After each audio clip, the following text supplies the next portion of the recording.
Hey everyone, welcome to FanFic Canon. Thanks for hitting play. I'm thrilled to bring this fan-made story to life for you. If you enjoy the ride and want more narrated fanfics, smash, subscribe, and tap the bell so you never miss an episode. And if you want audiobook of a novel of your choice, join my Patreon. Request any title that's freely available online, and I'll produce a full narration just for you. Now, let's dive into today's adventure. After Alex teleported Hestia home, she barely stayed upright. The sudden shift left her dizzy, and she grabbed the nearest pillar before her knees gave out. When her vision steadied, she realized she was in the main hall of the home Alex built for their tiny familia. A handful of girls stared at her as if she had fallen out of the sky. Hestia didn't even look their way.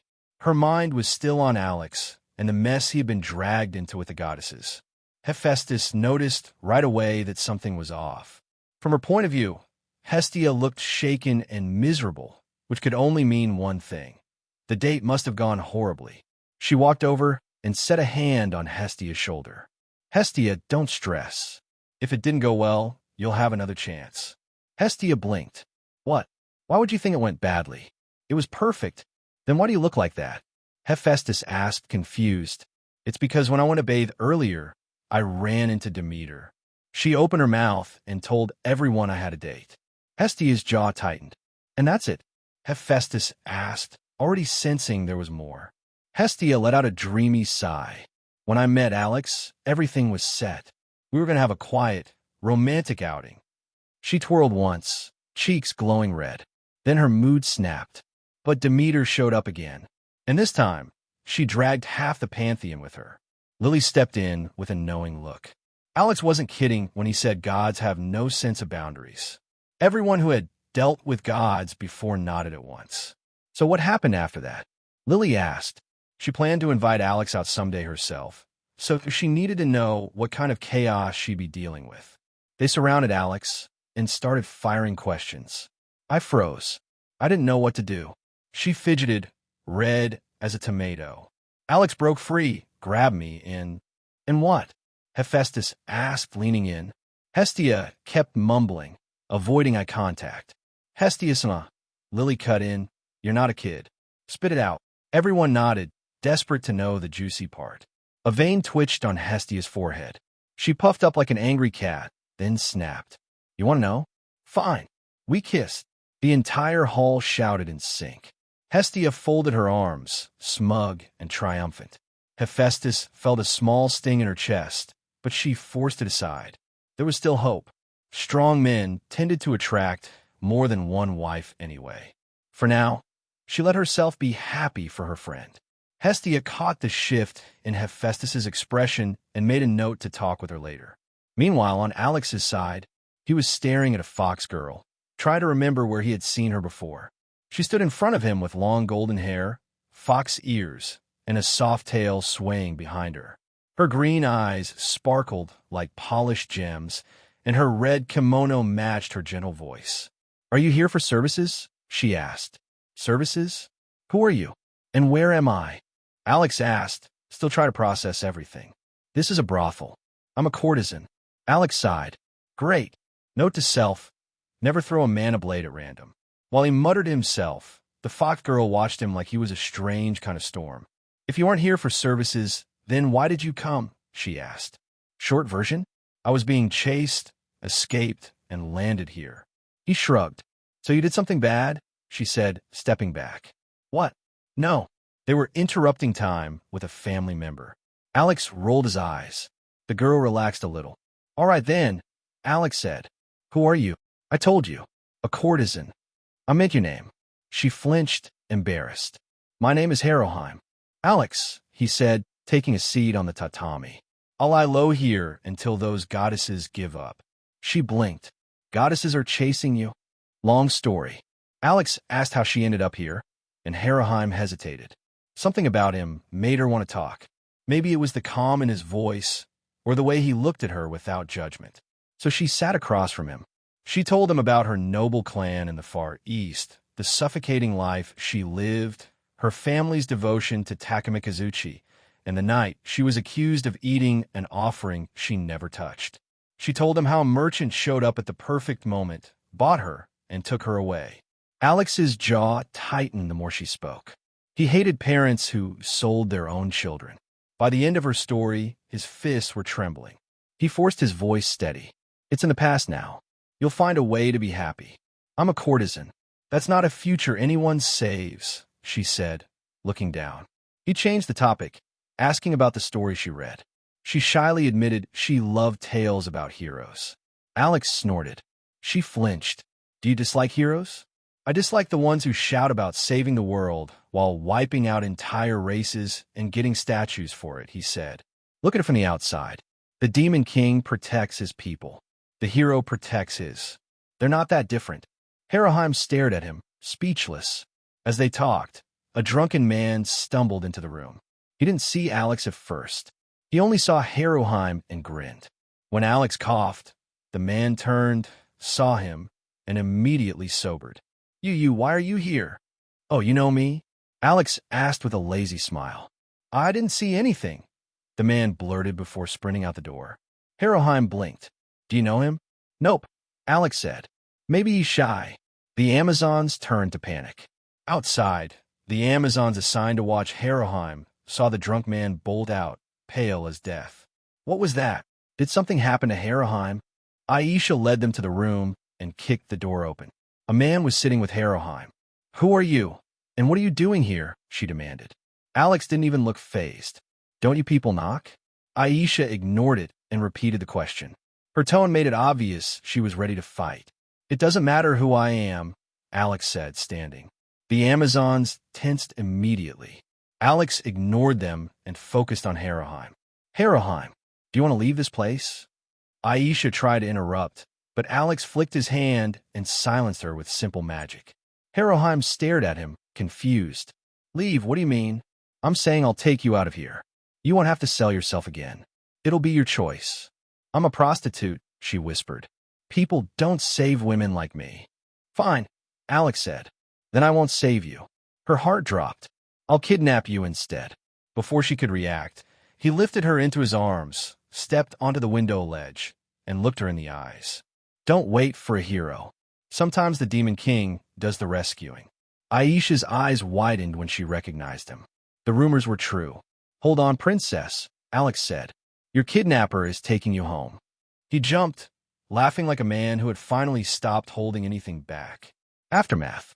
When the Amazons regained their voices, they panicked. What do we tell Ishtar Salma? Franny will kill us. Aisha rubbed her face. We tell them nothing. No names. No description. Haroheim was taken, and that's all. Back at Alex's home, he teleported into the entry hall and set Haroheim down. She looked shaken and unsure if she should follow him or run. But his calm smile made her take a small step forward. Maybe her story wasn't over yet. Maybe life still had something left for her. Inside, a black-haired girl grabbed Alex by the collar and shook him without mercy. Haroheim blinked at the sight, suddenly questioning whether this man was really the Demon King who had just carried her out of a brothel window. Alex led Haroheim to the house entrance. She still looked stunned, so he gave her a small, encouraging smile and motioned for her to follow. She hesitated a beat, then stepped in behind him. He reached for the doorknob, only to be flattened by a sudden, furious shake. A black-haired girl had grabbed him and was literally shaking him like a wet towel. Coins and little oddities, trinkets from Alex's less reputable adventures, spilled from his pockets and skittered across the floor. Everyone watching froze as items clinked and rolled out into plain sight.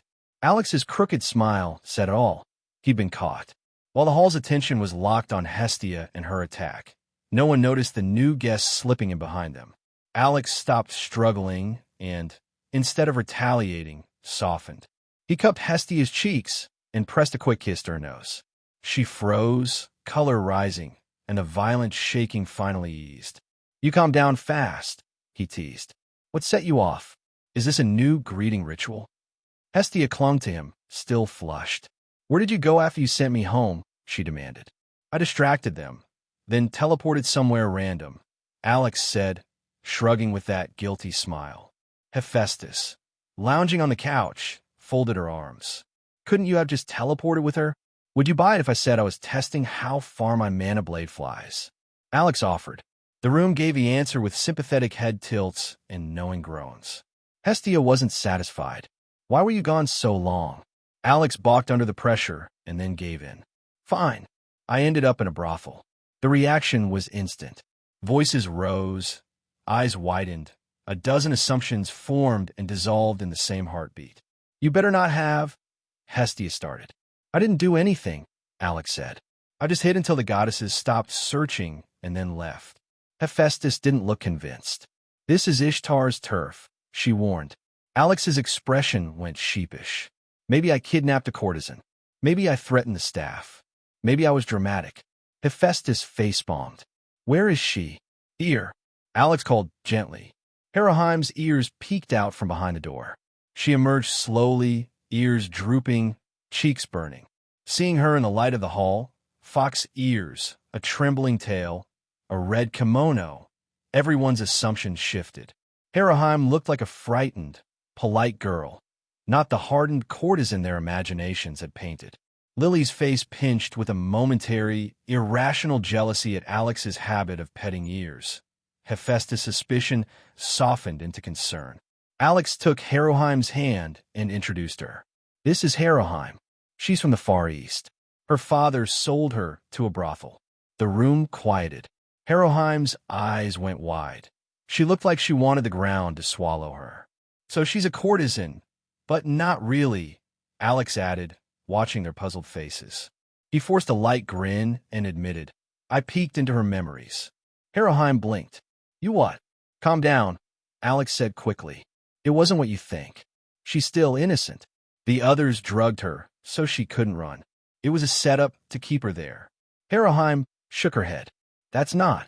It's okay, Alex told her, steady and blunt. You didn't lose what they wanted to take. You're free now. Someone in the back muttered about Alex's methods. Hestia's jaw tightened.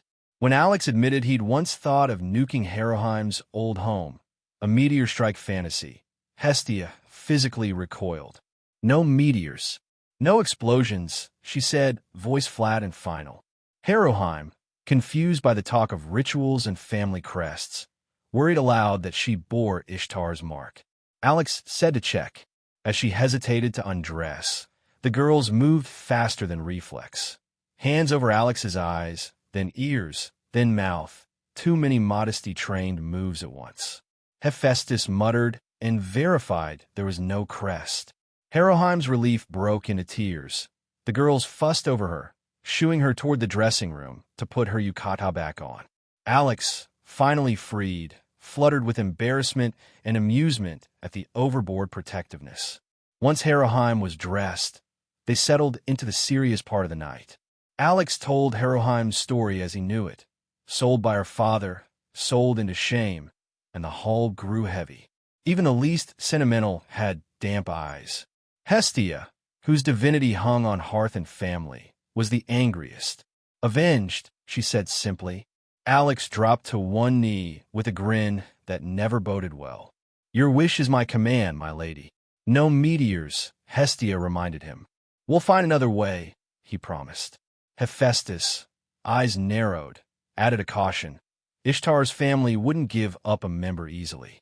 Alex shrugged and hatched a plan. Make Heraheim stronger, and if Ishtar pressed, make those who took her answer for it. They asked Heraheim if she wanted to join their household. She faltered, afraid he might cast her back out. Alex answered without flourish. She could stay. No one would force her to leave. Relief and gratitude steadied her voice. I want to be part of Hestia's family, she said, earnest and trembling. Plans were laid. Training for the girls tomorrow. Invitations to Loki's family. A quiet visit to Freya to learn what Ishtar might do next. Lily grumbled about sharing her bed, but warmed up when Alex tossed her a small box. Inside, silver gloves that won instant approval. As the house thinned and the night quieted, Hestia pulled Hephaestus aside. We need to talk about you and Alex, she said flatly. Hephaestus tried to deflect, but Hestia's tone left little room for dancing around it. I know how you look at him, Hestia went on. I'm not mad. I want to work together. We'll keep other women away. We'll be a team." It was absurd and earnest all at once. Hephaestus could only stare, then laugh helplessly at the idea, and at how completely Alex had infected Hestia's judgment. Alex, meanwhile, could not sit still. After everyone left, he changed into his favorite outfit, slid on his mask, and followed the thread of Heroheim's memories to her old home. He hadn't been allowed a meteor, but that didn't mean he couldn't do damage the old-fashioned way. He slipped into the house, unseen. He found her father under a moonlit tree and spoke to him not with diplomacy, but with cold purpose. A list of accusations, then hard, blunt retribution. Bones broke, teeth shattered, and the man's breath left him on the grass. Alex gave one last look before moving on. Heroheim's brother slept on. Alex woke him with a smack, then more force, until the boy remembered his own cowardice and guilt. Alex's voice was quiet and precise as he explained consequences. He used a spell to break the boy's bones slowly, leaving him incapacitated and bleeding, enough to ensure he could not harm anyone again, but not a spectacle. Satisfied, Alex teleported home. He flopped into bed with the calm of a man who had settled a debt. Tomorrow would bring training, talk of allies, and the messy business of gods. For now, he closed his eyes and let himself sleep, smiling, dangerous and oddly content. Waking up the next morning, Alex felt he hadn't slept this well since arriving in this world. After lying in bed for a bit, he realized something was missing and started feeling around the bed for another person. Not finding who he was looking for, Alex opened his eyes and began looking around for the goddess who always sneaks into his bed. Confirming that Hestia was nowhere to be found, he sighed in frustration and decided it was time to get up. Dressing and heading to the dining hall to have his morning coffee and start his day, Alex walked downstairs and was surprised to see everyone already sitting at the table and having breakfast. Alex couldn't understand how this could have happened. Usually, in the mornings, only Hephaestus and Tsubaki were up for breakfast, while the rest loved to sleep in and wouldn't wake up unless disturbed. Pushing these thoughts aside, Alex approached Hestia, who was eating breakfast, kissed her on the head, and took an empty seat next to her. Everyone watching Alex slightly smiled because his actions were so smooth, as if he was already used to doing this. "Good morning. How come everyone's up so early?" Alex asked, sipping from his cup. "It's already 10 a.m., Hephaestus said, watching Alex, who choked on his coffee upon hearing her words. "How is that possible? I usually wake up early," Alex said, stroking his chin. Remembering what he did yesterday, he smiled, realizing why he had slept so well. Everyone who saw his smile understood he had done something, but they were more interested in when he managed to do it. Hephaestus, who figured it out faster than anyone, realized he had done something last night when he went to bed. "What did you do last night after you went to bed?" Hephaestus asked, drawing everyone's attention. All eyes were again on Alex, who blushed upon hearing her question. "I went to bed. You know I go to bed on a schedule to maintain my sleep routine," Alex replied, trying to divert suspicion. "I would believe you if we had just met. But over the time I've known you, I've come to understand that you must have done something," Hephaestus said, not letting Alex off the hook. "Hephaestus, what about our love and trust? How can you doubt me?" Alex asked, making a pitiful face. "I might love you, but that doesn't mean I'll believe you when you say you did nothing," Hephaestus replied, not believing Alex's pitiful face. But when she realized what she had said, her face turned red. Everyone at the table had their mouths wide open, not believing what Hephaestus had just said. Hephaestus began mentally cursing herself for yesterday's conversation with Hestia. "I love you too, but honestly, I did nothing last night," Alex replied, trying to fix the situation, but his words had the opposite effect, and Hephaestus blushed even more. "Alex, tell the truth. Your innocent face won't fool anyone anymore," Hestia said, staring intently at Alex. The girls at the table watched Hestia and thought she would be jealous, but they didn't know that Hestia and Hephaestus had formed a united front to keep bad women away from Alex. "All right," Alex clicked his tongue. "Yesterday, I visited Heroheim's old home." Everyone at the table understood that this did not end well. "Lord Alex, You didn't blow anything up or throw a meteor at the house, did you? Haroheim asked nervously. Haroheim, you don't need to call me Lord, just call me Alex. And no, I didn't throw a meteor or blow anything up, Alex said, causing the group to breathe sighs of relief. But then they tensed, realizing that if he didn't do that, he must have caused trouble in another way. Then, Lord Alex, Haroheim began, but Alex's gaze stopped her, and she fell silent. Then, Alex, what did you do when you went to my old home? Haroheim asked nervously. I just had a nice chat with your father and brother, Alex said with a sweet smile. But Lily and Hestia knew that he didn't just have a nice chat. Why did you talk to my brother? Haroheim asked, not understanding what her brother had to do with it. Do you want the truth or a lie? Alex asked, looking into Haroheim's eyes. His question left her stunned, not understanding why he asked that. Can I know the truth? Haroheim asked, nervous but wanting to know the truth. All right, yesterday, I want to take revenge for what your father did to you. But after I beat him and read his memories, I saw that it was your brother who framed you, and your father wanted to protect his son instead of punishing him. After learning the truth about why you were sold, I went to your brother and read his memories. The reason he framed you was because he was jealous that you befriended the children of your god, and that Takamikazuchi himself was kind to you. He decided to frame you to get rid of you. He thought that after you disappeared, he would receive the same treatment you did, but he didn't expect Takamikazuchi's family to leave the area to look for you. After that, he behaved even worse, but I won't say what your brother did. Alex explained the reason why Haroheim faced such a terrible fate. It was all due to simple jealousy. Haroheim, hearing the reason why her life turned out so horribly, began to cry, unable to believe that her younger brother, with whom she had been close in childhood, had framed her. The girls began to comfort the crying Haroheim, and Lily especially sympathized with her, as she had faced a similar fate and understood her pain. Hestia, learning the truth, became even angrier and regretted not allowing Alex to launch a meteor at the perpetrator's house. Hephaestus could only look at the girl with pity, not knowing how to support her. She glanced at Alex, signaling him to help. Alex, seeing Hephaestus's look, just shook his head with a crooked smile, knowing he was the reason Haroheim was crying. Remembering the words of a respected person, he decided to say them to Haroheim to help her. Haroheim, don't cry and listen to me, Alex said, approaching the girl and gently stroking her head to get her attention. Haroheim felt the hand on her head, turned to Alex, who was looking at her with kind eyes and wanted to hear what he had to say. Listen, Haroheim, as a wise man once said, whom I hope to meet one day. Family is not limited to blood ties, nor does it begin with them. Family cares about you no matter what you do for them. Family stands by you in both sorrow and joy. They always have your back, no matter what. Now, you don't need to search for such a family because you have us. We will always be by your side. Even if you are clumsy or not good at fighting, it doesn't matter. We will take care of you and protect you from any misfortunes that may come your way, Alex said, repeating the words of the respected person. Everyone who heard his words was surprised and curious about who had said those words.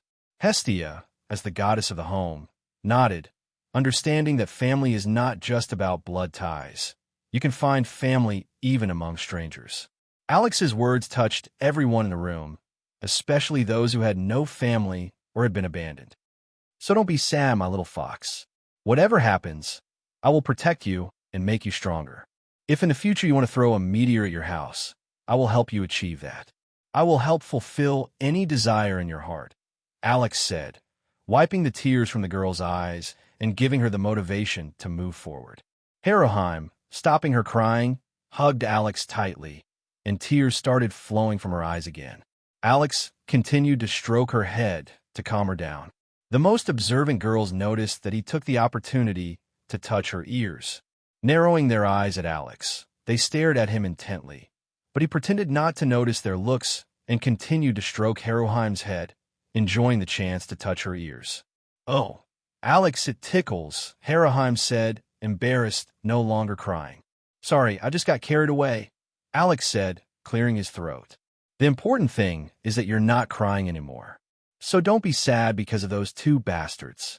Your new life starts from this moment, and now you have a new family that will take care of you, Alex said with a smile, looking into the girl's eyes. Harrowheim heard his words, smiled brightly, and nodded, understanding that it was all in the past, and she could start a new chapter in her life. I see that everyone is calm now, so we can start our training. I will make Harrowheim a nine-tailed fox who can defeat anyone, Alex said, raising a finger to the sky. Everyone who heard his words could only shake their heads, clearly not understanding how his brain worked. One moment he was saying serious words that could deeply affect a person, and the next, he was spouting nonsense with a silly expression. Lord Alex, but I can't grow extra tails. How are you going to do that? Harrowheim asked, not understanding what Alex meant. You'll find out later. It's all about your power, or rather, the lineage that flows in your veins, Alex replied. Everyone looked at Harrowheim, who blushed under their gazes. What do you mean, Alex? What's with her power and lineage? Hephaestus asked, not understanding what Alex was talking about. It's all about the power she inherited, which is why Ishtar didn't want to let her go. Her lineage is connected to one of the goddesses, Alex replied, looking at Harrowheim, who was still embarrassed. Harrowheim is a priestess born to serve a god. And as we know from legends, priestesses were always sacrificed to appease the gods and bring about miracles, Alex said bluntly.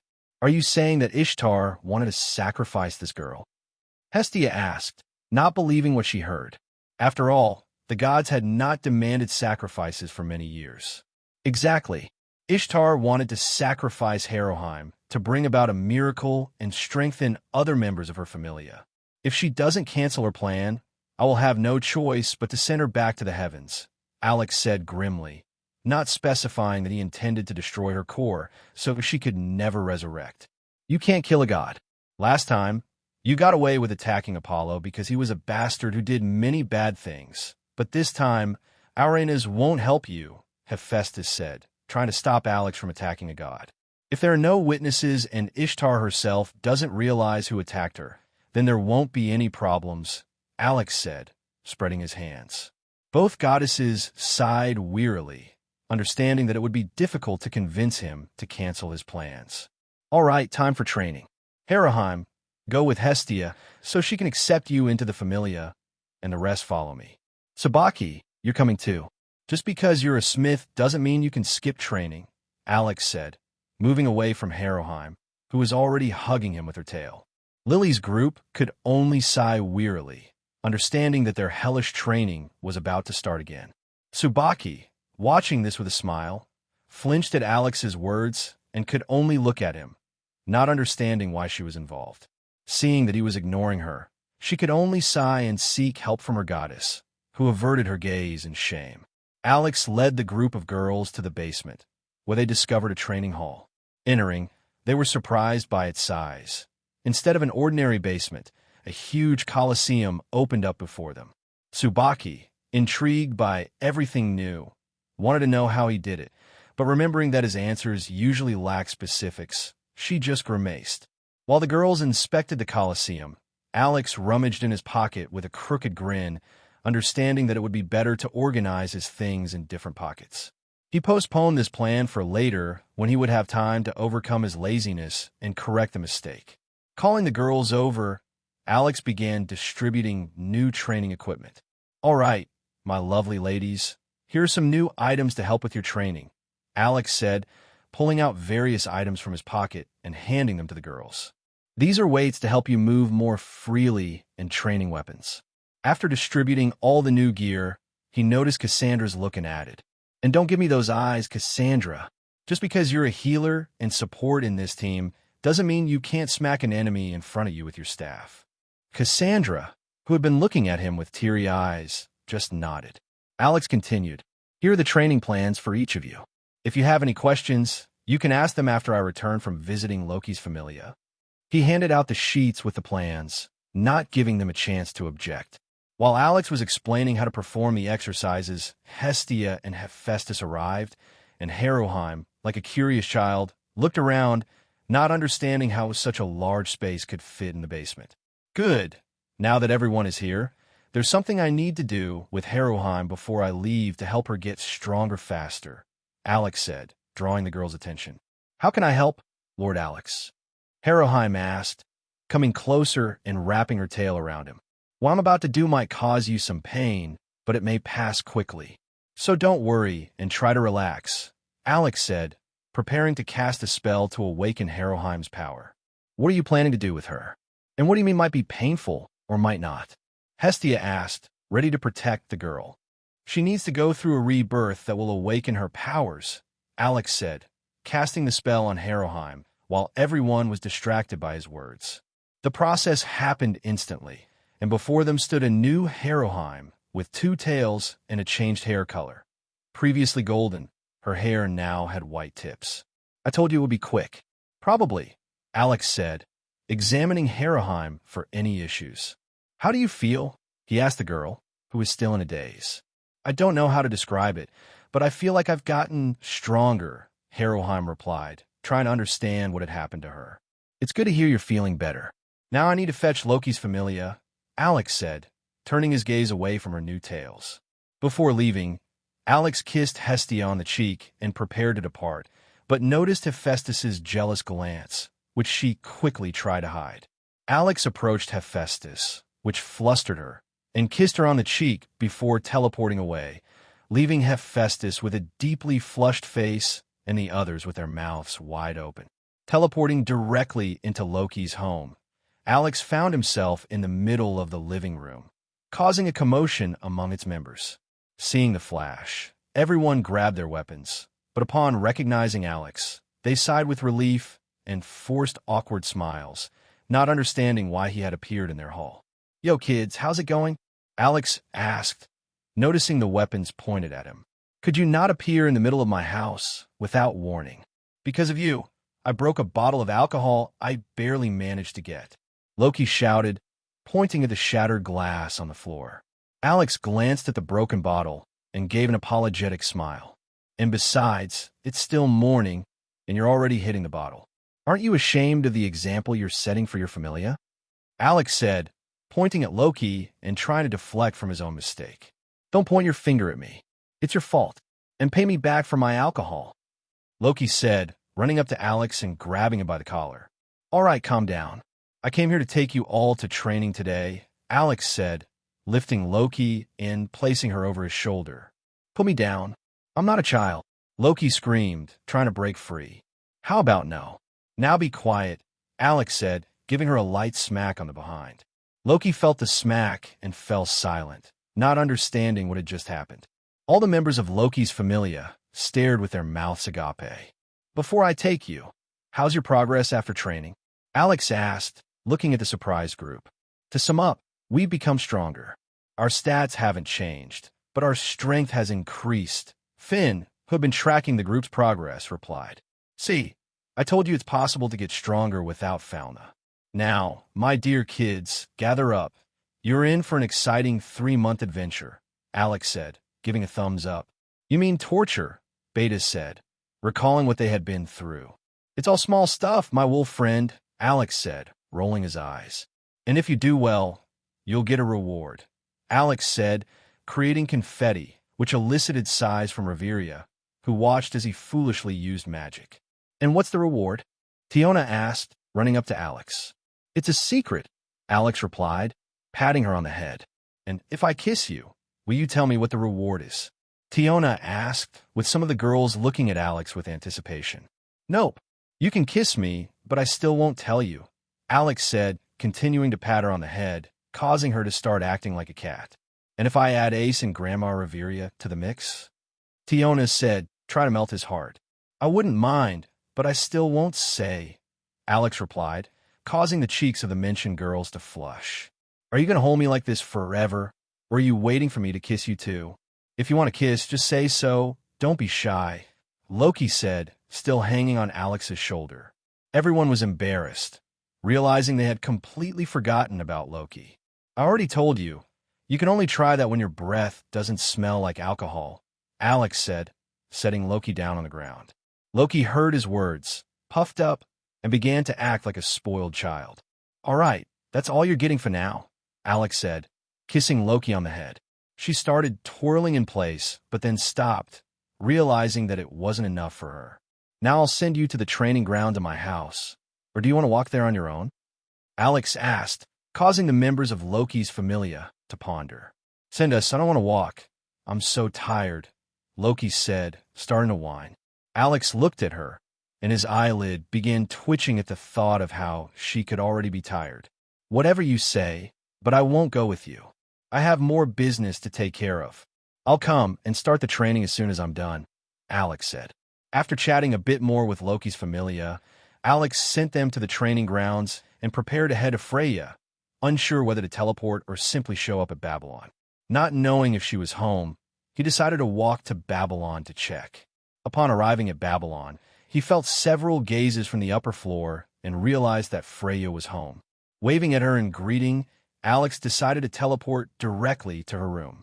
Feeling that Freya was home and watching him, Alex waved at her and immediately teleported to her room.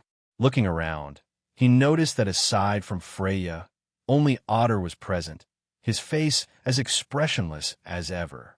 Nodding at Otter, Alex approached the table where Freya was already pouring tea. Alex looked at Freya suspiciously, wondering if she had truly been expecting him or if she watched him around the clock. The thought made him shiver, as Freya might have a Yandere tendency. However, after some thought, Alex decided that it wasn't necessarily a bad thing. If handled correctly, Yandere could be very beneficial.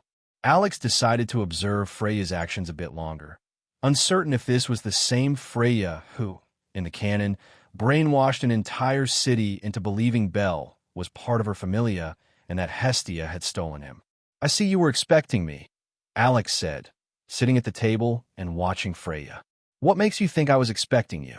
Maybe I just wanted to have afternoon tea, and you happened to arrive at the right time, Freya replied, pushing a plate of cookies closer to Alex. Well, then I'm lucky to have tea with a beautiful goddess, Alex said, eyeing the plate of cookies and feeling his suspicion about Freya deepen. Won't Hestia be jealous if you call me beautiful? Freya asked with a sweet smile. Beauty is subjective, and everyone has their own idea of what beauty is, Alex replied, avoiding a direct answer. So, why have you come to see me today? Freya asked, sipping her tea and never taking her eyes off Alex. Actually, I just came for a visit and wanted to ask you a couple of questions. If you don't mind, I'd also like to invite Otter to a training session, Alex replied, eating a cookie. I'm flattered that you decided to visit me. But what do you want to ask me that made you come all this way? Freya asked, her eyes sparkling with interest. Alex noticed the sparkle and began to suspect that Freya might be someone to avoid.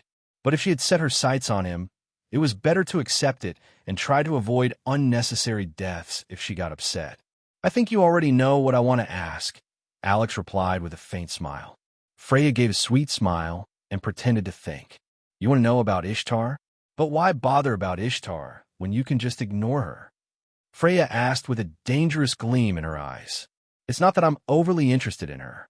It's just that I might have ruined some of her future plans and want to understand what she might do, Alex said, trying to ignore the gleam in Freya's eyes. Hearing his words, her eyes returned to normal, and she continued to smile. And what did you do that could have ruined her plans? Freya asked, looking at Alex with intrigued eyes. Do you want the short story or the long one? Alex asked, causing Freya to look puzzled. What's the difference? Freya asked, not understanding where he was going with this. All right, then the short one. I accidentally ended up on her territory, met a girl who supposedly worked for her, and then I kidnapped her, Alex explained, causing Freya to sigh.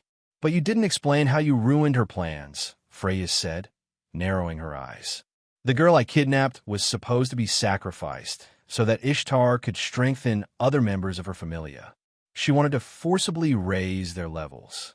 And it's likely related to you, Alex said, pointing at Freya, who started thinking after his words. Are you saying Ishtar is foolish enough to do something like that? Freya asked, and Alex rolled his eyes, realizing she was pretending. Freya, you know that doesn't work on me. Can you give me a brief rundown of who Ishtar is and what to expect from her? Alex said, almost rolling his eyes to the other side. Freya laughed, seeing how Alex was acting. And what do I get in return for this information? Freya asked, wanting a gift from Alex. I knew you wouldn't tell me for free, So I prepared this, Alex said, pulling out a handbag that matched Freya's outfit. Oh, Lady Freya, please accept my humble offering so that I may receive the answer to my question, Alex said dramatically, holding the handbag with both hands and lifting it for Freya to take. I see you made it in my favorite colors, Freya said, taking the handbag and examining it in her hands. Why aren't you following the script? You could at least play along, Alex said sadly. Actually, this is your handbag, and why are these my favorite colors? You're the one who has to carry it, Alex said, not understanding what Freya was getting at. Then what are you wearing? Freya asked, pointing at Alex's clothes. Looking at himself, Alex realized he was still wearing his usual black and red outfit. I thought you dressed like this on purpose so that our outfits would match better, Freya said in an innocent tone. It's just a coincidence. And about the handbag, it has two variations. You can carry it over your shoulder with the chain, or use it as a clutch by removing the chain, Alex said, changing the subject and explaining how to use the handbag. Deciding to demonstrate, Alex showed Freya how to use the handbag. Freya, having received a new handbag, started playing with it, trying out different ways to use it. Alex watched as Freya, like a child with a new toy, put various items into the handbag and immediately took them out. When she finally tired, Freya stood up and walked to the mirror to see how the handbag looked with her outfit, trying different ways to wear it. Satisfied that the handbag suited her perfectly, Freya returned to the table and looked at Alex, wanting to thank him for the gift. However, she didn't know how to express her gratitude, as Alex had given her the handbag to get information that was essentially useless. For the first time in many years, Freya felt a slight pang of guilt for her actions.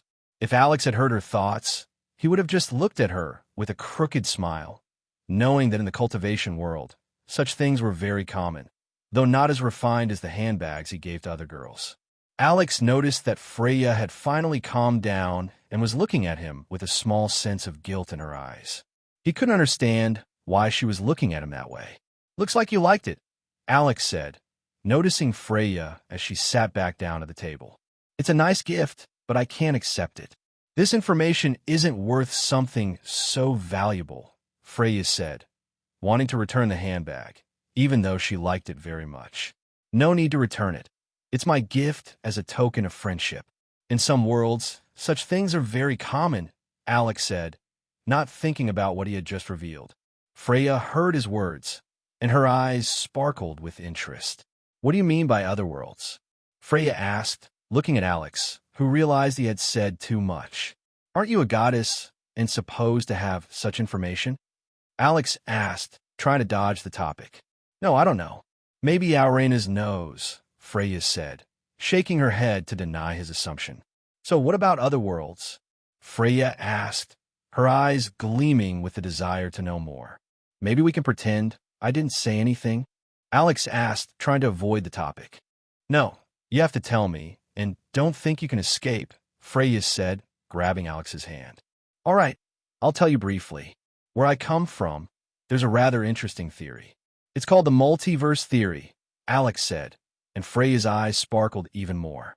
She pulled up a chair and sat next to Alex, so he couldn't escape without telling her something so fascinating. Go on, and don't even think about running away because I know where you live, Freya said, sitting beside Alex and holding his hand. All right, I'm not going to run. It's my fault for speaking without thinking. The essence of this theory is that every choice we make creates a separate universe, encompassing all possible variations of fictional and non-fictional worlds, Alex said, looking out the window. His words had a profound impact on Freya. Otter, who had been standing silently all this time, paid attention to Alex's words and began to ponder. In simpler terms, every time we face a choice, the universe splits, creating a new one. For example, if I ask you to kiss me, you have a choice to kiss me or not. Thus, in one universe, you kiss me, in another, you don't, not to mention other variations where you hit me and so on. If you've read stories and other tales that describe fictional characters, there's a high probability that these worlds exist. Alex explained everything he knew and understood about this theory. You mean there are many different worlds? Freya asked. That's right, there are bad worlds and good worlds, Alex said, but stopped mid-sentence, causing Freya to feel confused. Wait, bad and good universes.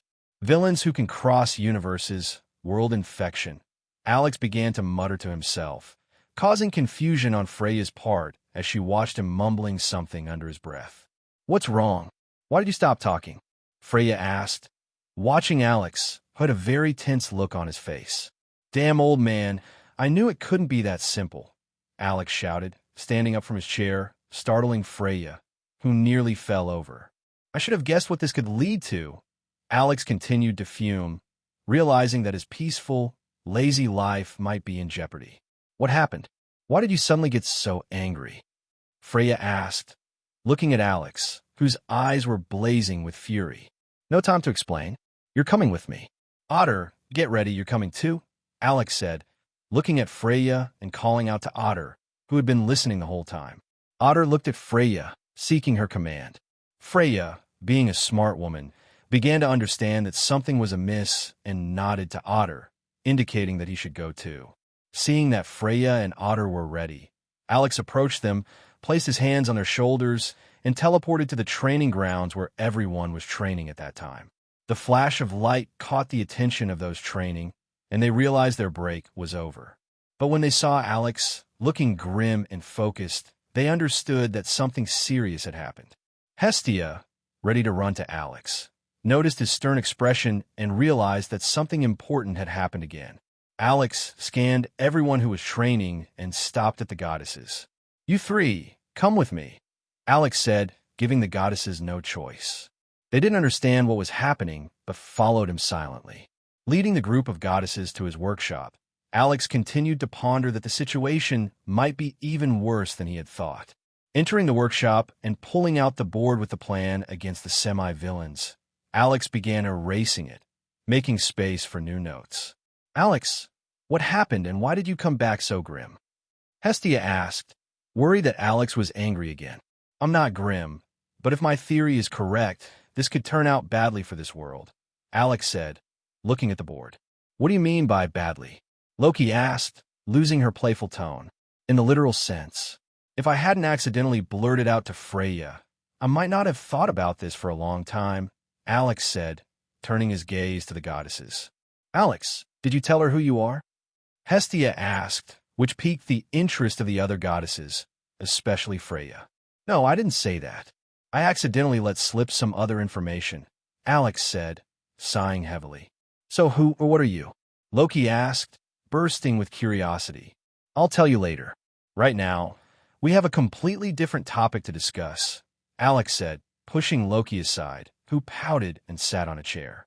In short, there are countless worlds, both fictional and non-fictional. And in these worlds, there are various beings, from the weak to those who could destroy entire universes, Alex said, scaring the group of goddesses. What are you trying to say? Hestia asked nervously. I mean that there are good and evil beings. The evil ones typically cause genocide and such, but these can cause genocide on a much larger scale, Alex replied, his expression growing even more serious. Why are you telling us this? Hephaestus asked, understanding that Alex wasn't sharing this information without reason. There's about a 30% chance that these bastards have been contacted by beings from outside this universe and want to conduct an experiment here.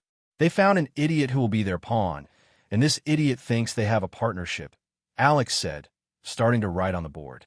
Are you saying that someone or something has decided to make this world their playground? Freya asked after some thought. Maybe yes, maybe no, but it's better to be prepared for the worst. And these beings are definitely not ones the gods of this world can handle, Alex replied, contemplating who might be involved. Do you have any idea who it could be? Loki asked, seriously looking at the board. No, there are too many possibilities. From those who devour worlds to those who erase entire timelines, Alex answered, trying to get a hint using his memory. Then what should we do? If these beings are that dangerous, can't they just destroy this world and move on? Hephaestus asked, frowning. Tell me, Hephaestus, if you were a villain with so much power and you knew that nothing in this world could harm you, what would you do? Would you destroy the world immediately, or would you slowly annihilate it, enjoying the suffering of its inhabitants? Alex asked, looking at Hephaestus, who frowned at his question. I think I would slowly drain it and enjoy the suffering of the beings that inhabit it, Freya answered. Everyone looked at her and took a step back. Freya just smiled sweetly, which frightened them even more. But it's only a possibility that other beings are involved. Let's hope it's just my paranoia, Alex said, laughing awkwardly, not believing his own words. So it's best to be prepared in case my suspicions are correct. Now will you tell us who you are? Loki asked, making everyone look at her with twitching eyes. Why are you all looking at me? This shorty knows everything, and we're left in the dark. Loki continued, shrugging. Hestia, hearing her words, wanted to attack Loki. Hestia, if you still have that sheet, you can show it to them. I don't mind, Alex said, looking at Hestia, who had calmed down after his words. Hestia looked at Alex nervously, her gaze asking if he was sure it was worth revealing such information. Alex nodded, indicating that he didn't mind. Stop looking at each other and get the sheet out. Hestia, Loki shouted, already losing patience. Hestia's eyes twitched, and she took out the sheet with Alex's statistics, placing it on the table for everyone to see. The trio of goddesses began looking at Alex's statistics and were horrified by what they saw. They shifted their gaze from the sheet to Alex and back, trying to process the information. Now it makes sense why you're so powerful. Freya was the first to speak, seeing what was written on the sheet. Her eyes began to shine even brighter, realizing that Alex was exactly the one who could give her the freedom she desired and alleviate her boredom. You're not angry with me, are you? Loki asked nervously, realizing she had made a mess. Well, that explains a lot. But Alex is Alex, so I'm not opposed to who you are, Hephaestus said, understanding why they had kept such information hidden. So, you can travel to other worlds?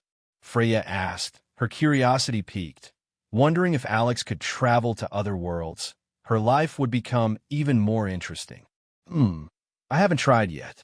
I'll need to try it after we find out if these idiots are connected to anyone or if they started all this on their own, Alex said, lighting a cigarette to calm his mind. Seeing that Alex had taken out and lit a cigarette, Loki asked for one too. Alex thought for a moment and handed her a cigarette. Loki, trying smoking for the first time, coughed but liked the aftertaste of the cigarette. While Alex and his group of goddesses were discussing the possibility that the group of idiots had some external help, Erebus was in his secret room, contacting someone to obtain more black crystals for enhancing monsters and creating chaos. Erebus, why have you contacted me again? We agreed not to communicate so frequently, came the hoarse voice from the communication device Erebus used. I need more of those black crystals, Erebus said immediately, not wanting to waste time. Really? And why do you need them? Haven't you received enough already? The voice asked. The experiments failed, and the last successful specimen was killed before it could reveal its potential, Erebus replied, gritting his teeth in anger. Is there someone in this world who can kill a creature with that power implanted in it? That's quite interesting, the voice said cheerfully. Will you give me more crystals? Better yet, give me ones that are stronger than the previous ones. I want to enhance more dangerous monsters, Erebus said, losing his patience. Don't forget who you're talking to, Erebus. Everything you've received was given by me, and I can take it all back. Then you'll go back to being the rat you really are, the voice responded maliciously. Don't cross the line. If it weren't for me, you wouldn't even have gotten close to this world, Erebus said, clenching his teeth in rage. Haha, you're amusing. You're right. Without your help, I wouldn't have been able to reach this world so easily. But that doesn't mean I couldn't get here at all, the voice replied, laughing at Erebus's words. Since you've entertained me, I'll send you a batch of new crystals. But don't forget who you're working for, Erebus, the voice added, ending the conversation. Erebus, staring at the disconnected communication device, gritted his teeth and began smashing everything in sight, cursing the being that dared to humiliate him. A mad smile appeared on his face, and his eyes became even fiercer. Erebus vowed to take revenge for the humiliation. He didn't realize that such villains leave no traces, and, if their plans fail, they usually destroy everything immediately and start looking for a new toy. Time flew by unnoticed. The next god meeting came, and all the girls from Hestia's family had leveled up. Hestia, prouder than ever, boasted about how her children were becoming stronger.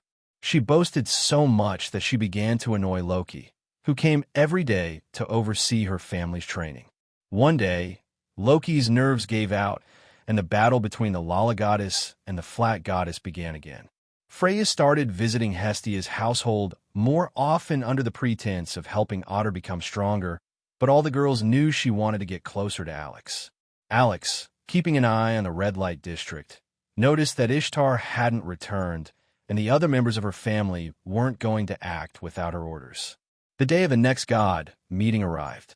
It was midday, and Alex was lying on Hephaestus's lap, who was stroking his head. Alex and Hephaestus had become very close during this time, and Hephaestus no longer felt shy about the affection Alex showed. Alex enjoyed the soft strokes of Hephaestus, marveling at how her hands remained so soft and tender despite her work. While Alex was enjoying himself, Hestia burst into the house, leading someone with her. "Alex, look who I found!" Hestia shouted as she entered the hall and saw Alex lying on Hephaestus's lap. She was already accustomed to this and wasn't jealous. "What's the matter, Hestia? Who did you bring?" Alex asked, not opening his eyes. "I kidnapped. Actually, invited another member to our family," Hestia said, initially stumbling over her words, then correcting herself. "You did what?" Hephaestus said, setting aside her book and looking at Hestia with a frown. "It's your fault she became like this," Hephaestus said, pinching Alex's cheek, causing him to open his eyes. "It's not my fault. She became like this on her own," Alex said, getting up from Hephaestus's lap, eager to see who Hestia had brought. When Alex stood up and looked at the person Hestia had brought, his eyes met those of the stranger, and he realized that something was amiss. Standing up from Hephaestus' lap, Alex wanted to know who Hestia had managed to kidnap early in the morning. When he stood up, his eyes met Hestia's, who was proud of herself for inviting someone to join the family. Alex just rolled his eyes at her smug expression. He then looked at the person Hestia had brought, and his eyes widened in surprise. Rainbow-colored eyes met red ones. The person Hestia had brought became embarrassed under Alex's intense gaze and tried to look away. Standing before him was a young girl with medium-length white hair and red eyes. Her entire demeanor showed that she didn't understand the situation she was in and was afraid to move for fear of doing something wrong. Alex continued to look at her with a tense gaze, realizing that she wasn't supposed to arrive this early. Her arrival was expected in another 6 months or so. The girl, frightened by his gaze, tried to hide behind Hestia, but it didn't work well because she was taller than Hestia. "Can't you see you're scaring her with your stare?" Hephaestus said, pinching Alex's nose. Alex looked at Hephaestus and felt embarrassed, not understanding how he could scare the girl just by looking at her. "Yeah, don't scare her. I barely managed to invite her to our family," Hestia protested. Alex and Hephaestus' eyes twitched at her words, as she had said she kidnapped the girl. "What's with you two? I always look like this when I just wake up," Alex said, rolling his eyes. The two goddesses remembered his eyes in the mornings and realized it was true. "Still, don't scare her. Now she's a member of our family," Hestia said, protecting the girl hiding behind her. Okay. What's your name?" Alex asked, addressing the girl. "My name is Bella Crannel." "Nice to meet you," Bella replied in a stuttering tone. "There's no need to be shy. Nothing will happen to you in this house. You can call me Alex. I'm kind of like the captain of this family, probably," Alex said, adding uncertainly. "What do you mean, probably?" Hestia asked, her pigtails starting to float, which scared Bella. "It means I'm more like a father or older brother in this family than a captain," Alex replied with a crooked smile. Hephaestus nodded, confirming his words, but her eyes narrowed, remembering what he usually did when he went out with the girls.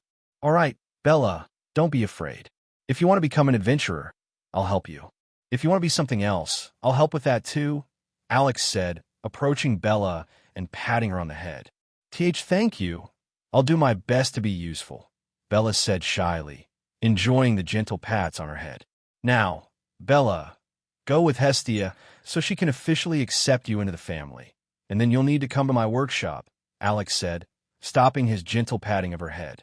Okay, but how will I know where your workshop is? Bella asked shyly. I'll take you there later, so don't worry. Now, follow me, Hestia said, grabbing Bella's hand and pulling her along. Alex watched as the embarrassed Bella was dragged up the stairs by Hestia.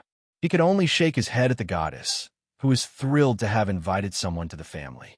He watched until the girls were out of sight, then turned his gaze to Hephaestus, who had resumed reading. He decided to ask if she wanted to join him in the workshop. After a moment of thought, Hephaestus agreed. Putting her book in her bag, she stood up, took Alex's hand, and they headed to the workshop, enjoying each other's company. When they entered the workshop, Alex started opening drawers and displays, showing the weapons he had created out of boredom. Hephaestus, who had seen these items before, could only smile wryly, remembering the time she saw Alex making weapons. At that moment, she had wanted to hit someone with her hammer for the first time because Alex had simply taken a piece of metal and forged a weapon, then said he was tired.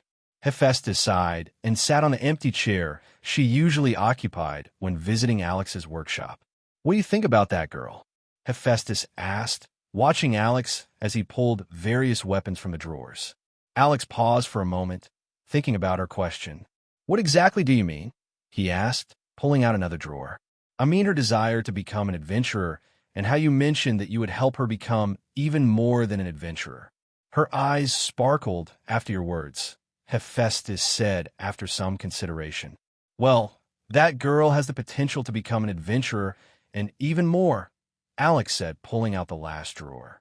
And what could she become? Hephaestus asked, intrigued by his words. A hero, Alex replied, clicking his tongue and grimacing. Hephaestus couldn't help but laugh at his words, remembering that Alex was the Demon King. Alex, hearing her laughter, could only smile crookedly.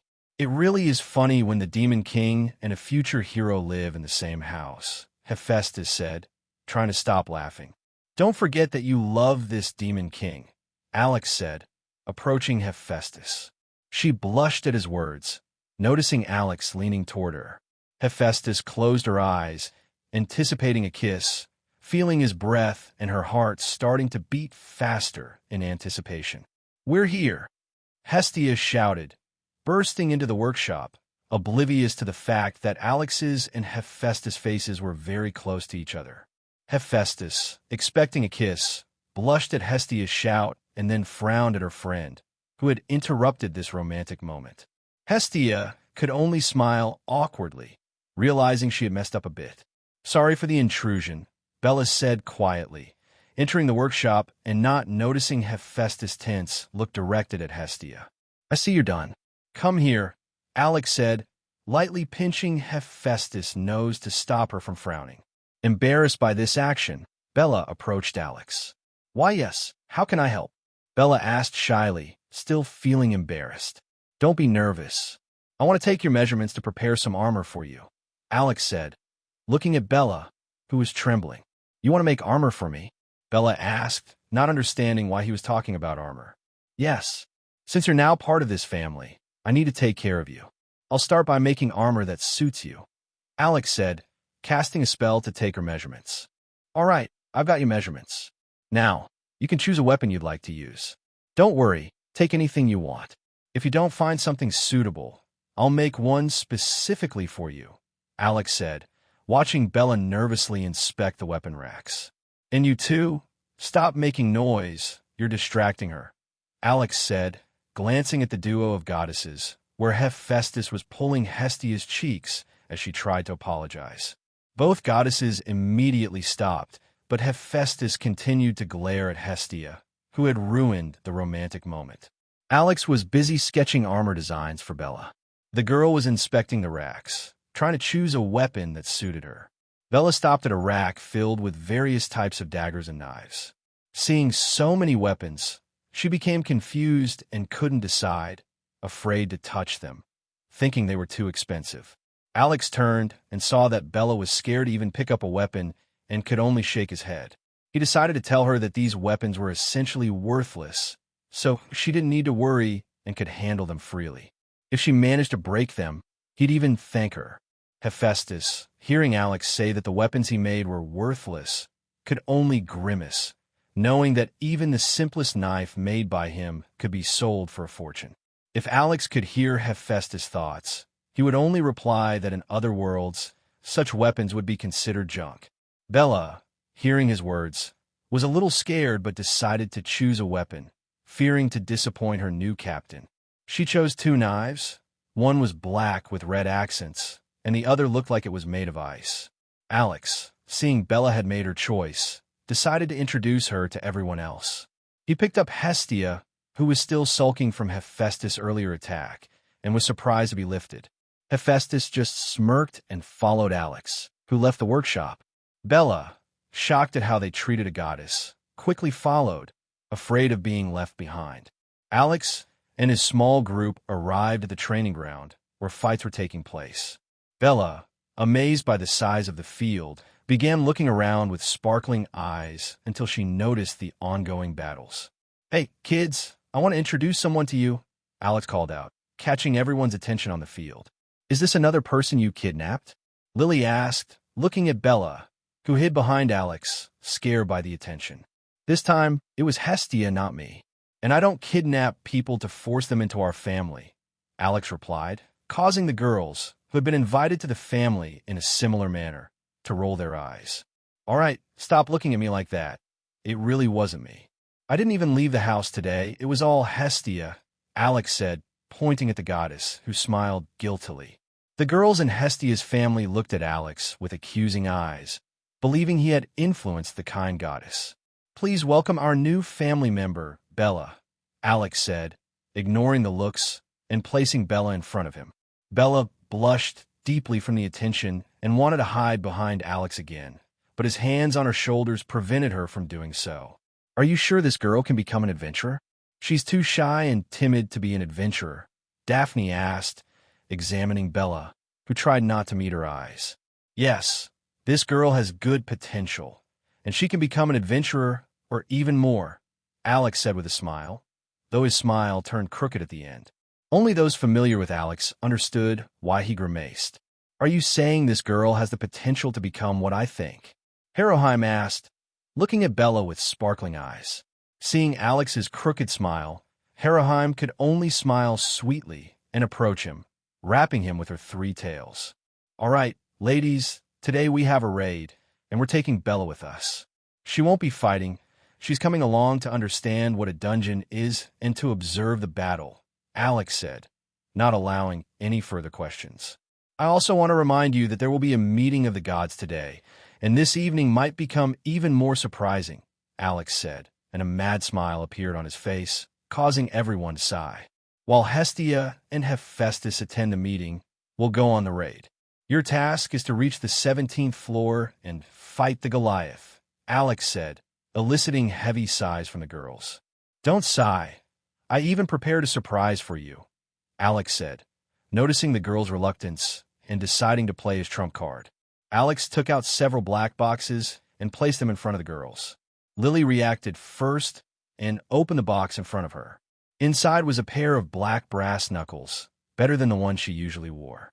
Looking around, Lily noticed that Daphne and Haroheim each had 2 boxes and, pouting, began to glare at Alex, who tried to ignore her displeased look. Daphne opened both of her boxes. One contained a silver sword and shield, and the other held a massive club. Her face twitched since she was jokingly called the Giant, and now she received club. Cassandra opened her box and found a beautiful golden staff adorned with gemstones inside. Haroheim, the calmest of all, slowly opened her boxes and saw a priestess staff and a katana. The girls decided to try out their new weapons and went to test them on the dummies.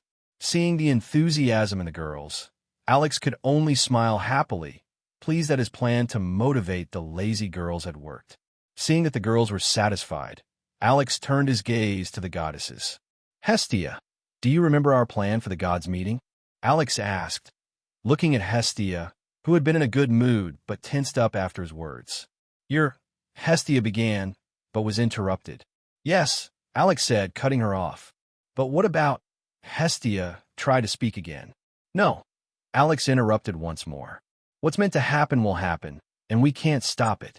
It's all up to the will of the universe, Alex said dramatically, clenching his fist.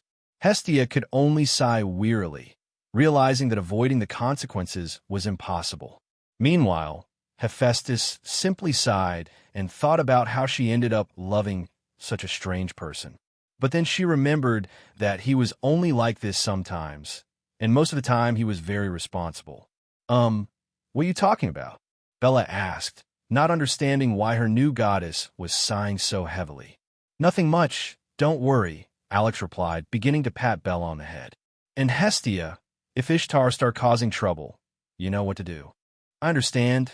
Don't worry. I'll do everything I can, Hestia said, frowning as she remembered what Ishtar wanted to use Helheim for. After speaking with the two goddesses, Alex took Bella with him and went to join the girls who were checking their weapons, telling them it was time to head to the dungeon. The girls could only surrender and follow him. Following their usual routine, they grabbed onto Alex and were ready to go. Bella didn't understand what was happening. Alex just placed a hand on her shoulder, and then she was blinded by a light that appeared. Bella, experiencing her first teleportation, was disoriented. Noticing Bella's difficulty after the teleportation, Alex patted her on the back to help her feel better. Seeing that everyone was ready to move on, Alex led them towards Babylon. Adventurers who saw Alex parted like the Red Sea before Moses. Bella was confused by the adventurers' behavior, not understanding why they were acting this way. Daphne, seeing that Bella didn't get it, placed a hand on her shoulder and told her not to think too much about it. Bella looked at Daphne, wanting to ask a question, but seeing her just shaking her head, decided to give up. As the group approached the dungeon, Bella overheard the adventurers whispering and learned they were talking about some demon king. More question marks appeared over her head. Entering the dungeon, Bella began to look around like a curious child, as she had only heard about dungeons from rumors and what her grandfather had told her. Descending to the first floor, the girls checked their gear once more and waited for Alex to speak. All right, ladies, I see you've checked everything and are now ready, Alex said, looking at the girls who nodded in confirmation. Great. Then your task is to reach the 17th floor and defeat the Goliath as quickly as possible because we still need to throw a welcome party for Bella, Alex said, turning into a child. And let me tell you right away, there will be no spells for luring monsters or any such nonsense. Because if that happens, by the time you reach the 17th floor, you'll be fighting hordes of monsters, and it will take a lot of time. Alex climbed onto a cushion. Bella, in the meantime, had no idea what was happening, why her new captain had turned into a child, why a cushion was floating behind him, and why the girls weren't reacting to the situation. For the first time, Bella wondered if she had joined a normal family. Seeing the girls' confusion, Alex simply lifted her using magic and seated her behind him to keep her from getting lost while the girls fought monsters. Bella felt herself being lifted and was frightened until she realized she was sitting on something soft. Seeing that everyone was ready, Alex gave the command to start the raid. The girls immediately set off, while Alex began to slowly fly behind them in case something happened. Bella, feeling the cushion moving, grabbed the first thing she could, which turned out to be Alex in his child form. Alex, feeling someone hugging him, instinctively leaned into the hug. Bella, accidentally hugging Alex, felt him leaning on her, and her face turned bright red. The girls steadily advanced toward the 17th floor, where the Goliath was located. Alex decided to talk to Bella, who was struggling with her feelings, unsure whether to hug Alex or let him go. While Bella was caught up in her internal struggle, the group reached their destination. Alex noticed that the Goliath was not yet present, even though it was supposed to appear by now. The girls decided to catch their breath, rest a bit, and have a snack. Alex descended from the cushion with Bella, who immediately released him but felt a sense of loss. Alex approached the girls, eager to talk, but found himself in a tight embrace from Helheim, who immediately wrapped him in her tails in a protective manner. Now you can say it was an easy raid, Alex said, wrapped in Helheim's tails, looking at Daphne, who choked on her food at his words. How long are you going to keep bringing that up? I already apologized, Daphne said, gritting her teeth in frustration. I'll keep bringing it up for a long time, so get used to it, Alex said, trying to pull his arms free, but realizing he was entangled in the tails and could only give up. Do you think, Alex, that there will be more strange monsters like that? Adventurers haven't seen anything like them since that orc, Lily asked, looking at Alex, who was enjoying being wrapped in tails, and wondered if she should also try transforming into a fox. Most likely, those mongrels are hiding like the rats they are, Alex said, feeling movement outside the Goliath's chamber. He realized that someone was eavesdropping on their group, and his smile widened. It's usually the case. Mentally deficient villains do all sorts of nonsense and then take pleasure in it. In the end, it turns out they're just insane, Alex continued, feeling anger directed at him. He saw an opportunity to lure out another henchman. I find it funniest that the guy sent by his master, one mentally deficient person sent another to die and then pretended to be upset. What can you expect from a villain who can only think with their ass and whose brain is filled with crap? Alex kept insulting the presumed villain, hoping he would decide to attack. The girls listening to Alex couldn't understand why he was doing this, but seeing his sly smile, they realized something was up. What annoys me the most is that this half-villain. Alex was about to continue, but a blade flew towards him, which he stopped by catching it with his hand. Gotcha, little rat, Alex said, looking toward the person who had thrown the knife. The henchman realized the attack had failed and tried to run, but Alex couldn't allow him to escape. Breaking free from Haroheim's tails, he took up a position to shoot a bow.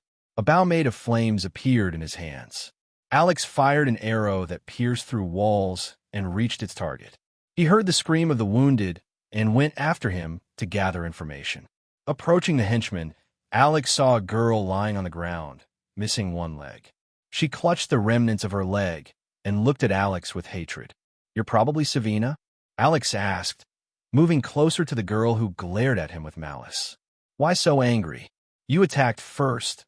I just responded in kind," Alex said with a friendly smile, which only made Savina angrier and more insulting. These henchmen, never willing to say anything. But don't worry. Did you know that magic is a wonderful thing? If you know how to use it, you can accomplish a lot, Alex said calmly, squatting beside Savina and looking her in the eyes. Seeing his gaze, Savina was frightened and felt that something terrible awaited her. "You did well to start being afraid because you're going to experience pain that you'll want to end yourself, or you can tell me everything and die without pain," Alex said with a kind smile, which made Savina try to crawl away, but magical chains wrapped around her, preventing her from moving. "So, you've chosen the hard path," Alex said, placing his hand on Savina's head with the intention of forcing out all the information. Feeling his hand on her head, Savina was ready to speak, but suddenly felt an intense pain, as though she were being turned inside out. The pain lasted only a moment, but for Savina, it seemed like an eternity. Alex, reading her memories, frowned, realizing that she had little information. This meant they would need to capture Thanatos or find other henchmen. After processing all the obtained information, Alex could only sigh, realizing that Savina had no useful information. She was just a pawn, blindly following orders. That's why she attacked when Alex started insulting Thanatos. She might have had feelings for Eros, whom Alex had killed.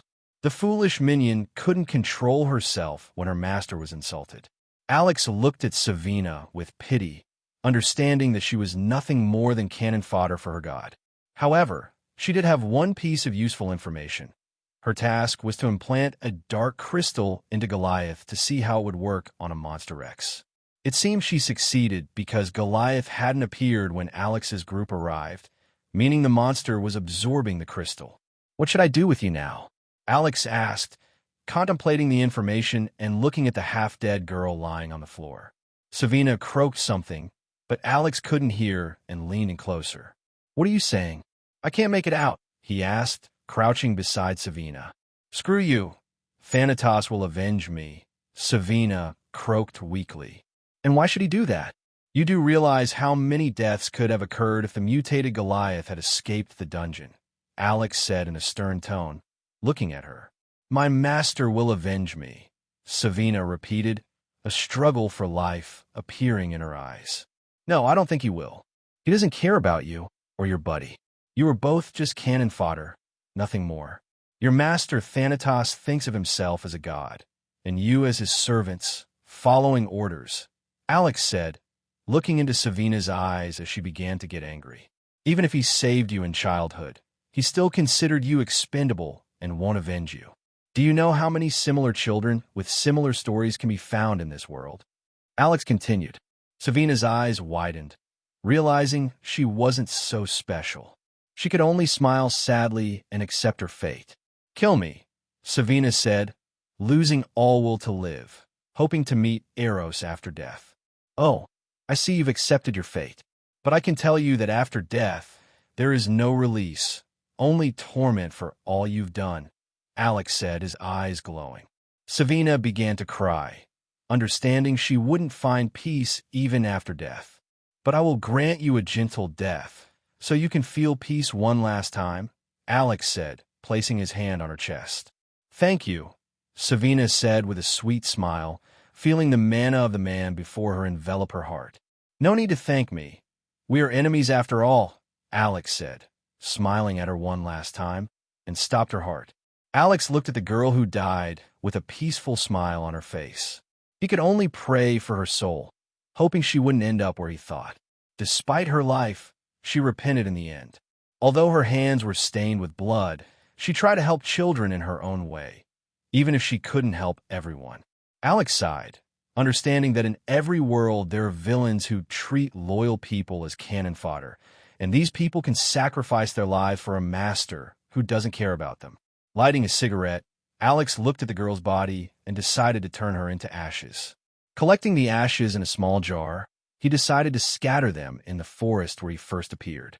Finishing his cigarette, Alex returned to the group of girls waiting for him in Goliath's chamber.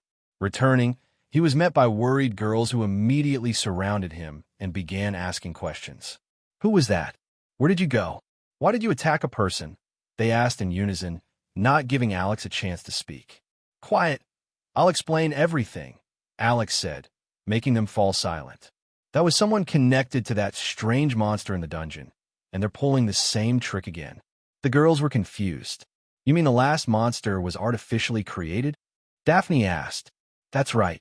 This time, they want to enhance an even stronger monster and see what happens, Alex replied. The girls shuddered, realizing this could end badly.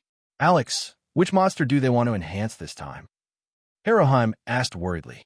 That one, Alex answered, pointing to Goliath, who started emerging from the wall. The girls immediately turned around, and what they saw horrified them. The Goliath emerging from the wall looked completely different. His entire skin was black with purple veins running all over his body, and his eyes were filled with bloodlust. If the old Goliath was 7 meters tall, this mutated one was nearly 12 meters tall. Dark miasma oozed from his body like flames burning on his skin. Alex began to guess why these idiots wanted to enhance such a monster. If they succeeded in doing this with the one-eyed dragon, much of the world would be in danger. Goliath, coming out of the wall, let out a terrifying roar towards the group of people he saw upon awakening. His instincts told him he was in danger. Not knowing what to do, Goliath's mind triggered a fight or flight response, and he chose to strike to eliminate the threat he felt from the group. Goliath delivered a powerful blow, raising dust upon impact. He has minimal intelligence, and this is all he could come up with in this situation, Alex said, looking at the fist blocked by a blue shield in front of him. The girls instinctively hid behind Alex when they noticed Goliath starting his attack. Not feeling the impact, the girls began peeking out from behind Alex's back to look at Goliath's hand being blocked by the shield in front of them. What happened? Why did he attack right away? Asked Lily, peeking out from under Alex's arm like a curious cat. This Goliath has a bit of intelligence, and his instinct told him that he either attacks or dies. So he decided to strike first, Alex replied, feeling Lily's head peek out from under his arm, and instinctively began patting her head. What will you do now?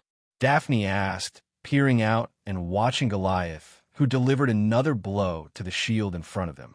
Nothing special. I'll just kill him, that's all, Alex said, shrugging. To start with, Heroheim, can you take this notebook and record everything you see after I start attacking the new Goliath. All the details, how long it takes to regenerate, and other little things. Everything you see needs to be noted down. Got it? Alex said, handing the notebook to the girl, who nodded in response. Seeing the girl had taken the notebook, Alex decided to see what the new monster was capable of. Seeing that everyone was ready, Alex summoned Yamado and was prepared to test the capabilities of the monster enhanced by the black crystal, as he had seen in Savina's memories. Leaving the barriers set up to protect the girls, Alex observed as Goliath, sensing his readiness for battle, took a few steps back. The monster's rationality was gone, leaving only unrestrained rage and a desire to destroy. Alex noticed that the crystal had affected the monster more than expected. The veins on its body became more prominent, and the miasma emanating from it grew more intense. Taking a stance to draw his sword, Alex was ready to attack. The girls, watching this, held their breath. Bella, seeing such a battle for the first time, was deeply astonished, her eyes shining with anticipation. Alex didn't wait for the monster to make the first move and began his attack. The girls only saw Alex draw his sword and heard the whistling of the wind. In the next second, all 4 of Goliath's limbs were severed. Now let's see how long it takes you to grow new limbs, Alex said, looking at the enraged Goliath lying on the floor. Haroheim, he grew his limbs back in 20 seconds. Alex shouted, preparing to deliver the next blow to the monster, which was beginning to rise. The girl immediately recorded this in the notebook. Alex took a position for the strike, and the girls held their breath in anticipation. In an instant, Alex vanished and appeared behind the monster. Sword marks appeared all over the hall. Goliath sustained numerous injuries that damaged his tendons, and he dropped to his knees, unable to move. The monster's rage only intensified, and the miasma erupted from its body even more. I see you like a pitiful parody of the Hulk, who grows stronger with his rage, Alex said, looking at Goliath, who was consumed with intense fury and wanted to tear apart the person in front of him. Goliath quickly regenerated the damage inflicted by Alex and began to rise. Haroheim recorded how long it took the monster to recover. Alex noticed that such damage didn't significantly affect the monster and decided to take more severe measures, breaking all its bones to test its recovery speed. Summoning Beowulf and preparing for the attack, Alex took a stance in front of the enraged monster. Just a normal sequence, normal consecutive strikes, Alex muttered as he delivered a flurry of blows to the monster. The girls saw multiple fists crashing down on Goliath, and the hall was filled with unpleasant cracking sounds. After the series of blows, the monster fell like a rag doll, showing no signs of life. Alex might have thought the monster was dead, but the black miasma emanating from its body gave it away. Lily, who had watched Alex's strikes, was deeply impressed and wished to achieve similar strength someday. The girls looked at the fallen monster and then at the wall, which was covered in holes from the strikes. I think we can wrap this up. I've learned everything I wanted, Alex said, watching the monster that was getting up again and seemed even stronger. Alex decided there was no point in continuing to test the monster's strength and summoned a bow made of black flame. The temperature in the room rose sharply, and the floor around Alex began to melt. The girls behind the barrier felt the intense heat and started suffering from the high temperature. Alex drew the bowstring, and a black arrow appeared, raising the room's temperature even further. Goliath sensed a severe threat to its life and made a final attempt to attack. Alex didn't let it get close and released the string. The arrow flew towards Goliath and instantly ignited its body with black flames. The monster quickly turned to ash, leaving only a black skeleton that was unaffected by the high temperature. Interesting, Alex said quietly, looking at the huge black skeleton left standing after the monster's death. The girls, who had watched the entire battle from start to finish, swallowed hard and looked at Alex, who was standing in a relaxed pose, smoking and gazing at the monster skeleton. Haroheim recorded everything she saw and even embellished it a bit, forgetting that she was documenting details about the monster and not writing a little story about a hero. Bella, who had watched the whole battle, couldn't take her eyes off Alex, who, like a fairy tale hero, had defeated the monster and now stood over the vanquished foe. If Alex knew what the two girls were thinking, he might have been either annoyed or simply smiled wryly, denying being a hero. What Alex saw in this monster was quite unpleasant to him, because adventurers would definitely struggle against such a creature. If these idiots managed to unleash the most dangerous monster, it would be a very dangerous situation. Alex decided to prepare for this scenario. The girls noticed that his expression had become stern and began to suspect that the situation was worse than they thought. Why the long faces? Let's go eat and celebrate Bella's joining, Alex said, turning to the girls, who were also frowning. Hearing his words, the girls relaxed, understanding that if necessary, Alex would handle all these problems. They didn't know why, but their intuition told them that Alex could overcome any difficulties. Are you only thinking about food, or do you just want to start ogling your favorite elf Ryu again? Lily shouted, remembering that every time they came to eat, Alex would stare at the elven waitress. I don't mind a good meal, and I don't deny that I like Ryu, Alex said with a shrug, causing a vein to pop on Lily's head as she was ready to explode. What are you going to do with the skeleton? Daphne asked, covering Lily's mouth, who was trying to break free and attack Alex. I'll take it. I don't want it to somehow resurrect, or worse, infect other monsters, Alex said, hiding the skeleton in his bag. Haroheim, can you pass me the notebook? I want to see what you wrote and add some details, Alex said, looking at the girl who was still writing in the notebook.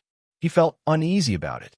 Haroheim heard his words, stopped her hand, and looked at Alex with embarrassment as he began to understand what the girl had written and could only sigh. Keep what you wrote for yourself, and just let me rewrite what you recorded about the monster.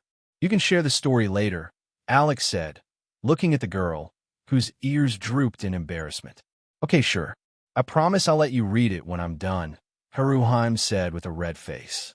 So, Bella, how was your first dungeon run? Alex asked, looking at the girl whose eyes were sparkling and who hadn't recovered from the battle yet. It was so awesome, Bella shouted, losing her previous shyness. Her eyes were fixed on Alex. As you say, well, girls, let's go celebrate. Alex laughed at the girl who was no longer shy. Yeah, the girls shouted, raising their fists in the air. Alex was amused by their enthusiasm. While Alex's group was conquering the dungeon and fighting the new Goliath, the assembly of the gods had begun. One goddess was glaring angrily at Hestia. Hestia completely ignored this glare and was chatting with her friend Hephaestus. Another talkative goddess, who had already had a drink before the meeting, joined them. Hephaestus noticed that Ishtar kept glaring at them and frowning. Hephaestus wanted to say something to Hestia, but Hestia simply waved her hand, indicating that everything was fine. Loki, seeing Ishtar's anger at being ignored, could only stifle her laughter at the situation. Hestia remembered Alex's words that ignoring Ishtar would hurt her pride and make her even angrier, which might provide an opportunity to exploit the situation. Freya, who was sitting alone and smiling as she observed the situation, was waiting for a chance to use Ishtar's anger. If she succeeded, Alex might give her something in return. Freya's eyes momentarily lost their light, but quickly returned to normal as she began to think about what to ask Alex for after helping Hestia with her problem. Freya's thoughts went in the wrong direction, causing her cheeks to flush, which made her beauty even more dangerous to those around her, but no one noticed.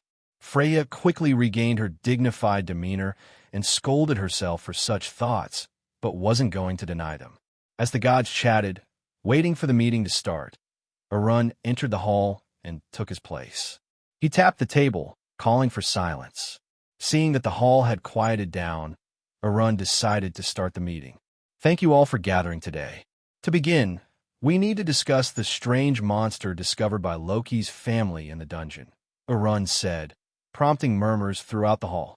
The guild has exhausted all possible methods to understand how the monster became like this, but we've found nothing. If any of the god families have information, please bring it to the guild. All the gods started exchanging glances. Only one god in the hall showed a subtle smile, which did not escape Freya's notice, as she had been observing everyone from the start. Freya recognized this god as Erebus, whom Alex had suspected first. Freya quickly scanned the other gods, hoping to find someone else who might be part of Erebus's group, but found no one. Freya thought that, as Alex had said, these idiots had gone into hiding, and only Erebus was present at the meeting. Freya's eyes narrowed as she began to suspect that Erebus was indeed the head of the group. As Freya continued to observe the other gods, the discussion about the new monster came to an end. It was time to bestow titles on adventurers who had reached new levels and achievements. Once again, if your families have information regarding new monsters, please report it to the guild immediately, Urun repeated.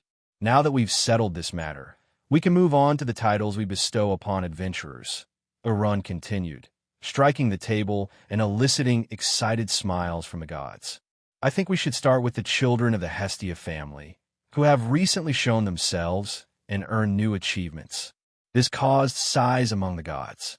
Let's begin with the captain of the Hestia family, Alexander Voldiogode, formerly known as the Mad Rookie. After reaching a new level and gaining new achievements, I believe he is deserving of a new title, Urun said, causing a shiver among some of the gods who remembered Alex's battle against Apollo. Ishtar, gritting her teeth in anger, noticed the unusual state of some of the gods and frowned, not understanding what had happened during her absence. I think he should bear the title Demon King, one of the gods in the hall loudly declared, not giving anyone a chance to object. Hestia wanted to say something, but was interrupted, and she could only frown at the words. Loki, sitting with a smile, nearly burst out laughing. Freya, who had been observing the gods for flaws in their behavior, was momentarily distracted by the shouting god and gave a sweet smile. Hephaestus only sighed wearily, realizing that Alex wouldn't be able to escape this title. Does anyone else have any suggestions? Perhaps Hestia would like to make a proposal in honor of the child from her family? Urun asked, looking around the hall and finally turning his attention to Hestia, who shook her head. All right, since no one has objections, I declare that Alexander Voldiogode's title will henceforth be Demon King, Urun said, causing nods from the entire group of gods. Ishtar, not understanding what was happening, began to watch the gods who agreed with this decision. Her intuition told her that things were not as simple as she had thought, and that the Hestia family was not as weak as she had assumed. After that, Urun announced that titles needed to be bestowed upon other members of the Hestia family. The ensuing debate was so fierce that Hestia barely had time to participate before the titles were already assigned to the girls. Hestia could only sit wearily in her chair, as though she had just fought the most terrible opponent. The titles awarded this time were as follows. Daphne received the title of Ogre for wielding a club and sending monsters flying. Cassandra received the title of Timid Healer for always hiding and healing allies. Lily received the title of One-Hit Girl for destroying monsters with a single blow. Heraheim received the title of Demonic Priestess for smashing monsters' heads with her staff, causing adventurers to flee in terror from the girl who, with a sweet smile, crushed monsters. Skulls. When all the titles were assigned, Urun declared the meeting over and everyone could leave. Phew, it's finally over, Loki said, stretching in her chair to relieve her stiff muscles from sitting for so long. Hey, Shorty, why so glum?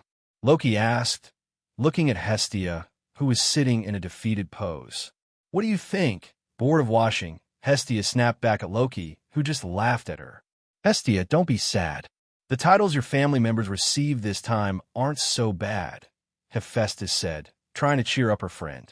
I hope they'll be satisfied. I don't want a repeat of last time, Hestia said, looking at Hephaestus with empty eyes.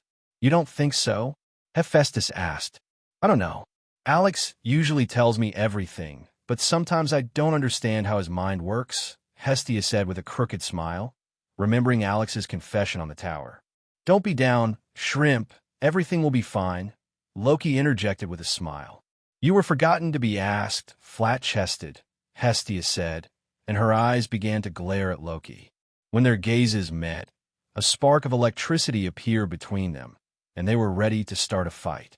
The important thing is that Alex received a deserving title, Freya said, approaching the group of goddesses. Loki and Hestia, forgetting their feud, looked at Freya with surprised eyes, not expecting this woman to speak to them outside of Hestia's home. Freya was not bothered by their looks, only smiling sweetly. "All right, enough sitting around. Let's head to the banquet. I need a drink," Loki said, ignoring the situation, and headed toward the hall. The remaining goddesses could only sigh at Loki's actions and followed her. Hestia also thought she needed a drink in this situation. The group of goddesses arrived at the banquet hall and ignored the other gods, heading toward an empty table laden with snacks and drinks. As they conversed on the side, one goddess, who did not hide her anger and disgust, watched them. Freya, deciding to join them, noticed Ishtar watching from afar. Smiling sweetly, Freya approached Ishtar and began to speak with her. "I see you've decided to return from your journey," Freya asked, looking into Ishtar's eyes, which were filled with disgust. "What does it matter to you, Freya?" Ishtar retorted, her eyes showing even more disgust, which Freya ignored. "Who knows?" Freya said, looking away, which only further angered Ishtar. "I heard something happened in your territory." "How unfortunate," Freya said in a feigned tone. "You're involved in this, Freya," Ishtar said, gritting her teeth in anger. "Oh no, of course not. How could I stoop so low?" Freya said, pretending to be offended by Ishtar's words. Ishtar narrowed her eyes, wanting to know more, and her only option was to try to provoke Freya. "The great Freya has joined forces with other gods. How low you've fallen," Ishtar said with disdain. "Actually, you're mistaken, Ishtar. I haven't joined forces with them, but with him," Freya replied, not even looking at Ishtar, who was trying to provoke her. "If you haven't joined them, then you won't mind if I attack the Hestia family, who kidnapped my person," Ishtar said, testing the waters. Freya only began to laugh at her words, further infuriating Ishtar. "Your words always amuse me, Ishtar," Freya said, wiping a tear of laughter from her eye. "You're treading on very thin ice right now, Ishtar." Freya approached Ishtar, who was frightened by her gaze, now devoid of any light. Ishtar saw for the first time Freya's eyes, empty and malicious like black holes ready to devour her. "You're right, Ishtar, I won't do anything to you, but he wouldn't mind doing something to you. And when the ice cracks beneath you and you find yourself in the most vulnerable and desperate position, I'll be waiting for you," Freya whispered into Ishtar's ear in a tone that sent a cold sweat down Ishtar's back. "Now go have your fun. I still need to chat with some acquaintances," Freya said, her eyes returning to their usual state. Freya smiled sweetly and left Ishtar, who remained standing, covered in cold sweat, watching Freya walk away. Overcoming her fear with hatred towards Freya, Ishtar decided to gather information about the Hestia family before taking any action. Although Ishtar was impulsive, she was not foolish. She understood that something was off in this situation and decided it was best to prepare. Ishtar glanced once more at Freya, who was already chatting with someone, and then shifted her gaze to Hestia. Sensing the look, Hestia lazily turned her head towards her and then simply turned away. Gritting her teeth, Ishtar left the meeting, determined to gather information. Alex's group arrived at the hostess of fertility and noticed that the restaurant was packed with customers having a good time. Seeing that there were no free seats, Alex sighed heavily, realizing that they might not be able to celebrate Bella's joining today. The girls noticed his sigh and exchanged crooked smiles, with Lily grinning maliciously, pleased that Alex wouldn't be able to ogle the waitresses. Alex decided to go inside to check if there were any available seats, and the girls followed him. Entering the restaurant, Alex started looking around for an empty table or friends they could join. At that moment, a waitress approached him. "Alex Nyan, you're here again," Anya said, approaching the group. "Anya Nyan, I see you're slacking off again," Alex replied, looking at the cat girl. Bella, looking around, heard Alex's conversation and turned her gaze to Anya, embarrassed by how casually Alex spoke with the waitresses. "Don't think too much about it. He often comes here and is familiar with the waitresses," Cassandra whispered to Bella, noticing her confusion. Bella could only nod with a flustered look on her face. "Alex Nyan, I've told you before Nyan," Anya said, pouting. "Anya Nyan is just Anya Nyan. There's nothing to change. Anyway, is there a place for my group?" Alex asked, looking at her. That's a tough question, Nyan. But I'll see what I can do, Nyan, Anya replied, scanning the room. While Alex's group looked around for a free table, they attracted the attention of other adventurers who were eating and drinking at the time. Hey, look, it's the Demon King, said one adventurer, catching the attention of his friends. Why is he here? Asked another, turning towards Alex's group. What a stupid question. He often comes here to eat, said a third adventurer at the table. Sorry, I didn't think of that, the second one replied. You never think, the third one said. But the girls in his group are really beautiful, noted a fourth adventurer. His words made all his friends tense up, trying to become invisible, knowing how the Demon King protects his family. What are you guys doing? Did I lie? They really are very beautiful, said the adventurer, noticing his friend's reactions. Oh shit, who asked you to talk? Do you want to spend all your time in the hospital? One of the adventurers asked, noticing that Alex was looking in their direction. The adventurer didn't understand why his friends were so scared until he turned towards Alex's group himself. He saw Alex looking at him and smiling. At that moment, a cold sweat broke out on the adventurer, and he decided it was time to leave. Thanks for the company, guys, but my cat is giving birth at home, and I need to be there, he said, standing up and putting money on the table before quickly running off. I just remembered that my grandmother is giving birth at home, and I need to help, said another, running out after his friend. My stomach hurts, probably diarrhea again. I need to run, said a third, also running out of the restaurant. The remaining adventurer, feeling Alex's gaze on him, started trembling with fear and tried to leave the restaurant unnoticed. He quietly paid the bill, stood up, and lowered his head to avoid eye contact with the Demon King, slowly walking towards the exit. With each step, his legs felt like they were filling with lead, and the path to the exit seemed infinitely long as he constantly felt Alex's piercing gaze. Passing by Alex, he tensed even more, fearing that something might happen to him. Finally, leaving the restaurant, the adventurer sighed heavily and, as if possessed by the flash, dashed towards his friends, intending to catch up and beat them for abandoning him. Alex, watching the scene unfold, could barely contain his laughter, feeling something crack inside him from the effort not to laugh out loud. Anya Nyan, look, a table just opened up, Alex said, pointing to the empty table. You're right, Nyan. But why did they leave without finishing their food, Nyan? Anya said, putting a finger on her chin in thought. Who knows? Maybe they had some urgent matters, Alex replied, shrugging. The girls in his group could only roll their eyes, understanding that he was the cause of the situation. Well, all right, Nyan. Follow me, Nyan, Anya said, leading the group. Seated at the table, Alex's group began choosing from a menu what they wanted to eat. All the girls were ready to order, except for Bella, who felt embarrassed due to her lack of money. Bella, don't hesitate to order food. I'm treating today, and in the future, you'll also receive pocket money in addition to what you earn in the dungeon, Alex said, looking at the embarrassed girl.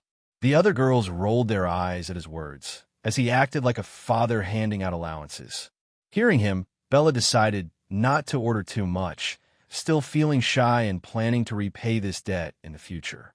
Once everyone had chosen what they wanted, Alex was about to call the waitress, but didn't have to as Ryu approached their table.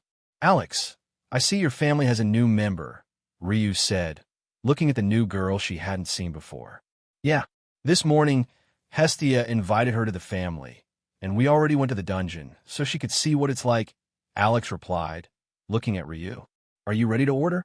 Ryu asked naturally, taking Alex's hand. Shameless elf, Lily muttered, watching Ryu, who was getting bolder. The other girls smiled crookedly, observing Lily.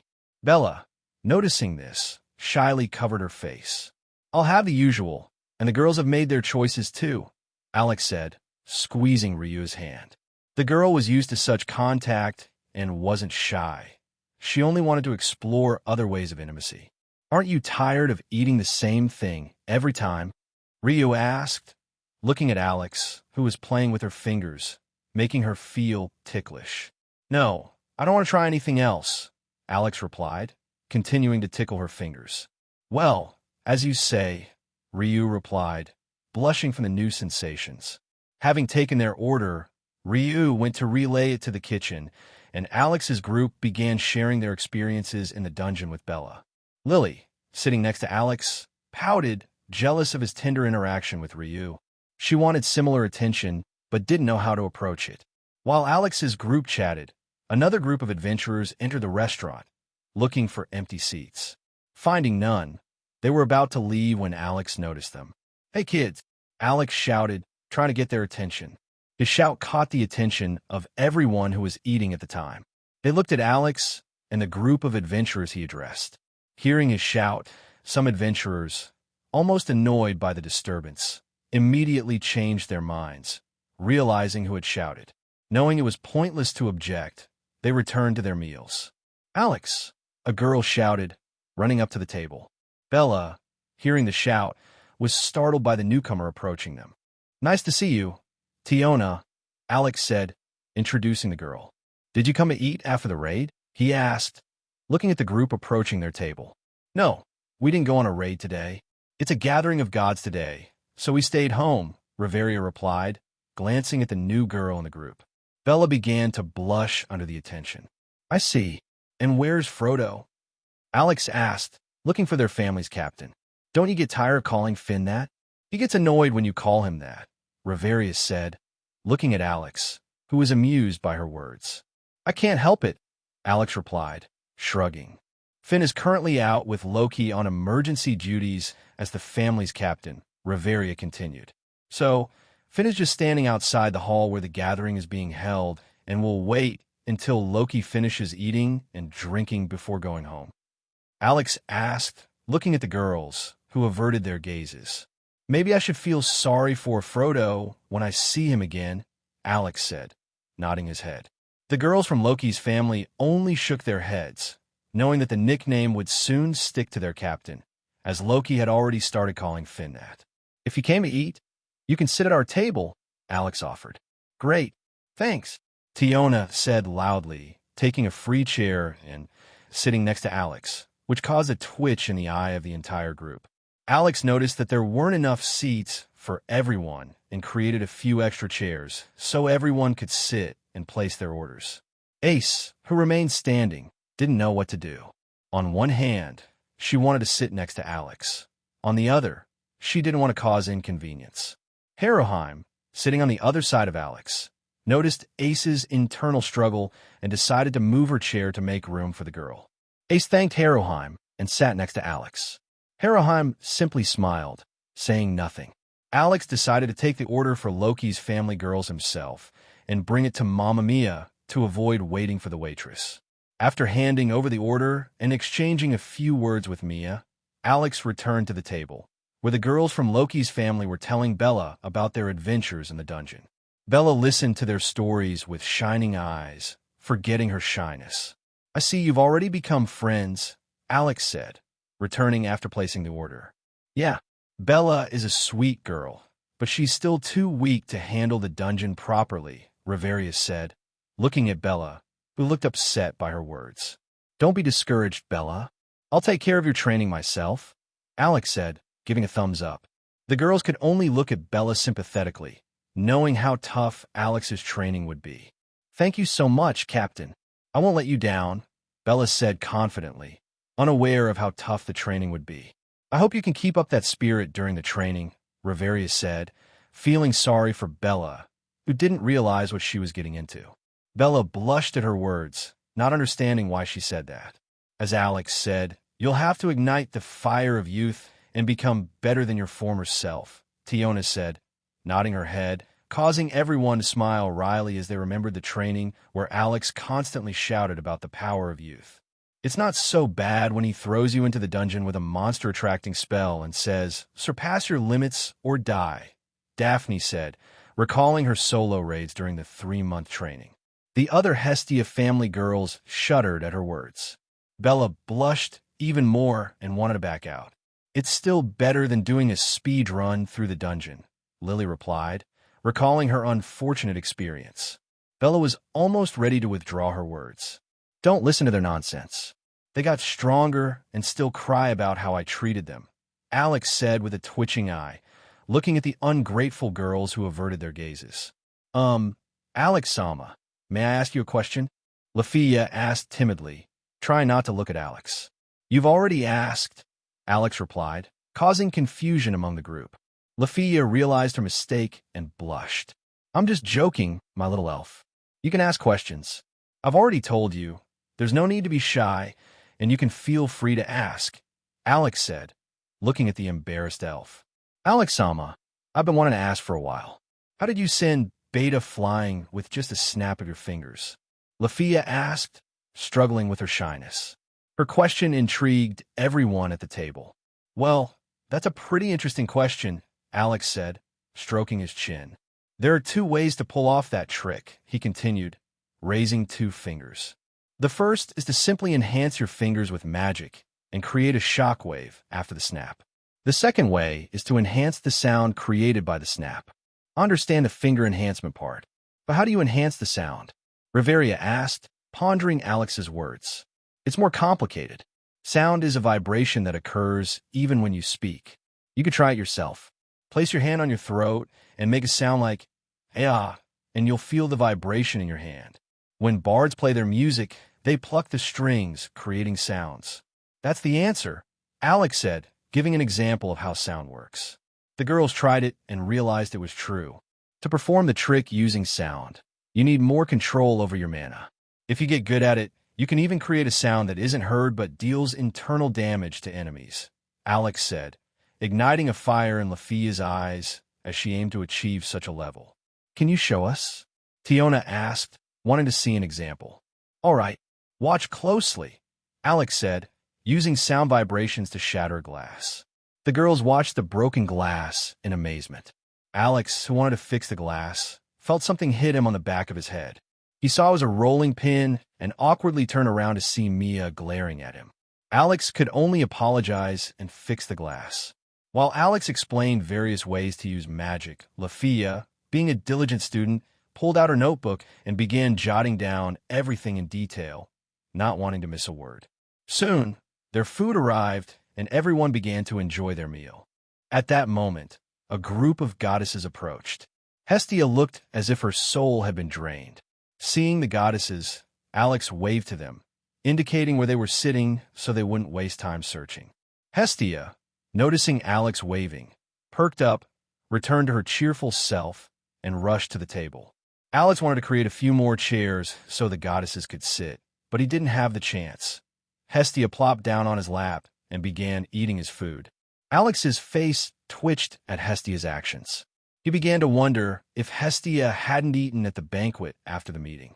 Hephaestus could only shake her head, watching her friend, and couldn't understand how Hestia could fit so much food.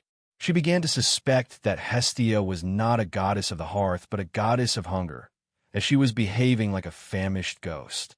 Hestia, didn't you eat at the banquet? Alex asked, looking at the goddess who had already devoured half of the food on his plate. I wasn't full, and I kept a modest appearance, so I couldn't eat much, Hestia said, not looking up from her plate. Chew first, then speak, Alex said, patting Hestia on the head, making her blush at his words. Indeed, you're like a hungry ghost. And what modesty are you talking about? Last time, you scooped up food as if you had come from a starving land, Loki said disdainfully, already reaching for alcohol. You forgot to ask, flat-chested. Unlike you, I don't drink all the time when my family isn't looking, Hestia said, pointing her fork at Loki. What did you say, cow tits? Are you asking for a fight? Do you think Alex can protect you? Loki asked nastily, pointing a finger at Hestia. All right, you two, enough. Where's Freya? Wasn't she at the meeting? Alex asked, calming the 2 goddesses who could start a fight at any moment. Freya stayed at the banquet when we left. She was talking to someone there, Hephaestus said, sipping from Alex's glass. He noticed this and sighed heavily, realizing he had nothing more of his own, such as the fate of a guy in a relationship. Why do you need that woman? Hestia asked, having finished Alex's food and wanting to reach for a drink, only to see it in Hephaestus's hands as she drank. Something happened in the dungeon, and everyone involved should know. I just don't want to go around explaining it to everyone individually, Alex replied, shrugging. Hestia could only roll her eyes at him. Loki, when you get home, take Frodo and come straight to us to find out what happened in the dungeon, Alex said in a serious tone. Loki slightly opened her eyes and nodded. The girls from the Loki family also decided to be present and go with Loki to the Hestia family home. Then, after you finish eating, you can go home to get Frodo and come straight to us. I'll go pick up Freya, as she should be heading home soon, Alex said, feeling that Freya was already moving toward her home. Ishtar was present today, and as you said, ignoring her would only make her angrier, Hestia said proudly. That was clear because, according to Freya, Ishtar is often compared to Freya, which makes her feel that her pride as a goddess is being undermined. She's always trying to surpass Freya, and if you trample on the pride of such a goddess, she might make many mistakes. But if she can think rationally at that moment, then we'll have to take a more severe approach, Alex said, his eyes gleaming slightly. What do you mean by a severe approach? Hephaestus asked, not understanding where he was going with this. There will be a raid on the red light district by the cult of the pasta monster, Alex replied, his smile widening and causing an uneasy feeling among those at the table. Members of the cult could only shake their heads, knowing that it would be difficult to dissuade Alex, and that they would have to follow him to prevent something radical from happening. You must be joking. This isn't just an attack on adventurers in Soma's family. It's an attack on an entire district, Hestia said, worried about the consequences of such an attack. It's fine, as long as we're not recognized. The rest is minor, Alex said, waving his hand to indicate not to worry. Hestia could only grimace, realizing that her beloved was a bit unhinged. And don't look at me like that. I'm perfectly sane. It's just that sometimes you need to channel accumulated stress somewhere, Alex said, kissing Hestia on the forehead. While Alex's group discussed his plans for the raid on the red light district and tried to dissuade him, Ishtar returned to her domain and summoned members of her family to hear about the rumors concerning the Hestia family. She knew little, only that Haroheim, whom she intended to sacrifice, had been kidnapped by a member of the Hestia family. However, something about the situation bothered her, especially Freya's strange behavior. Usually, Freya responded sarcastically but never threatened her, but this time she seemed ready to kill Ishtar on the spot. Ishtar didn't like how things were unfolding. As she pondered, trying to understand what had happened during her absence, her family members arrived. Ishtar snapped out of her thoughts and focused on them. Does anyone want to tell me about the Hestia family? Ishtar asked, looking around at her subordinates. They're just a bunch of level 3 weaklings. There's nothing to worry about, Ishtar-sama. We'll easily handle them and get Haroheim back, said Phryne with an air of arrogance. Really? Or does anyone else have something to say? Ishtar asked, surveying the others. Ishtar-sama, let me speak, Aisha said, drawing her goddess's attention. Ishtar looked at Aisha and nodded, allowing her to continue. Phryne looked at Aisha with disdain, thinking she was doubting her own abilities. Ishtar-sama, I don't think we can handle the Hestia family, Aisha said, causing Ishtar's eyes to narrow. Why is that? Ishtar asked with a frown. Phryne, in turn, smirked, making her face look even more unpleasant. The Hestia family is allied with Hephaestus and Loki.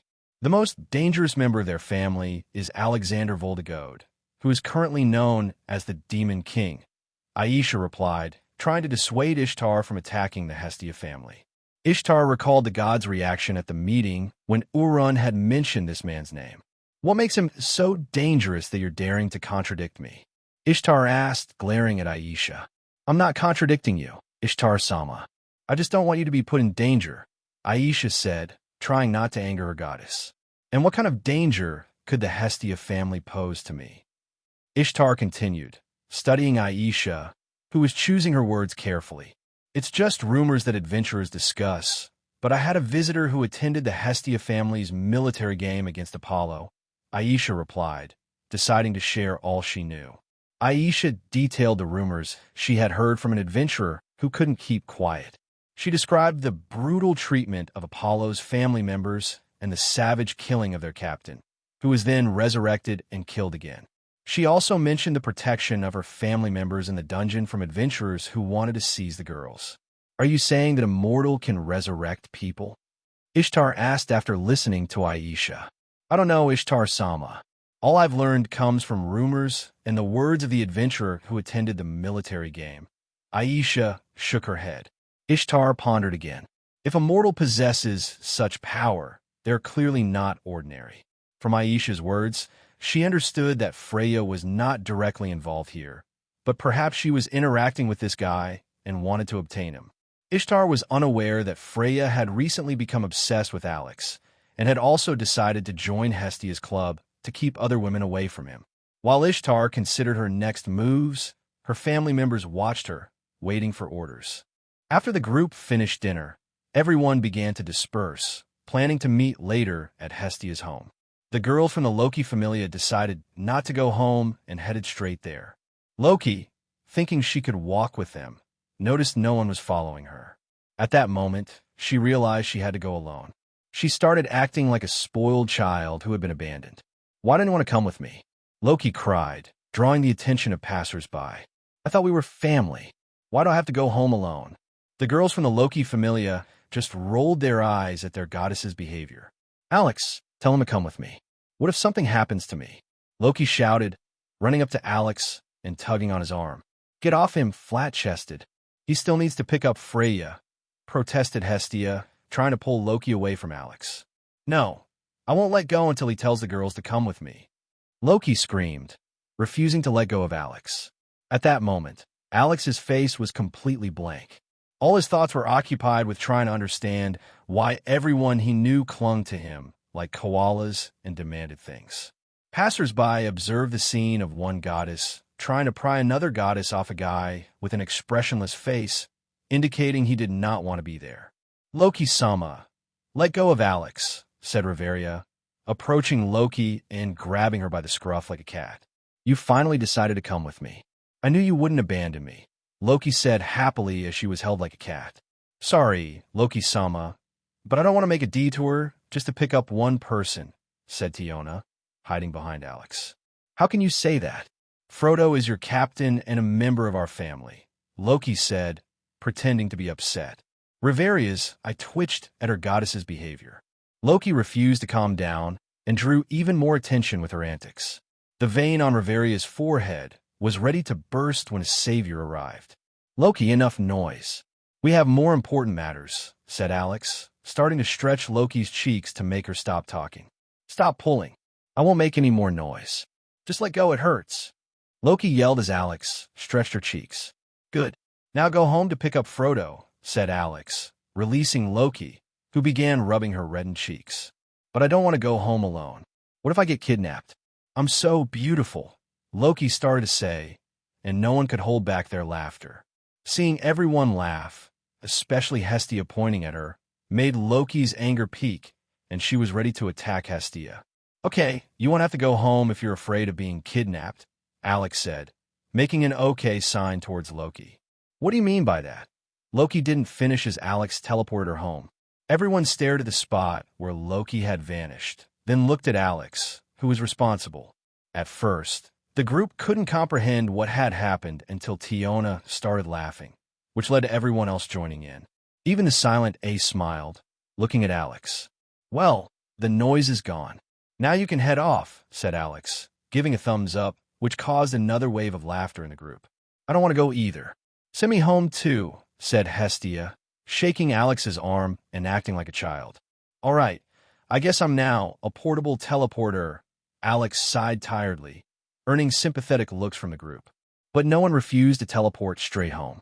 After sending the rest of the group home, Alex decided to check one more time where Freya was to avoid wasting time searching for her. Sensing that Freya was already home, he decided to teleport directly to her. At that moment, Freya, who had just returned home and was about to change, had taken off her dress and was in her underwear. Approaching the mirror, she nodded to herself, confirming that she was still as beautiful as ever. Remembering how Alex reacted to her beauty, Freya could only hope she had become even more beautiful. She wondered why Alex wasn't attracted to her beauty, and the more she thought about it, the darker her eyes became. Her thoughts went in the wrong direction. Freya began considering kidnapping Alex and hiding him from all the women he might attract. She didn't realize the danger of her thoughts, but she didn't reject them, and her desire to be with Alex only grew stronger. Lost in her thoughts, Freya was looking towards Alex's home when her reverie was interrupted by a bright light appearing in the room. She turned and saw Alex. "Yo," said Alex, raising his hand in greeting. "Am I interrupting?" he asked, looking at Freya standing in her underwear. "Did you come to spy on a goddess who decided to change?" Freya asked with a smile, approaching Alex and placing her hand on his cheek. "If I knew you were changing, I would have warned you before coming in," Alex replied, spreading his hands. He noticed that he didn't react to her half-naked appearance, and her eyes began to lose their light, replaced by an unpleasant feeling in her chest. Giving in to her emotions, Freya asked, "Am I not attractive to you?" Her eyes began to fill with darkness. "Freya, I've already told you that I find you beautiful. That's a fact. But I don't think it's appropriate to look at a girl standing in front of me in her underwear," said Alex, ignoring the changes in her eyes. "I never said I was against you looking at me," replied Freya, trying to see any emotions in Alex's eyes. "Thank you, of course, for the permission to admire your beauty, but unfortunately, we're not at that stage in our relationship where I could allow myself such liberties," replied Alex calmly, not wanting to upset her. "So if we take that step, you look only at me." Freya's eyes became even more obsessed. "Freya, you know I can't do that," said Alex, taking her by the cheeks. "You're rejecting me?" Tears began to appear in her eyes. "I'm not rejecting you, Freya. I'm just not going to abandon my family," replied Alex, shaking his head. Light appeared in her eyes at his words. "I'm not against your obsession and your character. I like you, but I won't abandon the people who love and value me," Alex continued, stroking her cheeks to help her relax. "So, you love me and want to be with me?" Freya asked, hope appearing in her eyes. "You could say that. I have started to develop feelings for you over the past 3 months, but I'll say it again, I won't abandon my family," Alex said, looking into her eyes, where hearts appeared. For a moment, Alex's mind short-circuited, and he couldn't understand how that was possible. "I don't mind other women in your life, but remember, I won't let you leave me. If you try to run away, I'll lock you up and never let you out," Freya said, and her eyes filled with darkness again. Alex couldn't understand how her eyes changed like that. He knew she was the goddess of love, but didn't realize how bad it was. "If you want to stay with me, then I'm the one who should say you can't escape. After all, the Demon King always kidnaps beautiful girls and locks them in his castle," Alex said, looking at her obsessed eyes. "I never planned on leaving you. We will always be together." "Always," Freya whispered in his ear. Alex and Freya continued to look at each other, not wanting to look away. Freya's eyes sought to memorize every detail of Alex's face so she would never forget what he looked like. Alex decided to accept this goddess's obsession, not only because he knew he couldn't escape her, but also because he had feelings for her and didn't want to give her to anyone else. He was also obsessed with the love for the people around him, but knew how to hide it. Freya could no longer hold back her feelings and decided to take a bold step. Standing on her tiptoes, she brought her lips closer to Alex's face, wanting to kiss him. When their lips met, an electric shock ran through Freya's body, and her desire only grew. Alex responded to the kiss of the goddess of love, filled with her passion and obsession. After the passionate kiss, Freya's eyes were clouded. She wanted more, as what she experienced couldn't be described in words. She brought her face closer to Alex's again, longing for the next kiss, but they were interrupted. "Freya-sama, I heard some noises. Are you all right?" Alan shouted, bursting into the room and seeing Freya in her underwear hugging Alex. "Who are you? And what are you doing in Freya-sama's room?" Alan shouted, drawing his weapon and pointing it at Alex. "Alan, you can," Freya wanted to say. "Alan, you bastard. I'm going to strangle you," Alex shouted, letting go of Freya. "Damn eavesdropping cat," he added, pulling a stick from his pocket. Freya, who wanted to ask Alan to leave, was surprised by Alex's outburst as he approached Alan. "You know it's rude to barge into a girl's room," Alex said, pointing the stick at Alan, forgetting that he himself had burst into Freya's room. "What did you do to Freya-sama?" Alan asked, ignoring Alex's tone. "I didn't do anything to her, but I'll do something to you," Alex replied, approaching Alan. "Just don't hit him too hard," Freya said, not wanting her servant to suffer too much, but believing that Alan deserved punishment for interrupting such a pleasant moment. After that, Freya's room was filled with the cries of the eavesdropping cat boy who loves interrupting romantic moments. Otter, standing by the door, didn't move since Freya hadn't ordered him to enter. The beating of Alan lasted a good 5 minutes. When Alex finished, Alan was kneeling with his hands raised.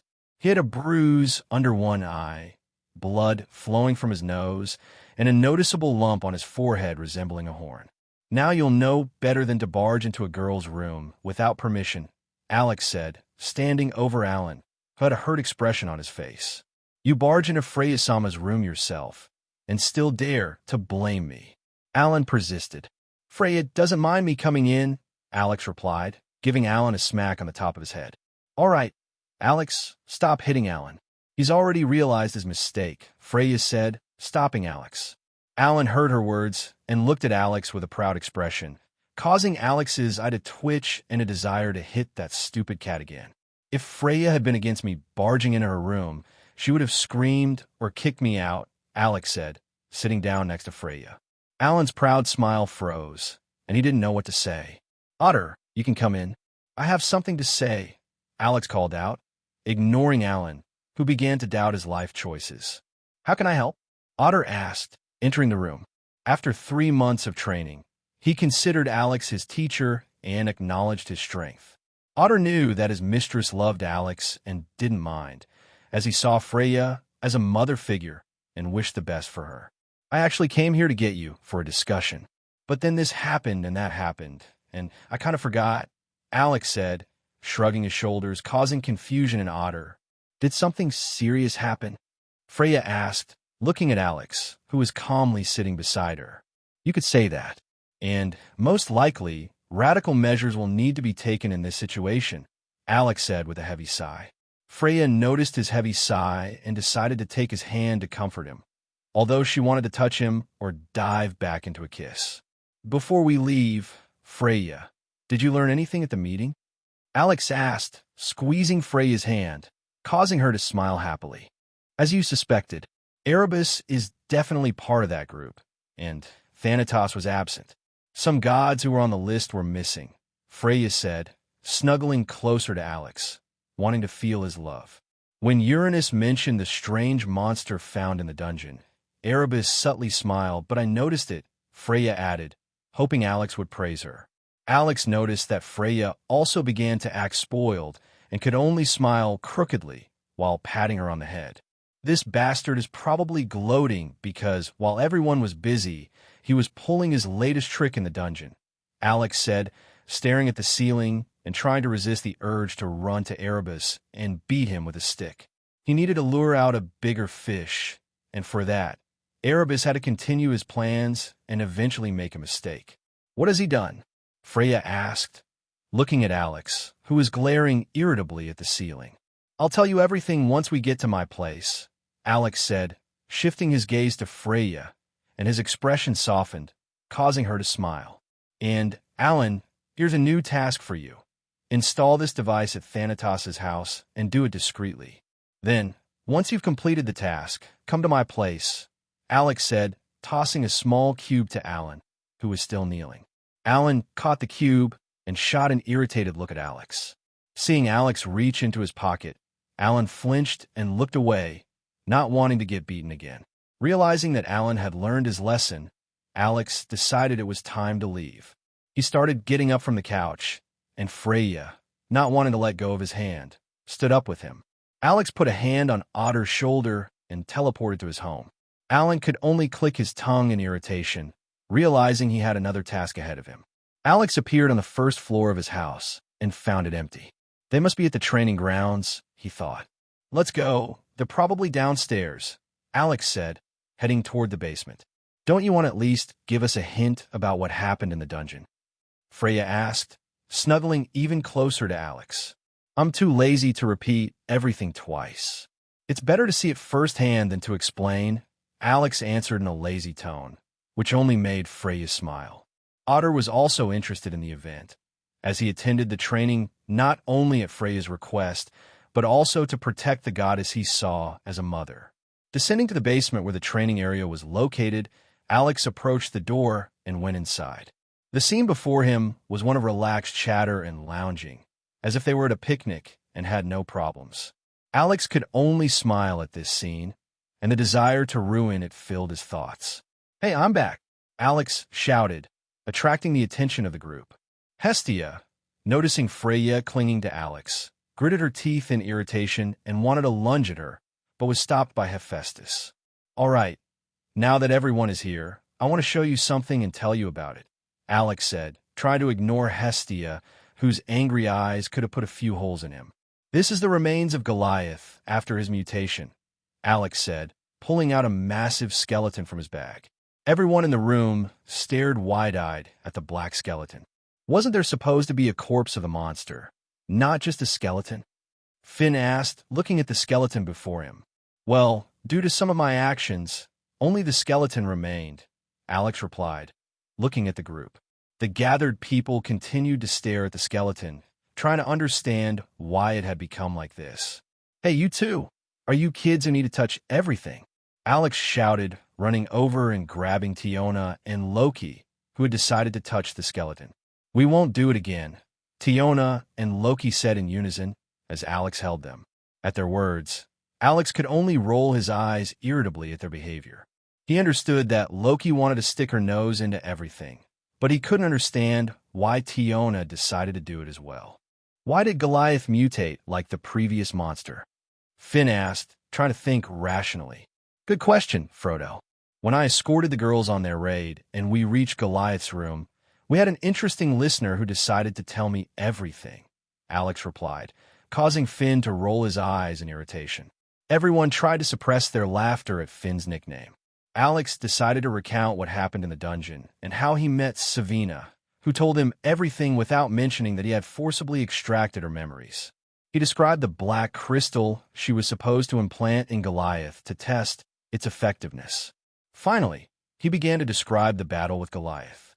Alex wanted to explain the best way to deal with the mutated Goliath, but he was interrupted by the girls, who exaggerated the battle heavily without providing any useful details. Loki's family members listened attentively, thinking it was a story about a hero who fought and defeated a dangerous monster. Even the goddesses listened intently, eager to remember every detail. While the girls recounted how bravely Alex fought Goliath, Alan arrived, but didn't know where everyone was and just stood in the main hall. Alex sensed his presence and teleported him over. Alan gave Alex an irritated look, which Alex simply brushed off. Seeing that the girls didn't want to stop their story, Alex took the guys aside to talk. "Alan, did you set up the cube?" Alex asked, looking at the annoyed cat. "Yes," Alan replied in an irritated voice. "Thanks," Alex said, which made Alan's eyes widen in surprise, and he looked at Alex in astonishment.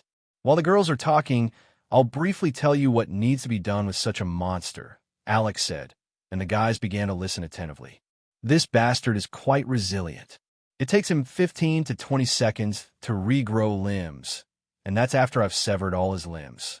Surface wounds, like cutting muscles and tendons, heal in about 5 seconds. Destroying his bones takes about the same amount of time as regrowing limbs. And most importantly, this abomination gets stronger from rage, and the more it absorbs the power of the crystal inside it." "You're saying these idiots have already reached the point where they can implant crystals into Monster X's?" Finn asked after hearing Alex's account. Alex could only nod in response. "Damn it, that's not good at all," Finn said, clutching his head. Otter merely frowned. "I think this was just an experiment. Whether it succeeded or not is irrelevant. Most likely, they want to implant this crystal into the one-eyed dragon," Alex said. At his words, the guys breathed in cold air and broke into a sweat. "Well, shit. If they pull this off, it will be complete chaos," Finn cursed, surprising Alex, who didn't expect the Hobbit to use such language. "Finn, I need you to gather your family members and come here tomorrow. I'll create a few things that need to be placed in the dungeon. Your family will go into the dungeon under the pretext of a raid and set up these devices."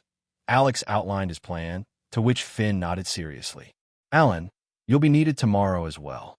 I want you to place similar devices around the city," Alex said, turning to Alan, who nodded seriously without attempting to object. Otter, you'll need to keep an eye on Freya and inform me if anything happens because I haven't set up protection for her house yet, Alex said to Otter, who nodded, indicating that he wouldn't let him down. Finn, here are my notes on the monster. Review them and prepare just in case. I don't know if these bastards have created any more similar monsters, Alex said, handing over the notebook. Finn took it and thanked him. Alex left the guys to discuss their plans and went over to the goddesses, who were listening with interest to the story. Approaching them, he called for them to follow him. Well, the shit hit the fan sooner than I thought, and their plans are moving faster. It seems Erebus is starting to lose patience, Alex said, looking at the goddesses. What are you going to do? Freya asked, expressing general curiosity. Right, we haven't even dealt with Ishtar yet, and now there's another problem, Hestia said irritably, crossing her arms. For now, we'll set Ishtar aside. She's not the main issue at the moment, Alex replied, not wanting to think about the woman just yet. And what do you propose? Hephaestus asked, sensing that Alex intended to take some drastic action. There's only one option right now. I'm going to go and kidnap Thanatos, Alex said, causing the goddess's eyes to widen. What do you plan to do with him? Loki asked, not dismissing Alex's plan. I'll extract memories from this bastard and find out who he's connected to, Alex said seriously, understanding that action was needed. Are you sure you can kidnap him without anyone noticing? Freya asked, looking at Alex. That's easy, which is why I asked Alan to set up the cube at Thanatos' house, Alex replied, causing Freya's eyes to widen as she understood his reasoning.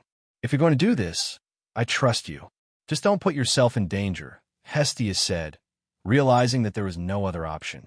All right, so as soon as I leave, go to my workshop and Hephaestus, get that chair, Alex said, looking at Hephaestus. That chair? Hephaestus asked, recalling the chair Alex had created. The other goddesses didn't understand what he was referring to. Yes, that chair, Alex confirmed, causing Hephaestus to flinch slightly, which did not escape the notice of the goddesses. Then I'll be going and will return soon, Alex said, kissing the goddesses before leaving, making sure to include Loki, who might start causing trouble again. Meanwhile, Thanatos was pacing around his room, irritated that Savina had not yet returned, and he began to think that the plan had failed again.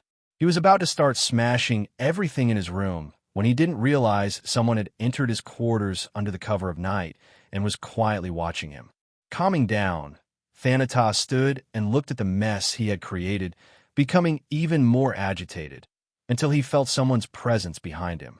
Trying to turn around and yell at the uninvited guest, he heard the last thing he managed to perceive before losing consciousness. Happy New Year, bastard. And then everything went dark. Until the last moment, Thanatos did not understand how someone had entered his quarters or why he was attacked, as he had not revealed himself. After Alex disappeared, off to invite Thanatos to visit their cozy home, the group of goddesses were left unsure of what to do and curious about the chair Alex had mentioned. Hephaestus, noticing their confusion, rubbed her forehead, baffled at how these ancient goddesses could behave so carelessly.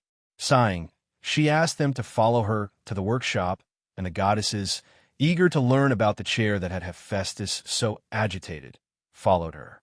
Upon reaching the workshop, Loki entered as if it were her own room and immediately began examining everything, since she hadn't had the chance to do so last time. Freya, upon entering the workshop, noticed Alex's workbench and the chair he usually sat in and headed straight towards it.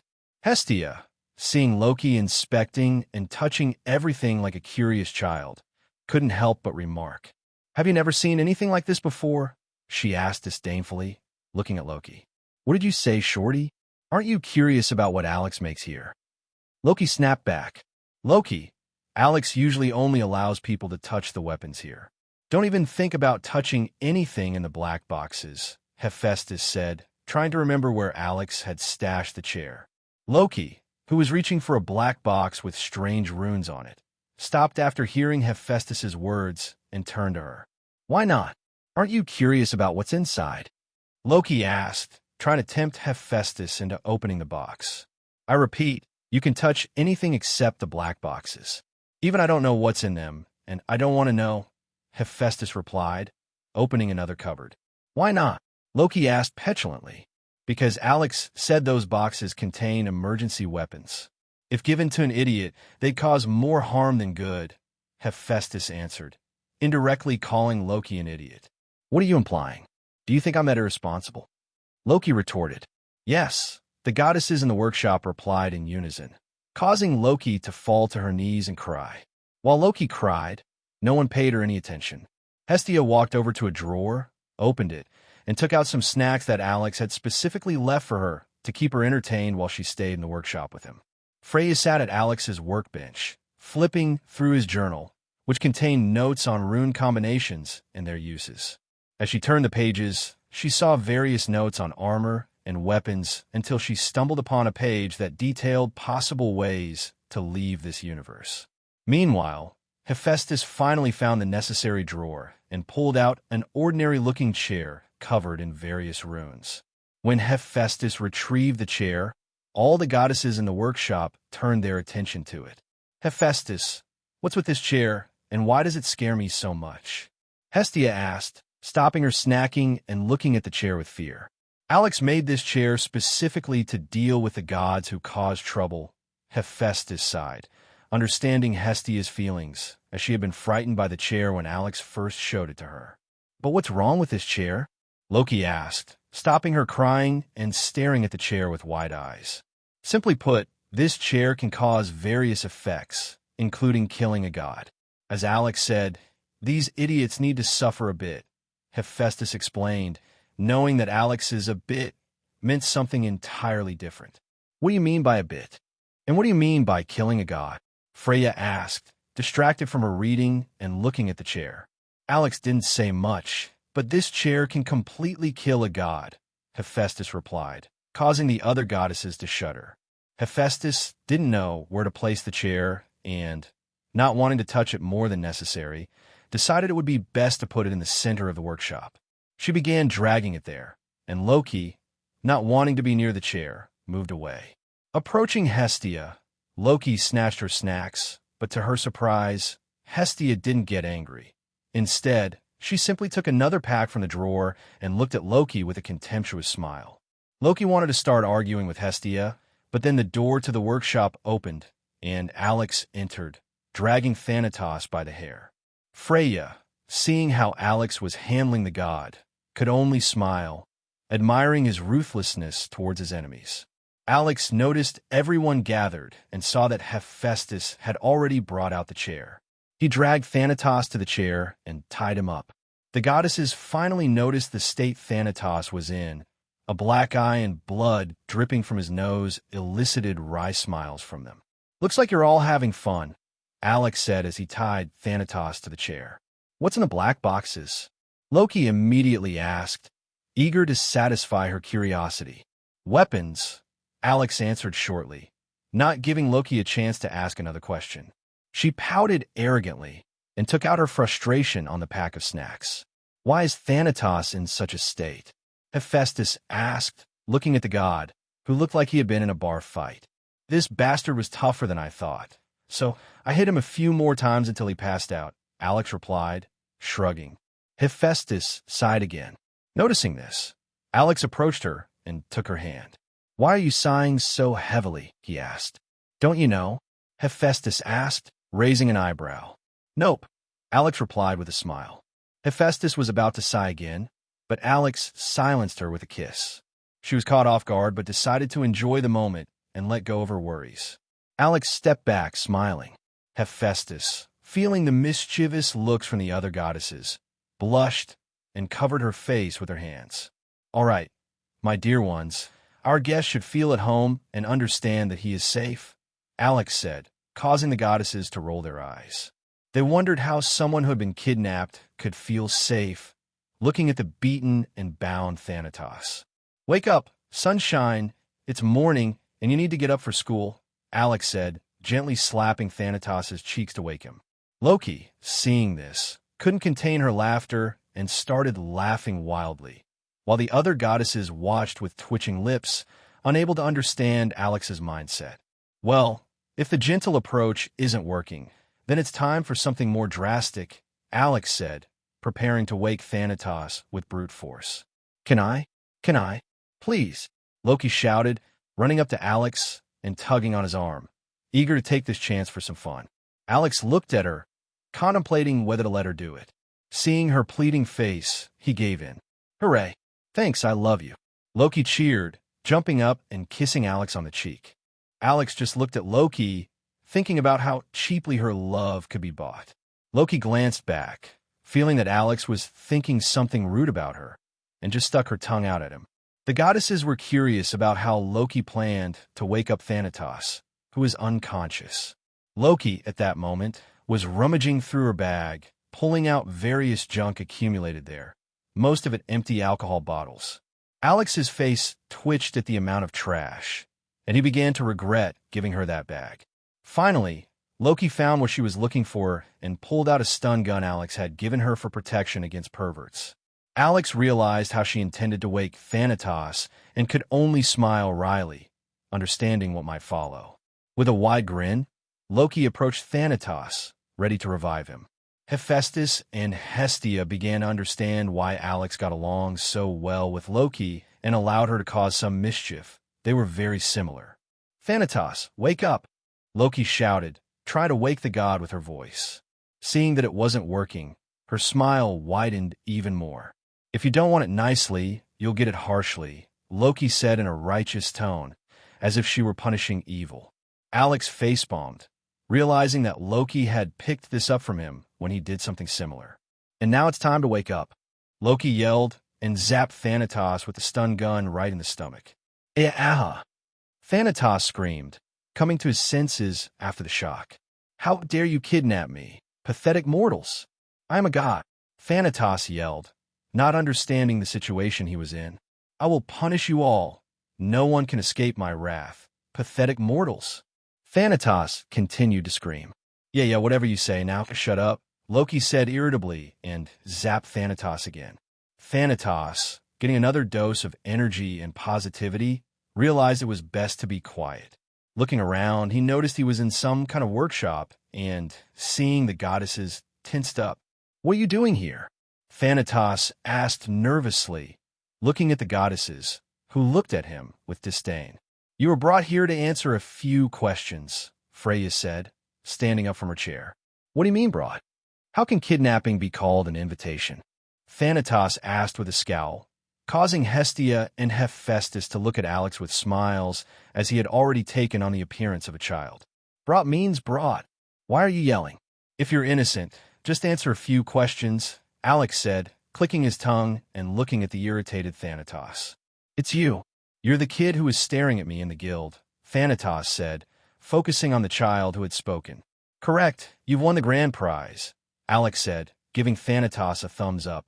Thanatos's irritation grew even more from the child's words, who dared to joke with him. Do you know who I am? I am a god. You pathetic mortal don't know who you're dealing with. Thanatos shouted. Noticing that no one was paying him any attention, Thanatos began to yell even louder.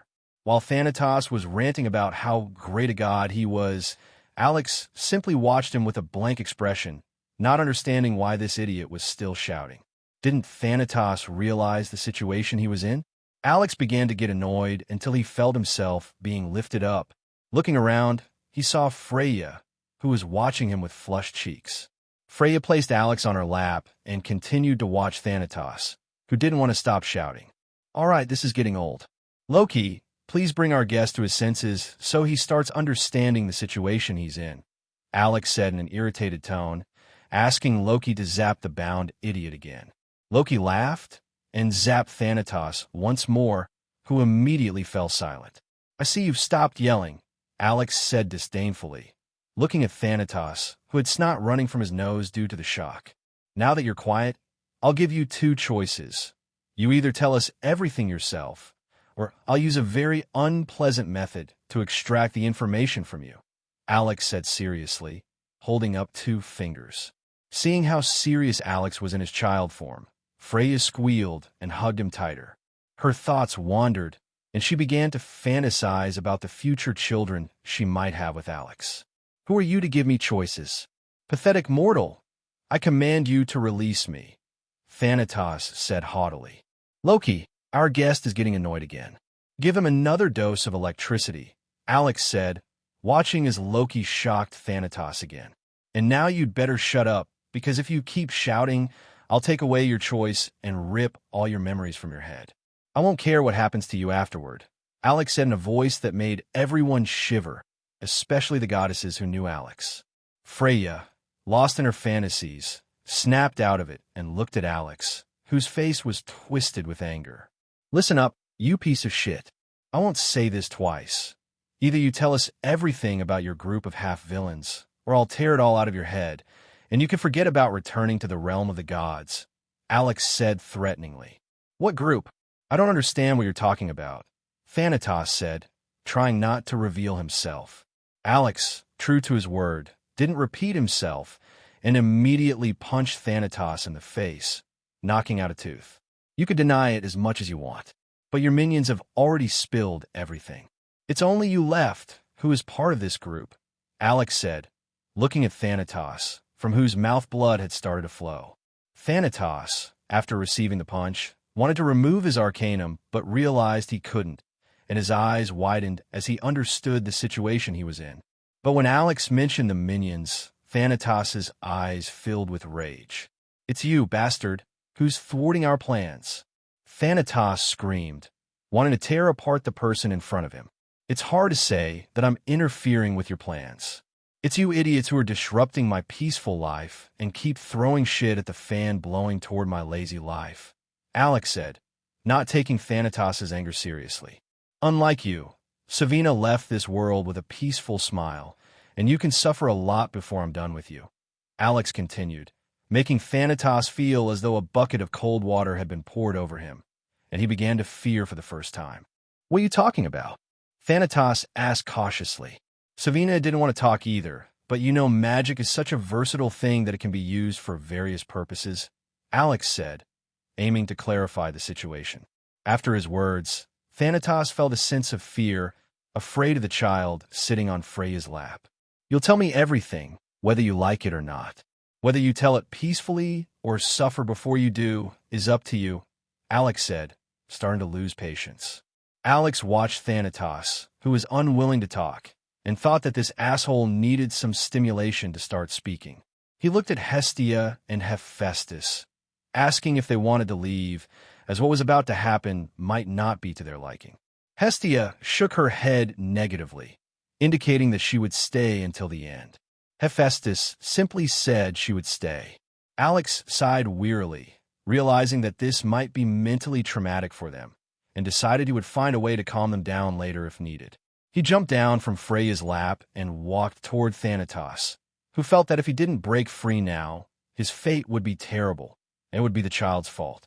Alex noticed Thanatos' desperate attempt to break free, but ignored it, approached the chair, and began to look Thanatos in the eyes.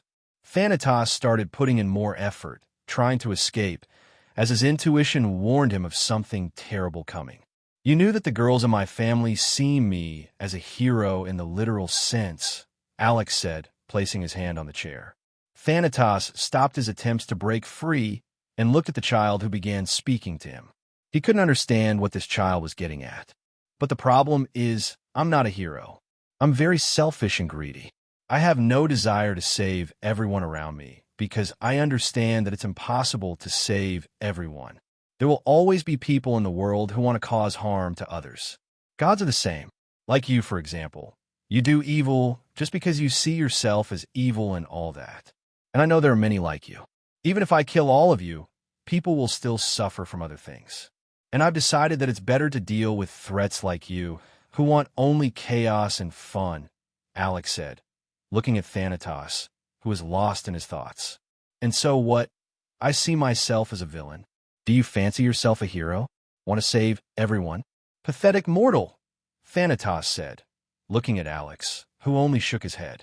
I've never considered myself a hero or a savior. I just want to live a peaceful life with my loved ones. A person like me can't be a hero, Alex said, looking at Thanatos, who continued to glare at him with malice. And do you know why? Alex asked Thanatos, who couldn't understand why the child in front of him was asking such a question. It's because the Demon King can't be a hero. A hero is someone who brings the light of hope. I bring destruction and death to my enemies, Alex said, and his eyes turned malevolent, making Thanatos break out in a cold sweat. And you'll understand that you shouldn't have come down to the human world and done whatever you pleased, Alex said, activating the chair. Hey! Thanatos began to scream, feeling a pain he had never experienced in his life. He felt as though he was being torn apart from the inside. The pain was such that it felt like his soul was being ripped apart piece by piece. Alex immediately silenced Thanatos' screams and went back to sit on Freya's lap. The goddesses didn't understand why Thanatos was writhing in pain. If they had looked closer, they would have noticed that Thanatos' body was disintegrating into small pieces and then coming back together. Alex didn't want his kind goddess Hestia to suffer from the sounds of Thanatos' suffering. So he silenced them so she wouldn't hear him going through the cycle of disintegration and healing. Loki wanted to move closer to watch, but Alex stopped her. What's happening to him that he's writhing in such pain? Loki asked, looking at Alex, who was fixedly watching Thanatos. His body and soul are going through an endless cycle of destruction and healing. The pain he's feeling now is beyond anything you can imagine, Alex replied, not taking his eyes off the suffering god. From what you've said, you could have just extracted the memories from Thanatos' mind. Why make him go through this experience? Hephaestus asked, frowning and looking at Alex. He deserves it. It's the consequence of his choices, Alex answered. If I hadn't interfered with their plans, they would have already caused chaos.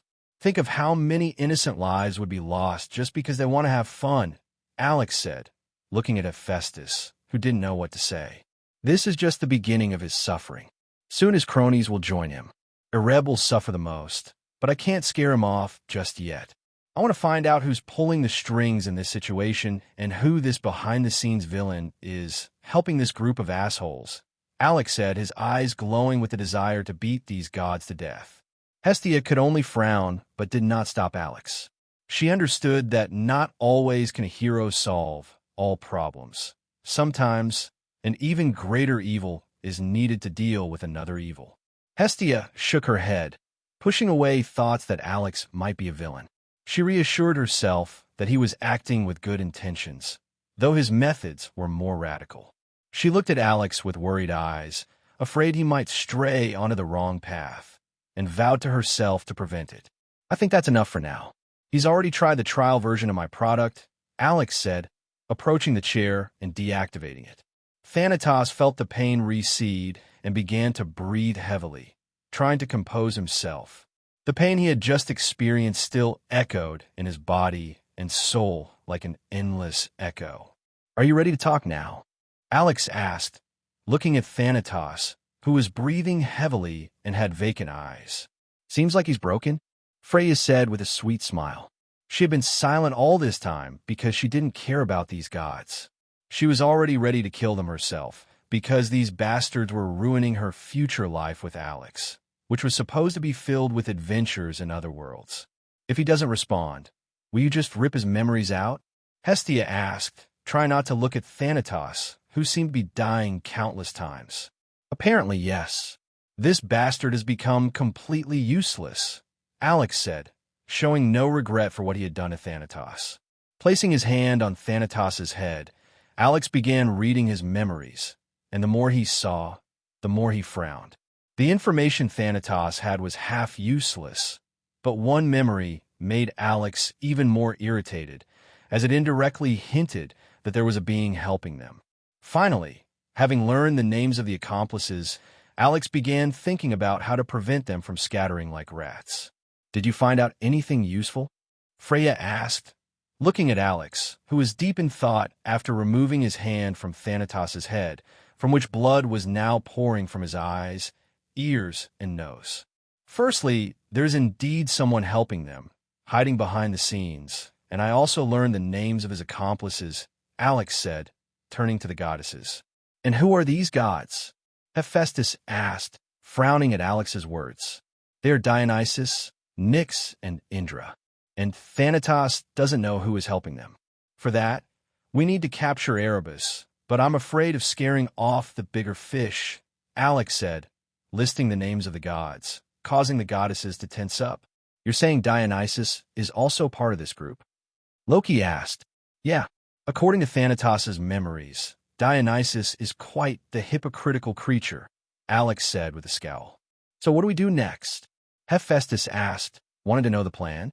I'll create a couple of trinkets to give to Loki's family to place in the dungeon.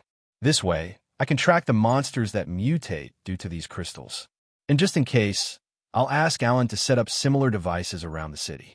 Erebus has become more irritable and unbalanced lately, Alex said, outlining his plan. You want to catch them one by one. So Erebus makes a mistake and reveals himself? Freya asked, trying to guess Alex's plan. Hearing her words, he turned to her with a surprised look. You guessed it. I want to catch them one by one so that Erebus will rush his plans and make a mistake, Alex said, giving her a thumbs up. Freya only smiled sweetly, proudly looking at the other goddesses, who grimaced at her actions. The group began discussing future plans regarding Erebus and the being pulling the strings. Extracting information from Thanatos' mind, Alex finally learned the names of the group of fools striving to sow chaos. But as he had suspected, someone was helping them from the shadows, and he didn't like it. Usually, such beings don't act out of charity, and most likely, Erebus was a pathetic puppet in the hands of this entity. Observing the gods and creatures of this world, Alex concluded that this world was quite weak, and the entity behind the scenes was probably just having fun. Alex tried to recall who it might be, but couldn't come to a definitive conclusion as there were many such beings. Alex continued pondering, making guesses about who it could be, and all these beings were very dangerous. Therefore, he needed to prepare for their possible appearance. While Alex was deep in thought, the goddesses watched him, seeing his face constantly frown. What are you thinking about? Loki asked, wanting to pull Alex out of his thoughts. I was just thinking about who could be behind the scenes, and if it's the entity I'm thinking of, everything could be much worse than I anticipated, Alex said, looking at the concerned goddesses. And who could it be? Freya asked, wanting to comfort Alex because with each encounter with this group of fools, he was becoming increasingly irritated. Let's just say, if this entity really came into this world, this universe would have been destroyed long ago, Alex sighed. Is it really that bad?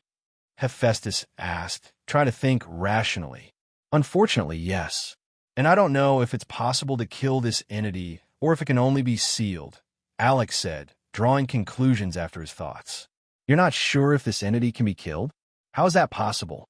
Loki asked, not understanding. Well, let's just say, such entities exist outside of everything, and their very essence is chaos, Alex replied, hoping it wasn't who he thought it was. Can you explain more? Loki asked, raising her hand. I'll try to explain so you understand what I mean, Alex said wearily. First, there was the creator of everything. Then he created everything, and that was the beginning. When the beginning appeared, so did the end.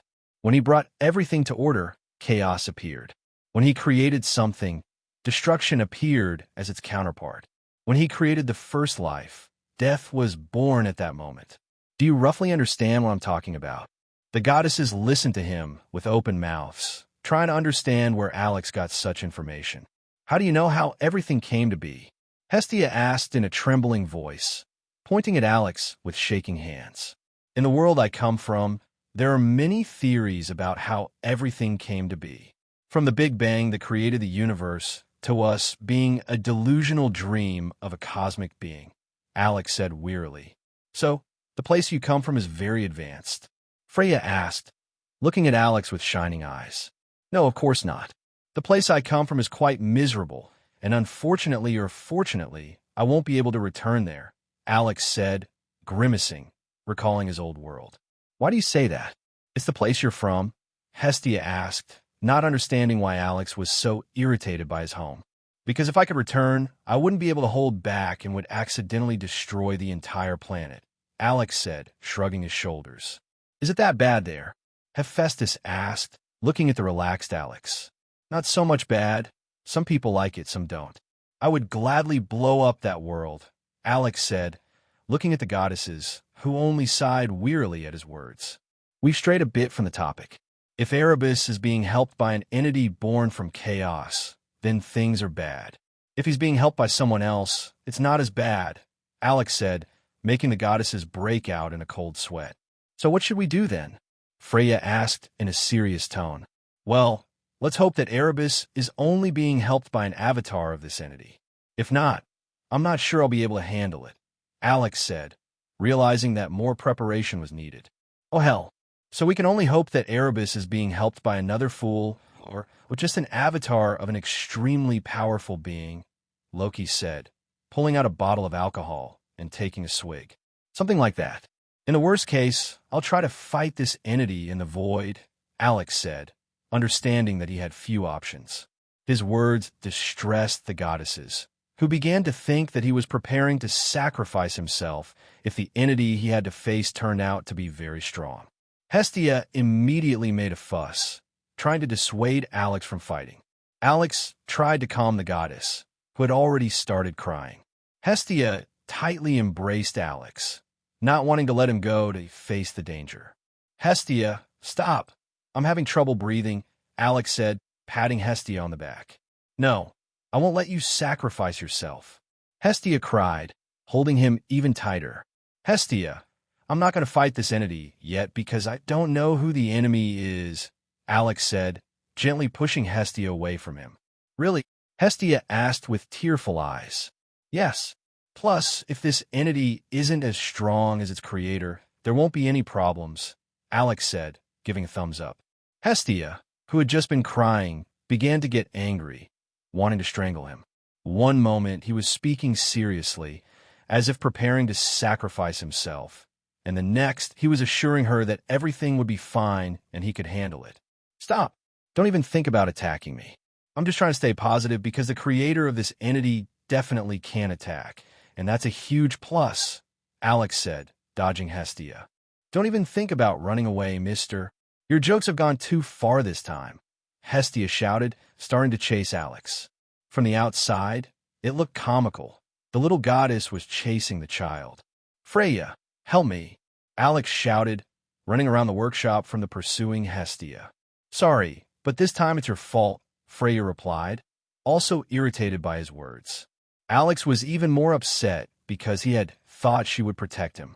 Hephaestus, Loki, help. Alex tried to find support from the other goddesses, but they ignored him. Alex had no choice but to resign himself to the situation. Thanatos, sitting in a chair, was still disoriented and didn't hear what was going on around him. He turned out to be not as powerful a god as he thought, as just a few minutes of torture had turned him into a helpless puppet with its strings cut. Alex continued to run from Hestia, hoping her anger would subside or that she would tire of the chase. However, he was gravely mistaken, not realizing that when a girl is angry, she will chase you to the ends of the earth to vent her fury. Instead of Hestia tiring, it was Alex who became exhausted and decided to retreat to his pillow so Hestia couldn't reach him. But that too was a mistake, as Hestia became even angrier. Come down here immediately. Alex, I'm not joking. Get off the pillow and come here. Hestia shouted, throwing another object at Alex, who was flying on his pillow. You know it's unfair to throw objects. They're dangerous, and if you hit someone, Alex said, catching another item thrown by Hestia. I don't care. Come down immediately, Hestia yelled, unwilling to seek reconciliation. Hold on. Hestia, stop throwing sharp objects at me. Can you tell me why you're so upset? Alex asked, dodging a knife Hestia had thrown. Are you still asking? Get down here right now, and I'll show you why I'm upset, Hestia fumed, grabbing a mace and preparing to throw it at Alex. At that moment, the goddesses watched the situation with cold eyes, also wanting to throw something at Alex, who didn't understand why they were upset. Stop! Don't throw that heavy thing at me, Alex shouted, trying to stop Hestia, who was holding the mace like a real barbarian. If I understand correctly, You're upset because I was irresponsible about this situation and you thought I would be fighting to the death with this entity? Alex asked. Hestia's hands stopped at this point, and she started looking at Alex. If you understand, then come down and receive your deserved punishment, Hestia said, still holding the mace. Hestia, I started preparing for such a situation the moment I realized that other beings might interfere in this world.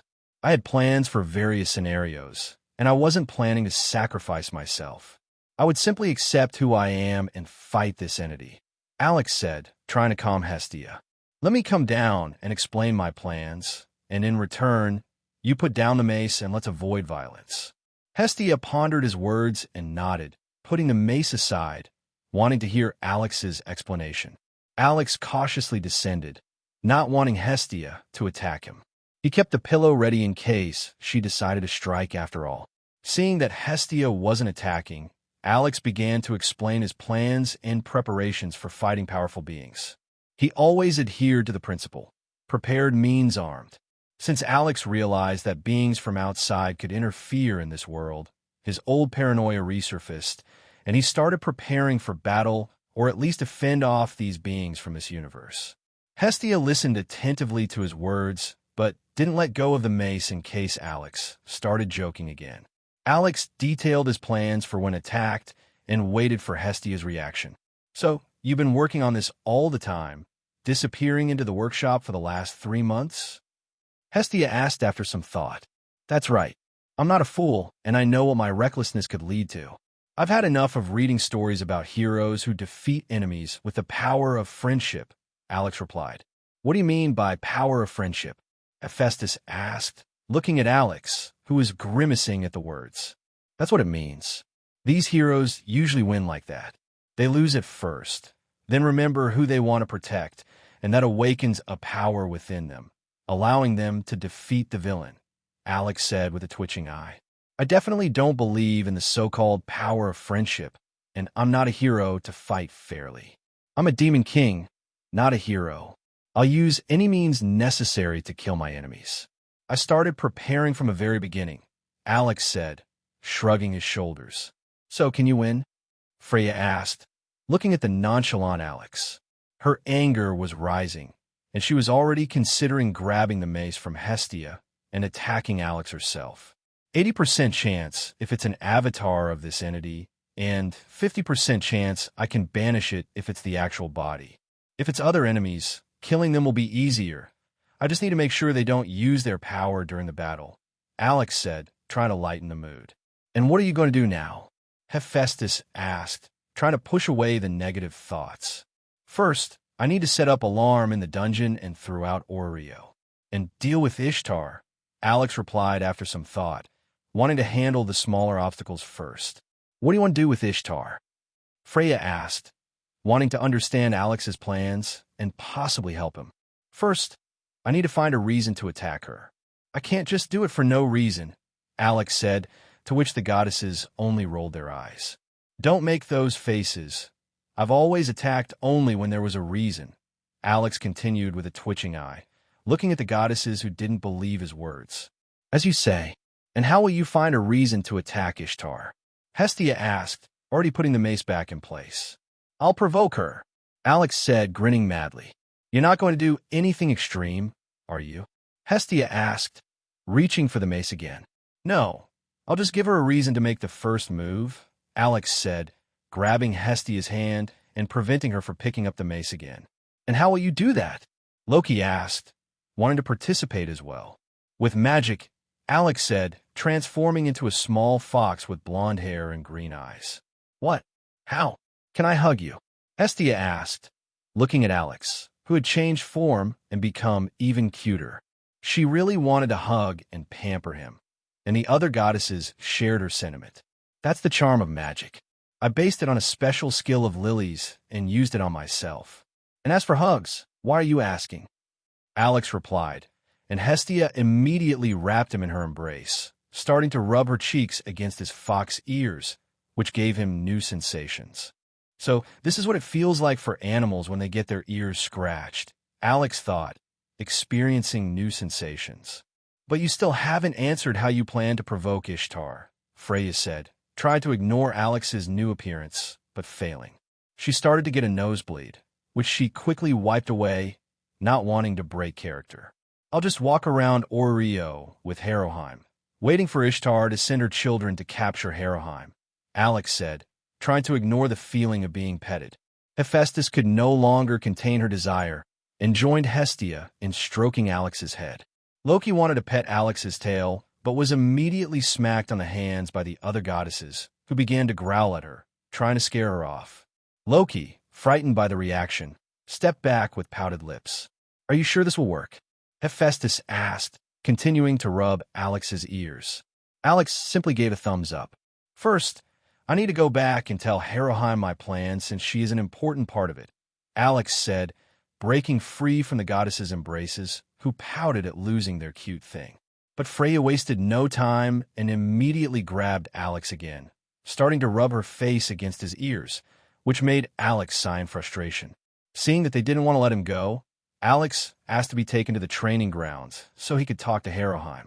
Freya, who was carrying Alex and continued to occasionally rub her cheeks against his ears and breathe heavily, fulfilled her role as a carrier. Not wanting to be seen in such a shameful state, Alex jumped down from Freya's arms. Her eyes darkened for a moment, and she wanted to grab Alex again, but he held up his hand to stop her. Freya gave up and sadly watched as Alex entered the training grounds. As soon as Alex appeared in the training grounds, his presence first caused confusion, then shock, and then the girls, like hungry beasts, rushed towards him, eager to hug him. Alex realized he had made a mistake leaving Freya's embrace, as she could have protected him in this situation. Stop! Don't come near, or I can't vouch for myself, Alex shouted, trying to stop the approaching girls. Little one, who are you?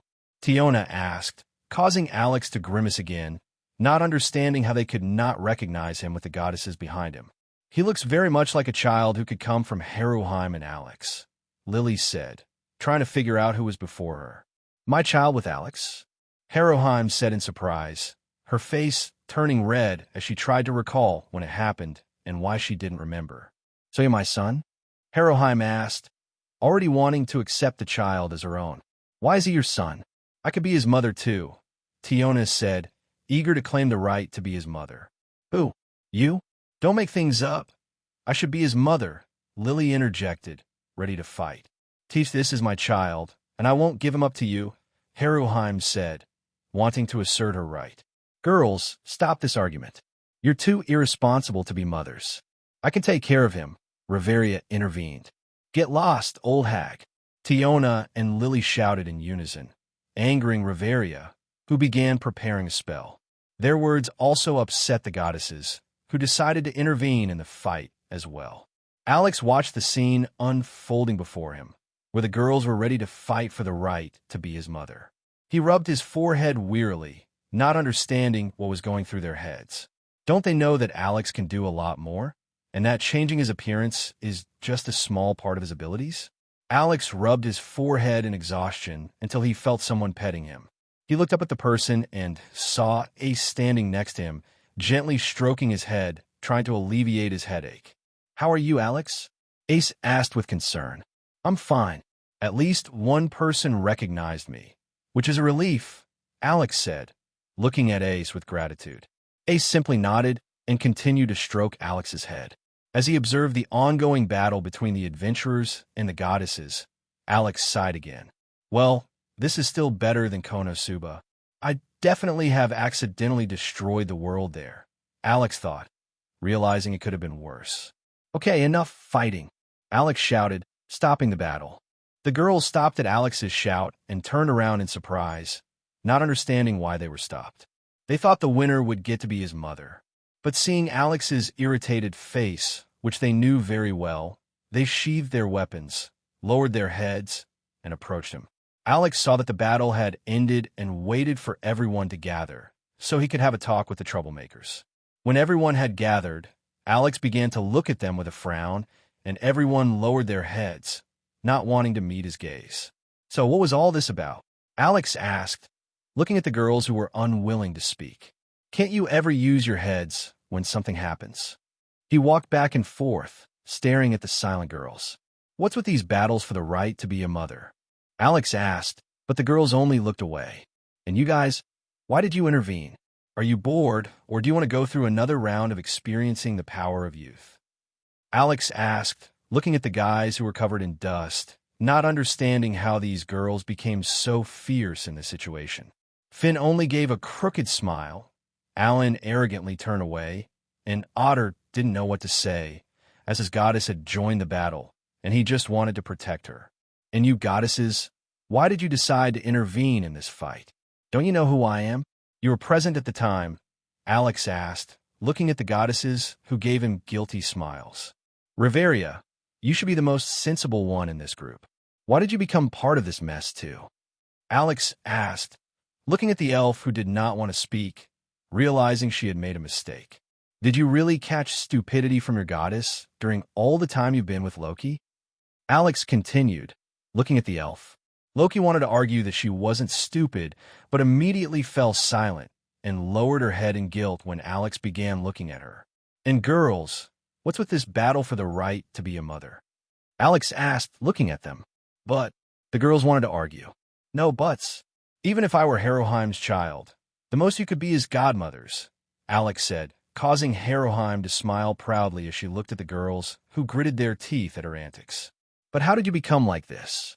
I know you can turn into a child, but not change races, Lily asked, looking at Alex and wanting to touch his ears, just as he had done with hers. I based it on your unique skill and applied it to myself, Alex replied. All right, I still need to talk to Haroheim, so you all think about your behavior in the meantime, Alex said, approaching Haroheim and taking her hand, wanting to move away to talk. Haroheim continued to look proudly at the others, which only annoyed them more. Alex, did we forget something? Hestia asked, remembering the god they had left in the basement. Right, Alex said, smacking his forehead as he remembered the bag of trash he had forgotten to dispose of. I'll deal with him later. Don't worry, no one will even know, Alex said, giving a thumbs up as he left with Haroheim. The goddesses could only feel a little sorry for the poor creature, but just a little, as he had brought it upon himself. Alex took Haroheim away from the other girls so they could think about their behavior while he explained his plan to Haroheim. Haroheim, holding a child very much like herself, was lost in her fantasies. She wasn't thinking about anything at the moment. She was just watching Alex and dreaming of a future where they had a family and children who would resemble them. If we have children with Alex, they will look just like him when he looks like this, Haroheim thought, gazing at Alex.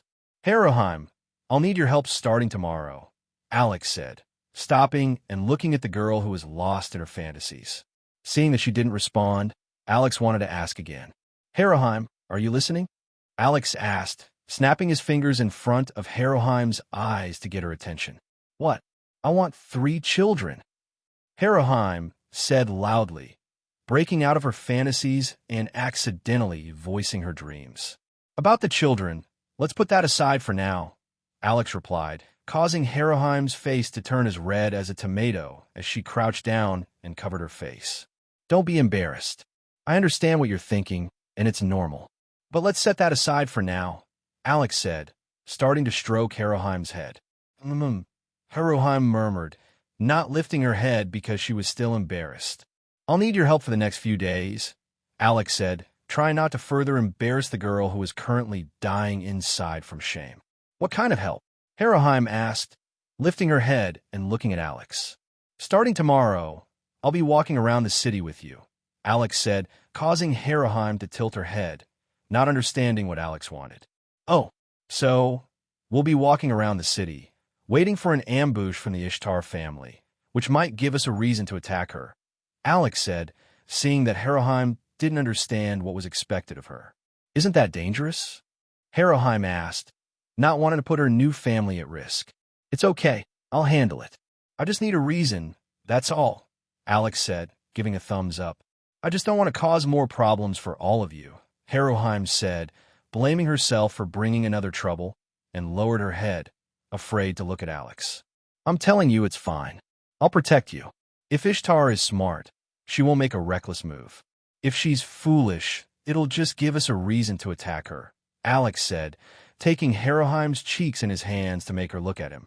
But, Haroheim began to say, no buts. I promised I'd protect you, and I will. And if Ishtar doesn't stop after my warning, no one will be able to help her, Alex said firmly. Then I'll do everything I can to not let you down, Haroheim said resolutely. You're a smart one, Alex said, looking into Haroheim's eyes, which were filled with determination. Haroheim only smiled at his words. Alex and Haroheim chatted and laughed a little longer, forgetting that at that very moment, a certain goddess in the red light district was going crazy because she couldn't gather any information about Hestia's family, as all the rumors reaching her were either ridiculous or exaggerated. While Alex's group was busy kidnapping and interrogating the trash god, Ishtar was losing her mind from the lack of reliable information. Everything she received were just exaggerated rumors, so distorted that she couldn't tell truth from lies. Ishtar even tried to use her charm to question adventurers, but learned nothing useful. She found out more about some new cult than about the Hestia Familia, which was hidden behind exaggerated rumors. At this time, Ishtar sat on her throne, glaring angrily at the members of her familia, who had failed at such a simple task as gathering information. Is this all you managed to gather in the time I was away? Ishtar shouted, smashing a glass on the floor. The shards flew and grazed the members of her familia, who were kneeling and afraid to look at their goddess. Ishtar-sama, we're doing our best, but all the information we get seems terribly absurd, said one of the members of Ishtar's familia. Then you are not trying hard enough. How hard is it to find out something about a small familia that just recently appeared? Ishtar screamed, and her familia members flinched. Ishtar-sama, those with good stealth tried to spy on the Hestia Familia, but they couldn't penetrate the house due to a strange barrier. This barrier even prevents eavesdropping on what's happening inside the house. Another member of Ishtar's Familia tried to explain. How can a mortal have such abilities? Ishtar asked herself, biting her nail. Were you at least able to find out where this guy is from? Ishtar asked irritably, wanting any clue. Ishtar-sama, we found out that he is from the Far East. He traveled all his life before deciding to come to Ororio, answered a third member of Ishtar's Familia. Did you manage to find out which Familia he belonged to and other details? Ishtar asked, trying to calm down. Everything related to his life before arriving in Ororio is also full of various rumors. Some say he is a member of an ancient family, others that he is a lost prince who fled from his country. Some claim he is a humanoid monster escaped from another dungeon. There are many rumors, but the only sure thing is that he is from the Far East, said another member of Ishtar's Familia, responsible for gathering information about Alex. You mean to say that all you found out is that he's from the East and nothing more? Ishtar asked, her anger rising again. Ishtar-sama, we're doing everything we can. We've threatened, bribed, and tried various ways to extract information from adventurers, but we still can't learn anything reliable. Another member of Ishtar's Familia tried to explain. Then try to capture someone from his circle, Ishtar said, wanting to resort to drastic measures. Please reconsider, Ishtar-sama, Aisha shouted, fearing the consequences of such a step. How dare you contradict me? Ishtar shouted at Aisha, who had interrupted her. Ishtar-sama, I beg you to reconsider. When members of Apollo's Familia said something to Alex during the war game, he made their lives worse than death. If we try to capture someone from his circle, I dread to think what he might do, Aisha said, trying to calm her goddess so she wouldn't take a reckless step. Haha, Aisha, since when did you become so cowardly? Isn't it just a small family? We can handle them easily, Phryna laughed arrogantly, trying to belittle Aisha. It's not cowardice. I'm just worried about Ishtar-sama. The captain of the Hestia Familia attacked Apollo after the war game ended. Do you think he won't be able to do it again? When he attacked Apollo, there were other gods and adventurers present, and no one stopped him. Do you really think he won't dare to attack Ishtar-sama after we capture a member of his Familia? Aisha said, ignoring Phryna. Ishtar pondered these words, recalling the rumors that the captain of the Hestia Familia attacked a god without any consequences. Then continue monitoring the Hestia Familia, And if the opportunity arises, capture Heraheim. Once she is in our hands, we'll see if this person dares to attack our familia or not. Ishtar ordered and went to her quarters. Ishtar couldn't imagine that all these rumors were deliberately spread by Alex, mixing them with the truth to prevent those trying to learn more about him from discerning reality. How can rumors be spread in a world without the internet and television? It's quite simple. A little help from the waitress girls, and it's done. Everyone comes to drink at the hostess of fertility, and a few words here and there, and ridiculous rumors mix with the truth. If Ishtar had thought about it, she might have realized that someone was deliberately interfering, but her rationality was impaired due to the goddess's wounded pride. How could Ishtar not be furious that someone was kidnapped from her home? The perpetrator suffered no consequences, and she could do nothing about it. While Ishtar was destroying her room in a fit of rage, Alex returned to his workshop to prepare some items for the Loki familia and Alan. I see you haven't gone anywhere. I'm glad you're such a good prisoner, Alex said, entering the workshop and addressing Thanatos, who did not respond to his words. You're such a good prisoner. You don't make noise. You don't threaten. I'm proud of you. Alex walked past Thanatos and sat at his workbench. But you understand that silence is not an option either, he said, turning to Thanatos, who still didn't react. Have you ever been told that you're a terrible conversationalist? Alex noticed that Thanatos continued to ignore him and simply gave up, looking at him with disdain. The great god of death turned out to be not so great, just a loudly barking mutt who didn't know its place. Turning back to his workbench, Alex began creating an item to help detect mutated monsters.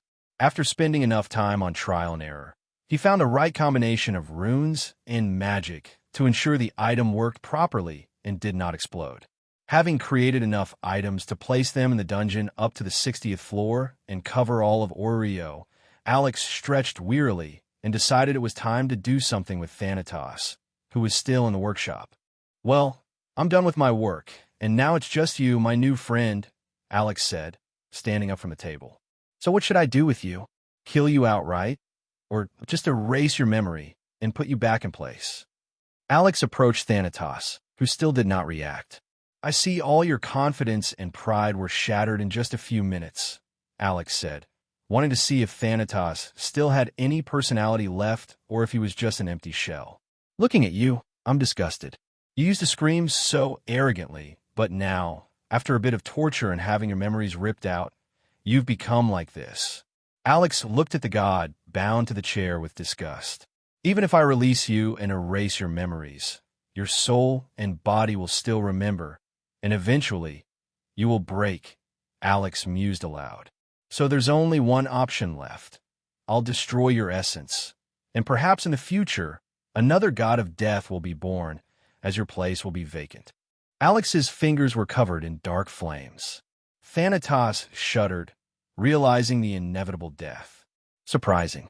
Even if you're not reacting now, your soul and body understand what awaits you, Alex said, striking Thanatos in the stomach.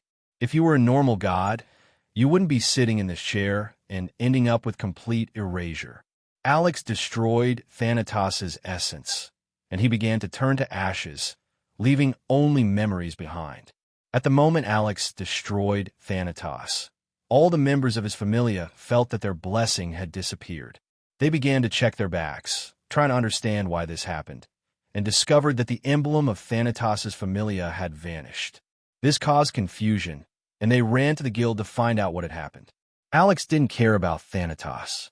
All he cared about now was going to sleep and cuddling with his goddess. It didn't matter who it was, Hephaestus or Hestia, as both goddesses had started sneaking into his room one after the other to sleep beside him. Waking up the next morning, Alex felt that his arm was numb from someone lying on it. Turning his head, he saw Hephaestus cuddling his arm and sleeping soundly. Their fingers were entwined, and deciding to hug the sweet goddess, Alex turned towards her and pulled her into his embrace, wanting to lie there a little longer. Hephaestus felt the embrace and snuggled even closer, continuing to sleep, oblivious to the time. While Alex stroked Hephaestus's head, his thoughts were occupied with how to catch these gods without scaring off others. He was sure that they had already received information about Thanatos' disappearance or death, as, by destroying the core of Thanatos, Alex felt that the blessing given to the members of his familia had vanished with the god's life. Alex decided that he needed to start capturing these gods so that Erebus would not get any help and began making reckless moves. Hephaestus woke up, feeling the embrace, and lifted her sleepy eyes to see Alex's thoughtful expression lost in his thoughts. She looked at Alex and thought that her life had become more colorful since his arrival. Hephaestus didn't know how to thank him, and even when she tried, Alex always said it wasn't necessary. At that moment, looking at his face, desire took over, and she reached out to kiss him. Good morning. It's nice to receive a morning kiss, Alex said, snapping out of his thoughts from Hephaestus's kiss. Good morning. Why are you so thoughtful this early? Hephaestus asked, enjoying the pleasant sensation of the kiss that she liked very much. I was just thinking that I need to speed up my plans to avoid putting you in danger, Alex replied, holding Hephaestus close as she hugged him and began breathing on his neck, causing a slight tickle. I know you'll handle it, Hephaestus said, sinking into Alex's embrace, wanting to be closer to him. And what about those frowns yesterday when you thought I wanted to sacrifice myself? Alex asked, recalling the frowning faces of the goddesses who thought he intended to sacrifice himself. I know you're strong, but I'll still worry about you, Hephaestus replied, biting Alex's neck, making him laugh. I just don't want to lose the happiness I've found, Hephaestus continued, stopping her bites. Don't worry, I have plans for every possible situation. And if those plans fail, I have plans for those cases too, Alex said, nodding. So you're prepared for everything? Hephaestus asked. Of course. I follow the principle prepared means armed. It's my paranoia that keeps me from doing anything halfway, Alex said, rubbing his cheek against Hephaestus's head, making her giggle. Even if you've prepared everything, I'll still worry about you, Hephaestus said, lifting her gaze to Alex and looking into his eyes. In the worst case, I'll summon my castle. If the enemy is strong enough, I'll use that trump card, Alex said, causing Hephaestus's eyes to widen. You have a castle? Where is it? Why haven't you summoned it before? A stunned Hephaestus asked, not understanding how this was possible.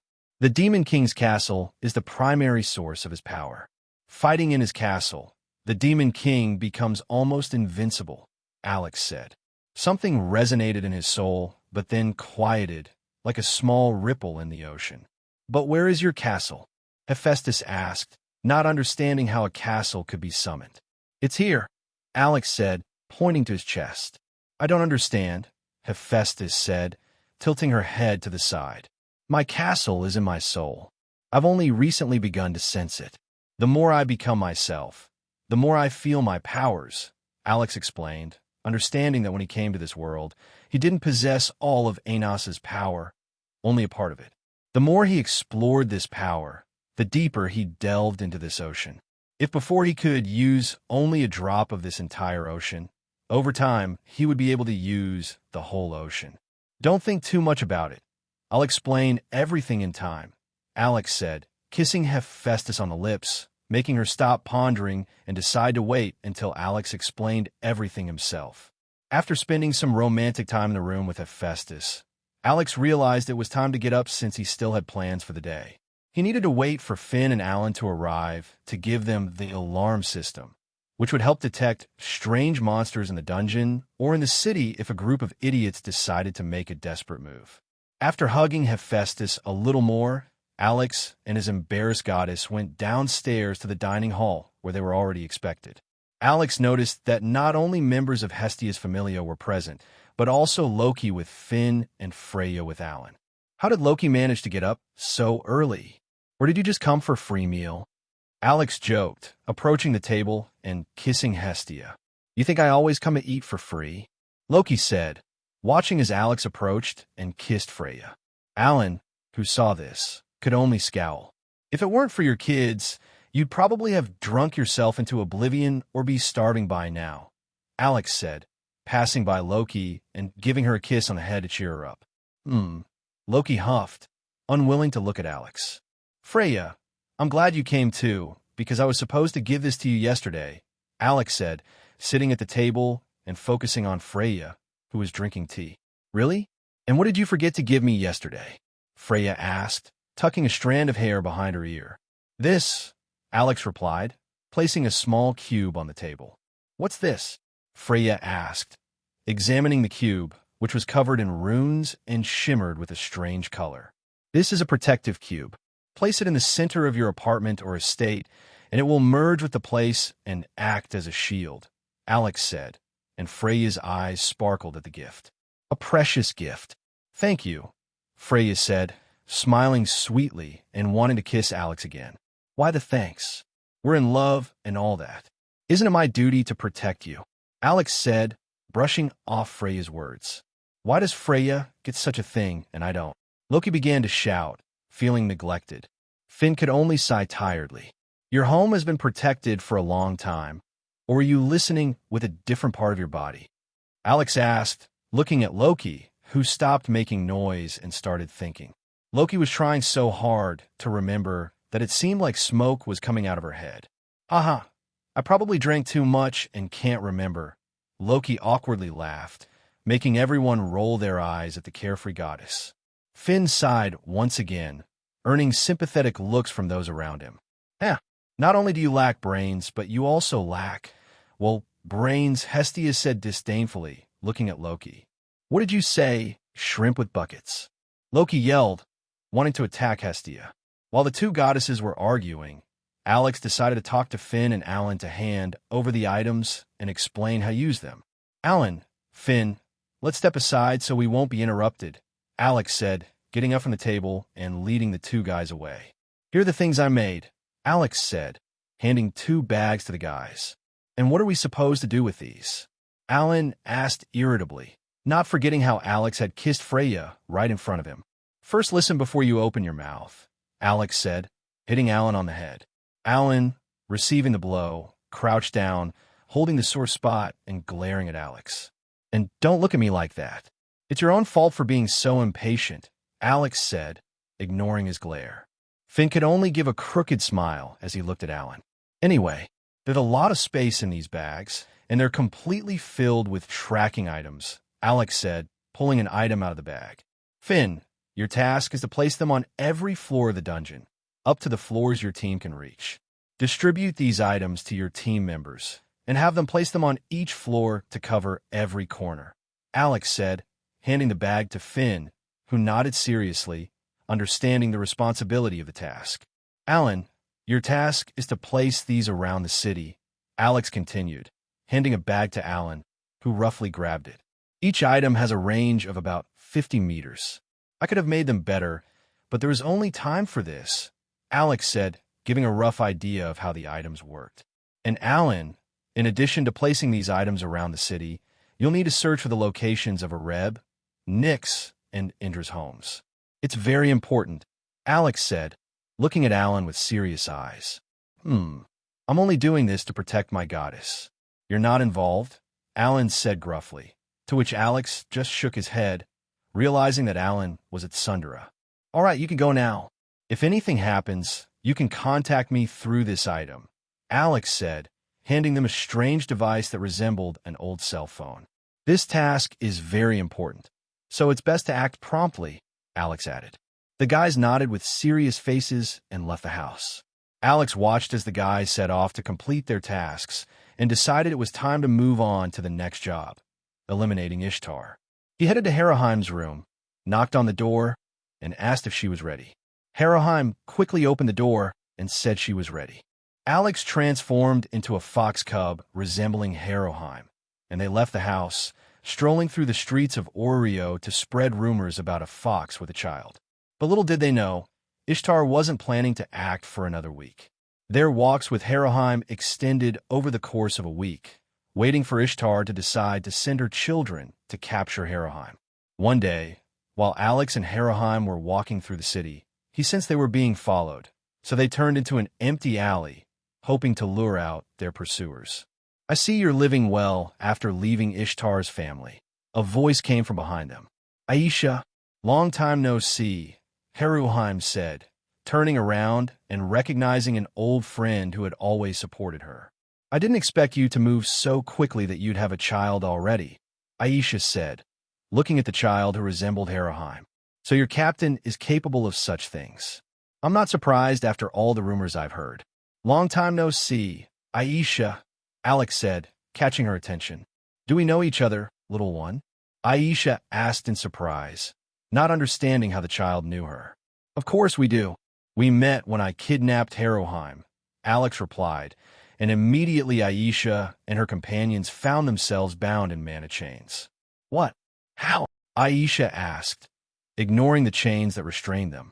"Well, magic," Alex replied, waving his hands, and rose petals began to fall through the air. Aisha and her companions gaped, not understanding what was happening. "I was waiting for Ishtar to decide to capture Haraheim. But why hasn't she done it earlier?" Alex asked, using a sealing spell to prevent anyone from eavesdropping. "Ishtar didn't know which rumors about you were true and which weren't," Aisha responded, realizing she had little chance of escaping. "I see. Don't worry, I won't do anything to you or your companions. We'll just talk and decide what to do," Alex said, causing a sigh of relief from the group of captured girls. "I'll ask a few questions, and you just answer them," Alex continued, and Aisha nodded in agreement. "First question, do you want to leave Ishtar's family?" Alex asked. "Yes, I do," Aisha answered immediately without hesitation, and her companions nodded as well, indicating that they also wanted to leave Ishtar's family. Then the next question, which gods has Ishtar been meeting with recently? Alex inquired. "Over the past week, Ishtar has been frequently visited by the god Indra," Aisha replied. Upon hearing this, Alex's smile grew wildly, realizing he had found another enemy. "Final question, how often did Indra come by?" Alex asked. "Indra came every day and often stayed for a long time. He was with Ishtar when we left to capture Haraheim," Aisha said, looking at Alex, whose smile was becoming increasingly deranged. "Ha ha ha ha. I found him," Alex began to laugh, anticipating the encounter with a new enemy. "Listen, Aisha, I can free you from Ishtar's influence, but I'll need your help," Alex said, continuing to smile. "What can I do to help?" Aisha asked, stuttering. "It's simple. You'll bring me and Haraheim to Ishtar and say you captured us. After that, you just need to stay out of it," Alex said, freeing the girls.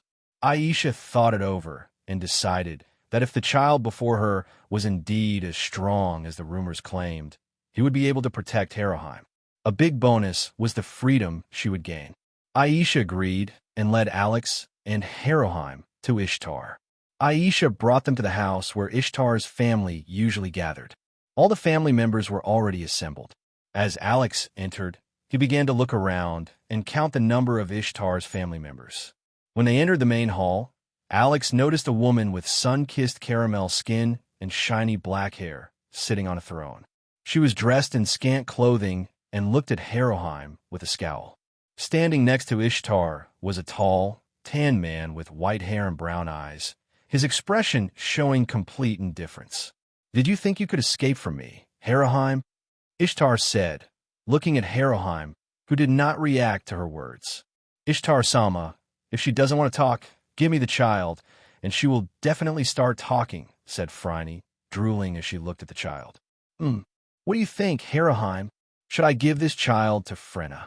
Ishtar asked, hoping to elicit some reaction from Haraheim. "PFFF, I can't take it anymore. This is fucking hilarious." Alex started laughing, unable to endure the serious atmosphere any longer. "How dare you interrupt, Ishtar-sama? Children need to be punished," Phryne shouted, but Alex made a gun shape with his hand and pointed it at her.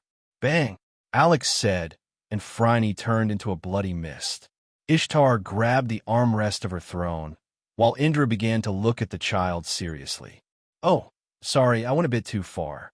Ingle," Alex said innocently, resurrecting the hideous toad. "What now?" Phryne started to say, but her body was pierced by multiple swords. "Oh, I did something bad again. But her ugly face scared me, so I accidentally killed her again," Alex said innocently, killing the toad once more. Phryne, having been killed and resurrected again, couldn't understand what was happening. "Oh, your face is still as ugly even after I resurrected you. Let's fix that," Alex said, crushing the toad's head with his hand. "I think that's enough for her. And now you too," he continued, looking at Ishtar and Indra. "Haroheim, go home and tell Hestia that I found another idiot. She'll understand," Alex said, teleporting Haroheim home. "And now you too. Who would have thought that today I'd get 2 God for the price of 1? Right, Indra? How's that loser club of yours that wants to create chaos in the city?" Alex said, transforming back into his previous form. "How dare you?" Indra began to yell, but his voice disappeared. "Shh, don't make a noise. We'll talk later," Alex said, placing a finger to his lips, signaling that Indra should be quiet. "And now you, Ishtar. Didn't Freya tell you not to go through with your plans? Or is your head filled with sperm from all your suitors?" Alex said, pacing the hall and looking at Ishtar's family members, who had lost consciousness from the spell. "And now you've teamed up with Indra, who is part of a loser club trying to cause chaos. What should I do with you? Treat you like Thanatos? Or just send you back to the realm of the gods?" Alex said, summoning his throne and sitting on it. "What do you mean?" Ishtar asked, trying to use her powers, but nothing worked. "Don't bother trying. Your powers won't work. I've sealed this entire room," Alex said, watching as Ishtar began to tremble with fear. "I'll give you 2 choices. First, you tell me everything you talked about with Indra, and maybe I won't kill you. Second, I'll force it out of you, and you'll end up like Thanatos, dead forever," Alex said, showing 2 fingers. Ishtar pondered, trying to find a way out of this terrible situation. Her intuition told her that the person before her was capable of killing her. She found herself in this situation due to her desire to get Haroheim back and her connection with Indra, who promised to help after she joined their club. All she knew about this club was that the gods in it aimed to achieve some great goal. Realizing she didn't want to die, Ishtar decided to choose the first option. While Ishtar pondered whether to confess everything or face death, Alex carefully observed the internal struggle of the goddess. His thoughts occasionally wandered to how male gods could continue visiting Ishtar without feeling dirty. Just being in this place made Alex feel a growing sense of disgust. As he wrestled with this feeling, one of the male gods attempted to flee. Alex didn't pay much attention, knowing that the god wouldn't be able to leave the hall. "Indra, there's no point in trying to escape.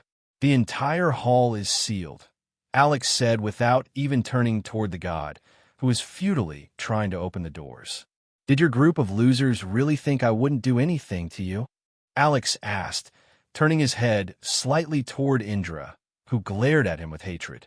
"And don't look at me like that. It's your own fault. I have no interest in hearing your arrogant speeches about what a great god you are and how I'll pay for my insolence," Alex added, remaining calm in the face of Indra's fury. Thanatos also screamed loudly, but in the end, not even ashes remained of him, only the memories of those who knew him, Alex said, sending a wave of terror through Indra. The god had been trying to use his powers the entire time, but to no avail. "Now be a good dog and sit down. I'll deal with you later," Alex said, using magic to forcibly seat Indra back in his place. Indra felt himself lifted and thrown down, feeling pain and humiliation. But what angered him the most was the blow to his divine pride. Alex didn't care about Indra's feelings, viewing him as just another arrogant villain. "Are you done thinking, Ishtar? I don't have all day to spend in this disgusting place." Alex abruptly interrupted the goddess's thoughts. "Maybe we can make a deal? I could spend the night with you if you let me go," Ishtar suggested, considering the possibility that she wouldn't mind such terms. "Looking at you, I feel nothing but disgust. I gave you 2 choices only because I still need to deal with Indra, not because I find you interesting," Alex replied with such evident revulsion that Ishtar even became angry. "Is this all because of Freya? Just because you're with her, you look at me like this? How am I worse than Freya?" Ishtar began shouting, throwing questions at him. "Freya has nothing to do with this. Even if I wasn't with her, I'd still find you repulsive. And yes, you are indeed worse than Freya," Alex calmly responded, not hiding his disdain. "Haha, we've always been compared, and once again, Freya wins Ishtar laughed bitterly. Freya has also slept with many men, but you don't find her disgusting. Ishtar shouted, trying to provoke disgust in Alex toward Freya. You're right. I know she's been with other men. But do you know how long ago that was? I do. So long ago that it's not even worth remembering. And you, for example, just had a romp with Indra this morning, Alex said in a composed tone, ignoring Ishtar's behavior. Even if you and Freya share the same divinity, it doesn't mean she has to be as filthy a whore as you, Alex added sarcastically, staring at Ishtar, who fell silent after his words. You're also a goddess of love. But have you ever truly loved? Alex asked, staring intently at Ishtar, who struggled to find an answer. Ishtar tried to respond, but the words caught in her throat. There's your answer. But Freya's love is heavy, like a black hole. She was willing to trap me just so I couldn't escape her, Alex said, his eyes darkening. But the most surprising thing is that I didn't mind such love. Isn't love supposed to be like that? When you want the person you love to always be with you. Alex continued, his eyes growing even darker. Ishtar recoiled at the sight of the same look in his eyes that Freya had. And here's the difference between you and Freya. You want to surpass her, but you won't be able to because you're not ready to give everything you have to one person. You're too proud for that, Alex said, his eyes returning to their normal state as he smiled as if nothing had happened. Alex's words struck Ishtar, making her question whether she was ready for such sacrifices. Could she love as insanely as Freya loves Alex? She didn't know the answer and had never thought about it before. Throughout her life, Ishtar had relied on various tricks to get what she wanted, while Freya only had to ask, and everyone rushed to fulfill her wishes. Ishtar had tried numerous ways to surpass Freya, but always failed. Now she could only offer a bitter smile, realizing she had lost once again. Looking at Alex, Ishtar understood why Freya was so obsessed with him. It wasn't because they were similar, but because he could give Freya everything she desired and endure her mad love. Are you done thinking? I don't have all day, Alex asked, noticing that Ishtar had again lost herself in thought. Have you decided what you'll do, or are we going to go in circles again? He repeated when Ishtar finally emerged from her musings. What do you want to know? Ishtar asked wearily, resigned to her fate. What was Indra here for? And what help did he offer? Alex asked promptly, not wanting to waste time. Indra came to invite me to a club of gods who want to achieve some great goal, but he didn't say what exactly, Ishtar answered. And about the second part of the question? Alex raised an eyebrow, indicating he wanted a more precise answer. He said that his group has a way to deal with you when my family captures Heruheim, Ishtar replied. Alex widened his eyes momentarily, glancing at Indra, who continued to glare at him with hatred. Did he say anything else? Alex shifted his gaze back to Ishtar. No, he didn't say what the club is. He said I'd find out after I join. Ishtar shook her head. So you don't have any useful information, Alex concluded, watching as Ishtar averted her gaze. You know, I could kill you just for sleeping with Indra and accepting his help, Alex said coldly. Ishtar broke into a cold sweat, her eyes darting nervously as she tried to find a way to dissuade him. But I have other matters to attend to today. Consider yourself lucky, Alex continued, standing up from the throne and approaching Indra. You're going to let me go? Ishtar asked, not believing his words. You could say that. It's not your fault you were born with an empty head, Alex replied, standing next to Indra. But I did want to harm a member of your family and threatened her. Ishtar recalled the rumors about Alex attacking Apollo. You're right, but my priority right now is Indra. As for you, Alex paused for a moment, turning his head toward Ishtar. Stop behaving like a whore and find yourself a husband. Perhaps your life will improve when you find true love. Forget about always being compared to Freya. You are you, and Freya is Freya. You're two different people. What does it matter if you're better or worse than Freya? It's your life, your story, and you shouldn't focus on others' opinions. That's my advice before I leave, Alex said, looking at Ishtar. Alex's words made Ishtar ponder whether she could truly leave her hatred for Freya in the past. Was it possible for her to start anew? These questions began to swirl in her mind. She had been so obsessed with competing with Freya for so long that she could no longer remember where the enmity had originally begun. Had Freya ever thought about this? Or did she not care? Alex noticed that Ishtar had once again immersed herself in thought and sighed wearily. He didn't understand why God spent so much time contemplating. If you hate someone, just hate them. Shaking off the unnecessary thoughts, Alex turned his attention back to Indra, contemplating what to do with him. He decided it was time for a corrective conversation with Indra, but first, he needed to immobilize his patient. After delivering a few blows to the head, Alex expected Indra to lose consciousness. But seeing that Indra remained conscious after the blows that had knocked out Thanatos, Alex realized he needed to be more decisive and kicked him in the head. Indra, feeling humiliated by these blows, glared at Alex with hatred until the final blow finally knocked him out. Ensuring that Indra no longer resisted, Alex decided it was time to take him to a place where bad gods are reformed.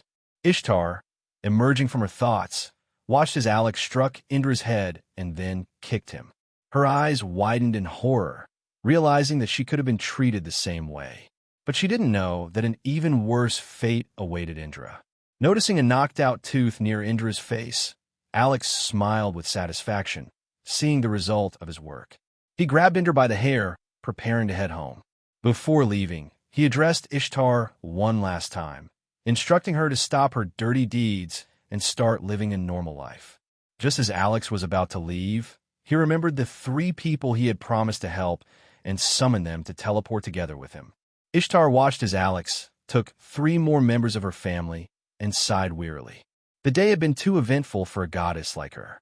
Taking one last look at the unconscious members of her family, Ishtar shook her head, deciding she urgently needed a good sleep. Alex teleported directly to his workshop and immediately strapped Indra to a chair to prevent him from trying to escape. Having cast a silent spell on him in advance, Alex ensured that the god's screams would not disturb the others in the house. He then turned his attention to the 3 Amazons, pondering what to do with them. Deciding it was best to talk first, Alex woke the women.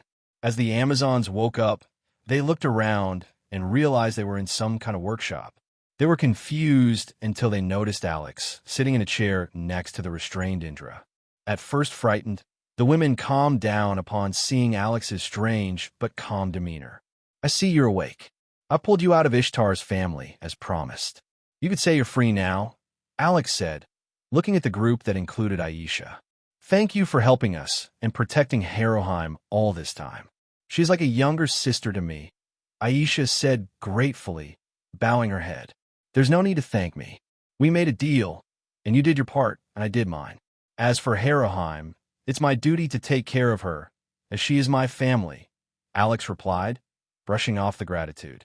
"Still, that doesn't change the fact that you helped us and saved Haroheim from a terrible fate," Aisha continued, wanting to express her appreciation. "All right, as you say," Alex shook his head, accepting her words. "Now that you're free, what are your plans?" The girls were confused, not knowing what to say. "To be honest, I haven't thought about it yet," Aisha admitted shyly. "If you're not sure yet, I can recommend a place to work, so you'll at least have some money," Alex suggested, which made the girls' eyes light up with interest. "What kind of job?" Aisha asked curiously. "Waiting tables at Mistress of Fertility. I'm friends with Mia, and she can offer you a job," Alex explained. Aisha and her friends considered the offer. "Can we have a little time to think?" Aisha asked cautiously, fearing Alex might get angry. "Of course, take your time.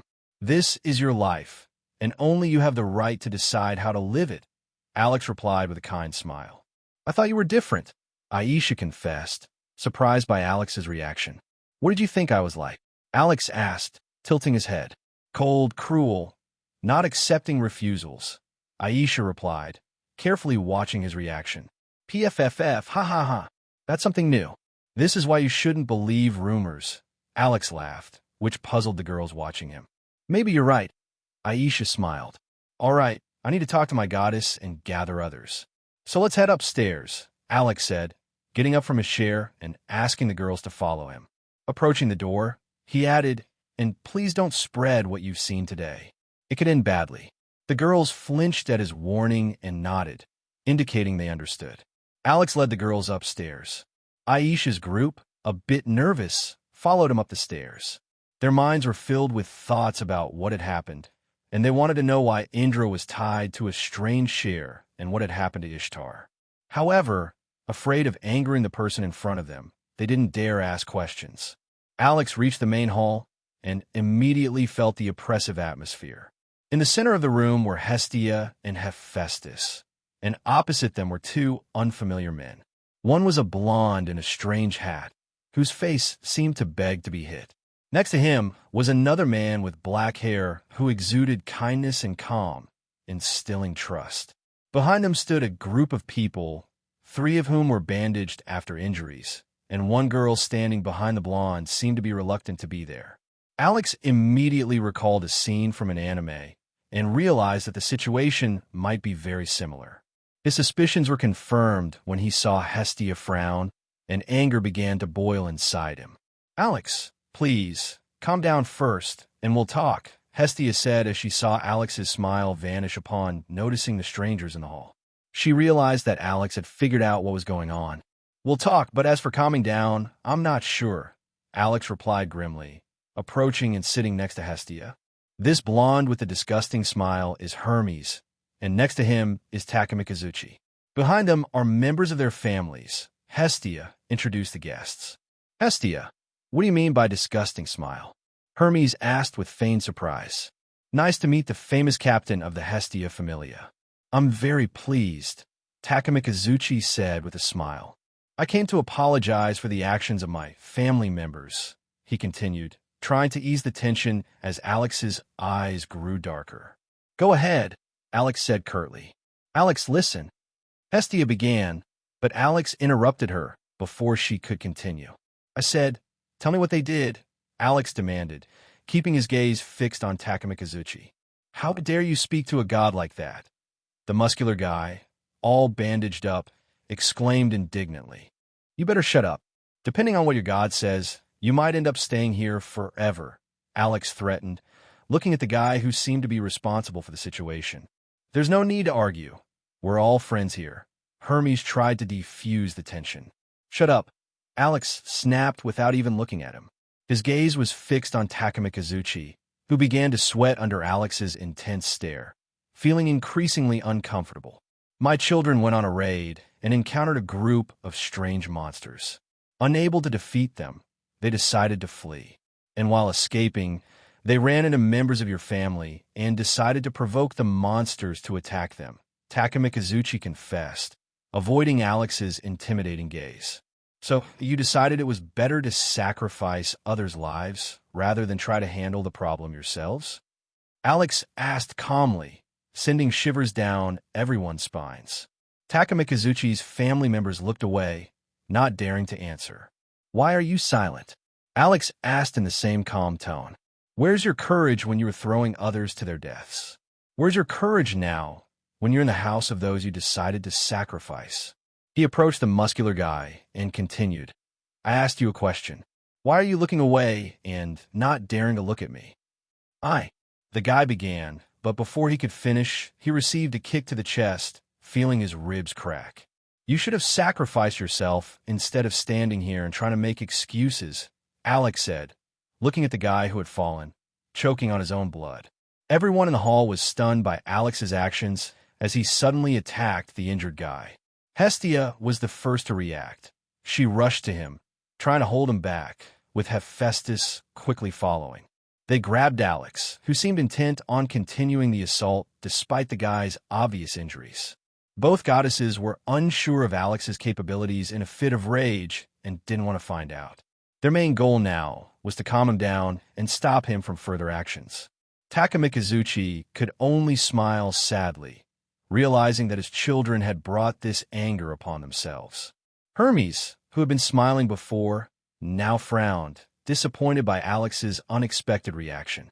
He had expected different behavior from him, as he was an expert in gathering information and never trusted rumors, preferring to look for patterns in what he heard. Hermes had seen potential for Alex to become a hero, but now he began to realize that Alex was far from being a hero. "Alex, stop! Don't beat him!" Hestia cried out, holding Alex tightly, trying to calm him. "That's right, Alex, he's not worth it," Hephaestus supported her, wrapping her arms around Alex's waist to restrain him. This bastard would have been better off dying in the dungeon like a dog than showing up here and thinking apologies are enough. Alex spat, trying to suppress his anger and restrain himself from finishing off the guy in front of him. He abruptly turned to the dark-haired girl who had been silent all this time. "Hey you, tell me what happened. We were on the 7th floor, and then..." The girl stammered, clearly frightened by his tone. "What are you mumbling about? Speak clearly," Alex said, losing his patience. "We were on the 7th floor and found a strange room with a black wall. When we tried to investigate it, a lot of monsters started coming out. They were black with purple veins. We tried to fight them, but they were much stronger than us. Then they injured Chigusa, and we started retreating." The girl gathered her thoughts and began to explain the situation. Hearing her words, Alex frowned, realizing that this group of failures had somehow disrupted the structure of the dungeon. "What happened next?" he asked in a harsh tone, increasingly understanding how out of control the situation was. "When we were fleeing and fighting, we ran into other adventurers and passed by them, hoping the monsters would be distracted by them," the girl added, beginning to tremble under Alex's intense gaze. "I ordered them to do that. Don't blame them," said the guy, trying to rise from the floor. "Okay, you don't need to take all the blame. We're all at fault," said Chigusa, a girl with a bob haircut and bangs covering her eyes, trying to stop him. "No, it's my fault, and, as captain, I take full responsibility," Oka insisted, not letting Chigusa approach him. Alex watched their interaction, desperately trying to suppress his anger. But the more he watched, the stronger his fury grew. On one hand, he could calm down, knowing he had armed and trained the girls from his family to the point of exhaustion. On the other hand, if there were too many monsters, they might have been harmed. Alex believed they would manage, but that didn't change the fact that the bastard in front of him had tried to sacrifice others to save his own skin. "Are you finished with your melodrama?" Alex asked, looking at the pair that was unsuccessfully trying to take the blame. Hearing his words, they turned their gaze to him and flinched. If something happened to them, if they're injured or, heaven forbid, worse, Alex began, moving closer to Oka. "I'll kill everyone you care about. I'll destroy everything you have.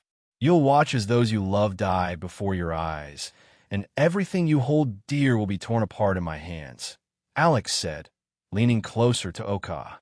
His words sent shivers down everyone's spine. "Alex, don't go that far. The girls might be all right since you trained them. Please let them go. I don't blame them, and you should forgive them," Hestia pleaded, rushing to Alex with tears in her eyes.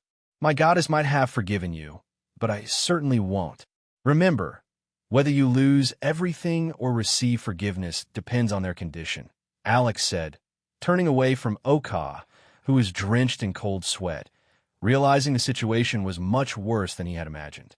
Alex moved to the couch, trying to calm down, and began to think.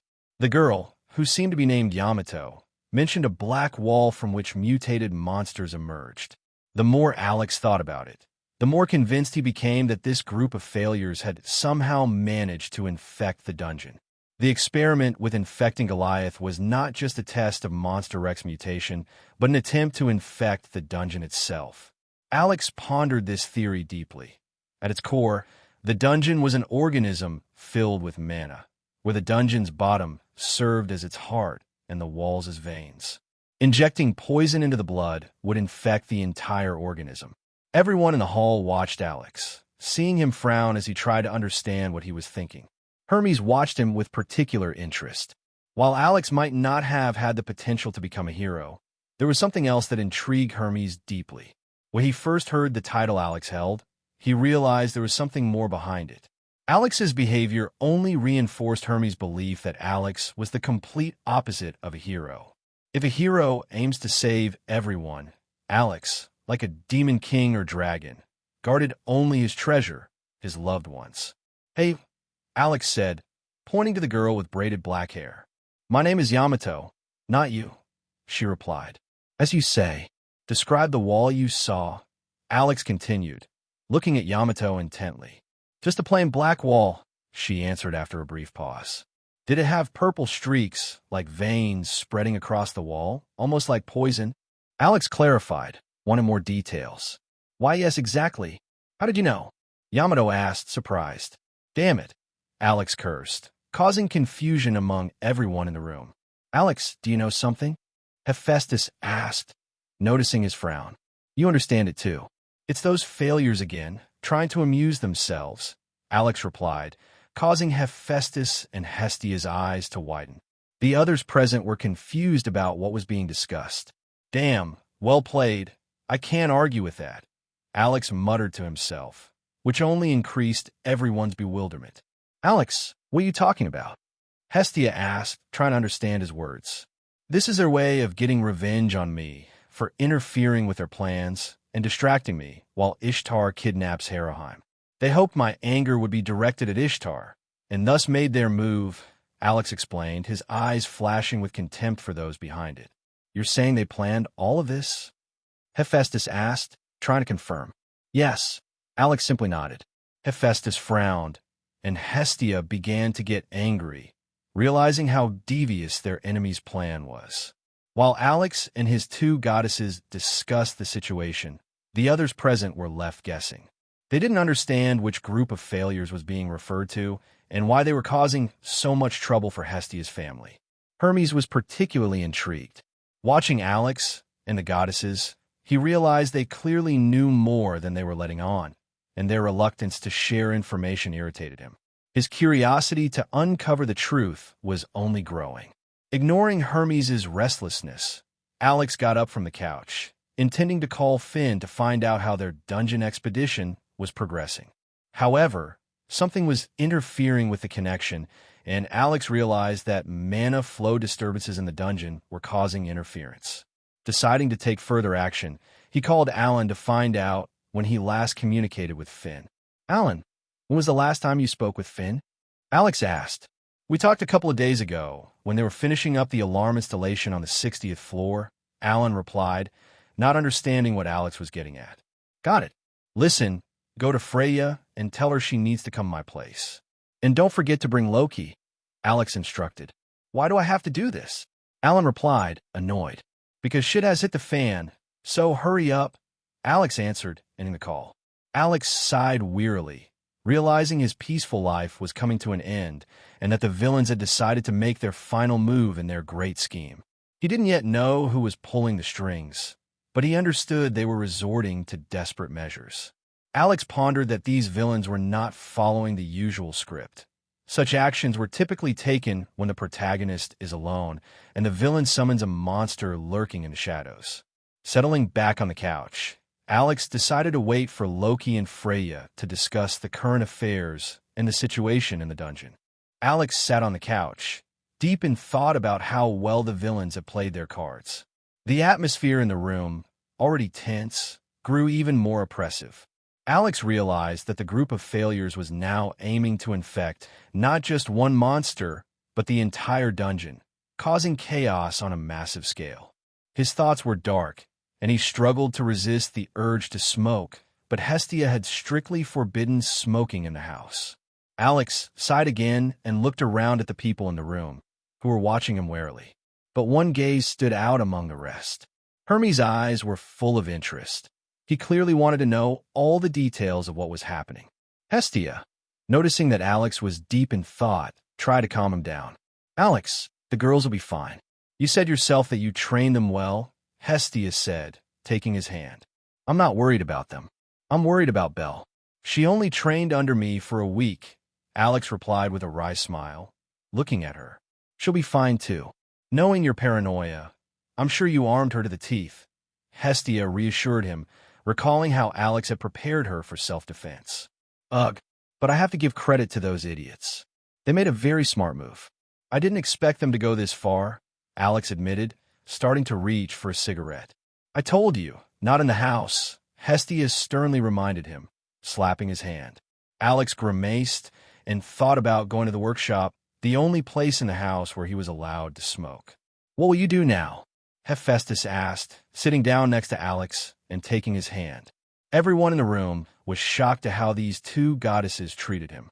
A sly smile flickered across Hermes' face, but quickly disappeared when Hestia shot him a look, as if ready to punish him for it. We're waiting for Freya and Loki. I'll explain what to do, and then I'll head to the dungeon to pull the girls out and check on that wall that appeared, Alex replied, squeezing Hephaestus' hand. Alex, who are these girls? Hestia finally noticed the Amazons that Alex had brought. The whole room suddenly turned their attention to the three newcomers, whom no one had noticed before. This is Aisha and her friends. They took care of Haroheim when she was with Ishtar. We made a deal, and in exchange for my help, they managed to escape, Alex explained, introducing the girls. Aisha, you don't have to stand here. You can go to Haroheim's room and talk to her, Alex suggested, and Aisha and her friends nodded and went off to catch up with Haroheim, eager to find out how she had been doing since leaving the Ishtar Familia. While Alex was talking with the goddesses, the others in the room watched their conversation with interest, eager to learn more. But not everyone was equally curious. One girl with turquoise hair and blue eyes clearly didn't want to stay here. All she could think about was getting her god out of there before he said something that would anger Alex, who she thought was already on the edge. This girl was named Asphi, and she was a member of Hermes' Familia, effectively serving as his babysitter, given all his troubles. However, Hermes paid no attention to Asphi's irritation. His only interest was in finding out more about the mysterious Alex and the group of failures who had somehow harmed the Hestia Familia. He could hardly sit still in his eagerness. Sorry to interrupt your romantic moment, but could you tell us who these failures are? Hermes suddenly asked, drawing the attention of the entire group. Are you serious right now? Alex gave him a blank stare, while Hermes merely smiled. Well, you're speaking in riddles and not sharing information with the others, Hermes replied casually, ignoring Alex's irritation. Has anyone ever told you that it's not a good idea to stick your nose into other people's business? Alex asked, raising an eyebrow. Many times, but it doesn't stop him. Asphi chimed in, and Alex looked at her with a curious expression, causing her to blush slightly. How can you say that, Asphi? You're breaking my heart, Hermes said dramatically, clutching his chest theatrically. I don't think you need to know this information, Alex said curtly, refusing to divulge anything. And why not? Hermes continued to insist in a whining tone. Because in the time I've been watching you, I've developed not only a desire to hit you with a stick, Alex replied, causing Asphi to laugh, while Hermes fell silent, clearly surprised by the straightforwardness. But I also realized that you won't be able to keep your mouth shut, and within 5 minutes, the entire Oreo will know what I'm about to tell you, Alex continued, making Asphi laugh even louder and Hermes' face sour. I promise I won't tell anyone. Cross my heart, Hermes assured, trying to earn even a shred of trust. Takamikazuchi, are you also interested in knowing what's going on? Alex suddenly addressed the other god who had been silently observing their conversation. If you don't mind sharing, I'd be happy to listen. It's important for me to understand why my children are in such danger, Takamikazuchi replied calmly with a kind smile. See, that's how it's done? You have to ask politely, not beg, hoping that everything will be revealed to you, Alex said, using Takamikazuchi as an example, which made Hermes scowl again. If you want to know, give me your hands, Alex offered, extending his hand toward the gods. What? Hermes asked suspiciously.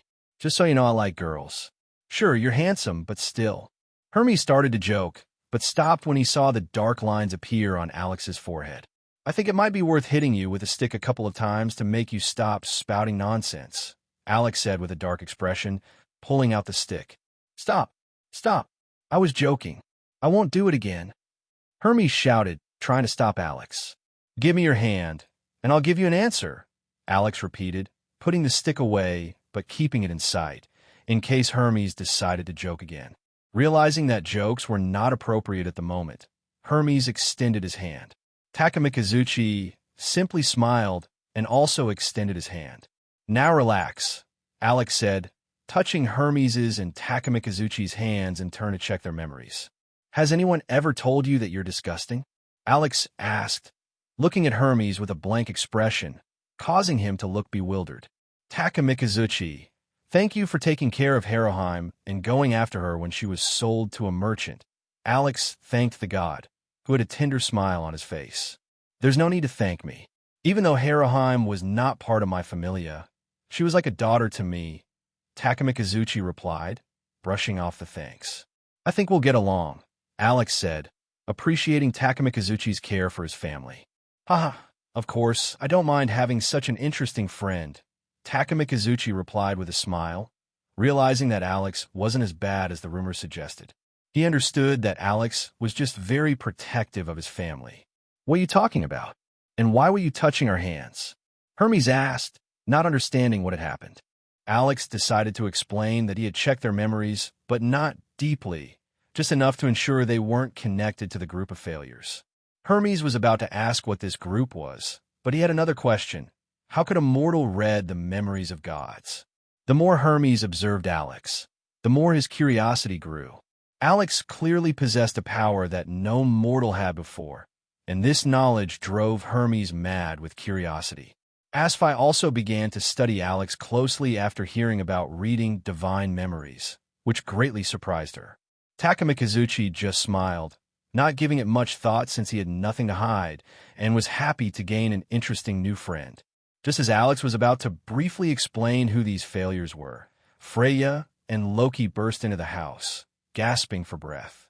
Loki was breathing so heavily it seemed like her soul might leave her body at any moment. Darling, are you all right? What happened? Freya asked in panic, rushing to Alex and inspecting him, trying to understand what was wrong. Hermes gaped, unable to comprehend why Freya was behaving this way. I'm fine, just that group of failures made another move, Alex said, not objecting to Freya's concerned touches. Oh, darling, you scared me. Alan told me something happened, and I rushed over to you. Freya sighed with relief. So, why did you call us here? I'm so tired from running. I feel like I might return to the realm of gods soon. Loki complained in a weary voice, trying to catch her breath. Well, I brought another one, Alex said, making the goddess's eyes widen. Who? Freya asked. You'll find out soon. But first, we need to deal with these two, Alex said, pointing to the two gods who had been ignored until now. What are you doing here, Hermes? Freya frowned, looking at him, and he immediately felt uncomfortable under her intense gaze. I just dropped by and happened to witness something interesting. Hermes tried to justify himself, trying to hide his nervousness. And anyway, I didn't know you had a lover. Didn't you reject all your suitors? Hermes asked with interest, his eyes lighting up with the desire to hear fresh gossip. It's not Alex chasing me, but me chasing him, Freya replied, wrapping her arms around Alex's neck from behind and resting her head on top of his. What? How? Hermes asked, unable to understand how it was possible for Freya to be chasing a guy rather than the other way around. And not only am I in a relationship with him, but also Hestia and Hephaestus. Maybe even Loki. And that's not counting the other girls who have romantic feelings for him. Freya continued, resting her chin on Alex's head. Freya's words caused instant shock for Hermes, and all the newcomers who heard this began to look at Alex differently, realizing he had managed to enter relationships with 4 goddesses at once. What do you mean maybe Loki? Alex and I have a serious love. Loki interrupted, jumping onto Alex's lap. Alex sighed wearily, realizing that the conversation had gone off track again. All right, enough. We have other issues to address. First, we'll check our guest to find out all the details, and then we'll start taking action, Alex said, gently removing Loki from his lap and standing up. You 3 can go to Haraheim. She'll heal you, and you'll be able to talk to her since you're old friends, Alex suggested, pointing to Takamikazuchi's familia members. They nodded in agreement, wanting to visit their old friend. And the rest follow me, Alex added, heading to his workshop. Alex led the group to his workshop to share information about the mysterious group of failures. He considered that it would be good to recruit a few more allies in case the monsters broke free to the surface. As they descended the stairs to the basement, Hermes looked around with childlike curiosity, eager to learn everything. Asfi, observing her god, sighed heavily, realizing she couldn't stop his quest for knowledge. When the group entered the workshop, the first thing they noticed was a man tied to a chair. Since he was sitting with his back to them, no one could tell who it was. Hermes, always full of curiosity, immediately rushed over to find out who it was. As it got closer, Hermes froze in surprise. It was Indra, tied up and badly beaten. He cast a questioning glance at Alex, who was clearly responsible. Alex merely shrugged and took a chair to sit across from Indra and ask him a few questions. Meanwhile, Asfi began to examine the workshop, studying weapons and items that looked extremely dangerous. She worried about what might happen if these things fell into the wrong hands, not realizing that these were just trinkets made by Alex. The truly dangerous items were locked away by Alex, knowing that one anxious goddess was constantly poking her nose where it didn't belong. Why is Indra here? And why is he in such a terrible state? Hermes asked, glancing at the beaten Indra. Briefly, Alex began to explain the group of failures who sought to spread chaos for amusement and to achieve their so-called great goals. So that's how it is, Hermes said seriously. So, there's something like Evolus? Hermes asked for clarification. I don't think so. These idiots are much more dangerous than Evolus. And besides, Evolus didn't have a behind-the-scenes puppeteer, Alex replied, shaking his head. What do they want to achieve? Takamikazuchi asked, listening intently. Good question. I have a few theories, Alex said, giving a thumbs up, and Takamikazuchi smiled in response.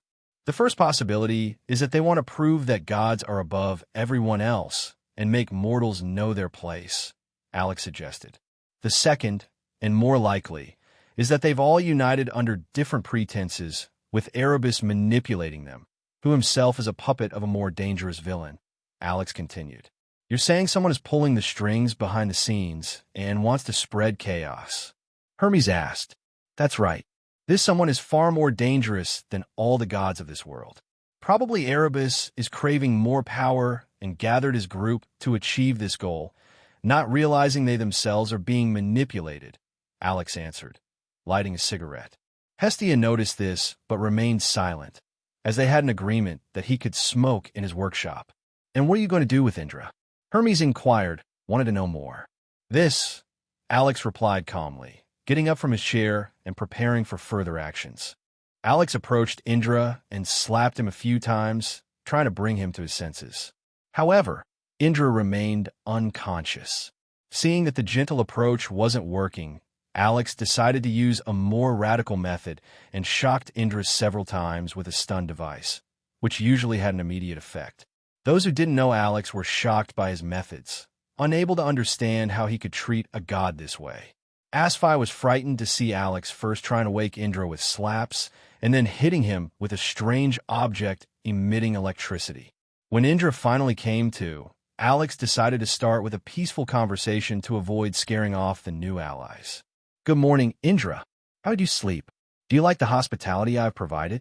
Alex asked, sitting in a chair opposite him. Indra did not respond, glaring at Alex with hostility and ignoring everyone else in the room. Oh, right.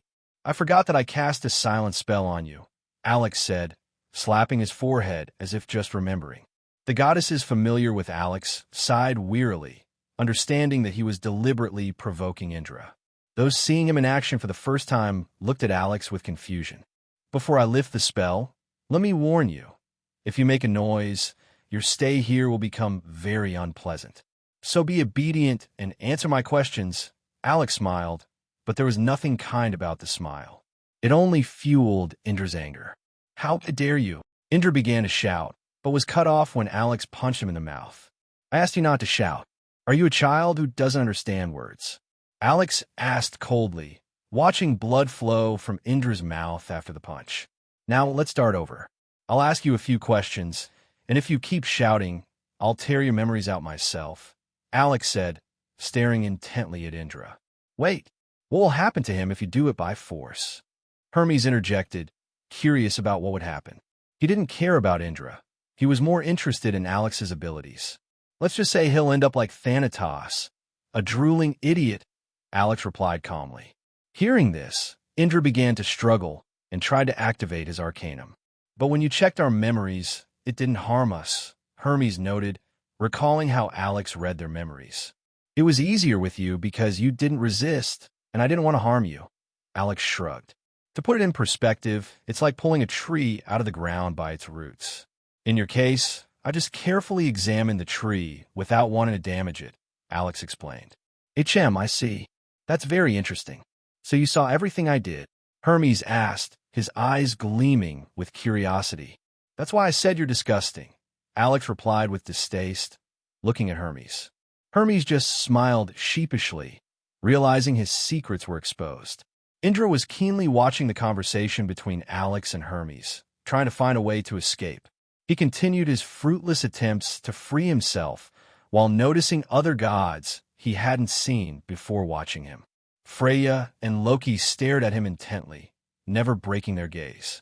But what frightened him the most were Freya's eyes, which seemed like black holes ready to devour him entirely. Never in his life had Indra felt such fear. He wasn't afraid of Alex's threats or his fate, but Freya's stare filled him with terror. Indra didn't understand why Freya was looking at him that way and didn't want to know. All he wished at that moment was to escape as quickly as possible. While Alex explained the workings of some of his abilities, Hermes and Asphi listened attentively. Hermes was interested in gathering information, while Asphi was simply fascinated by Alex's unusual powers.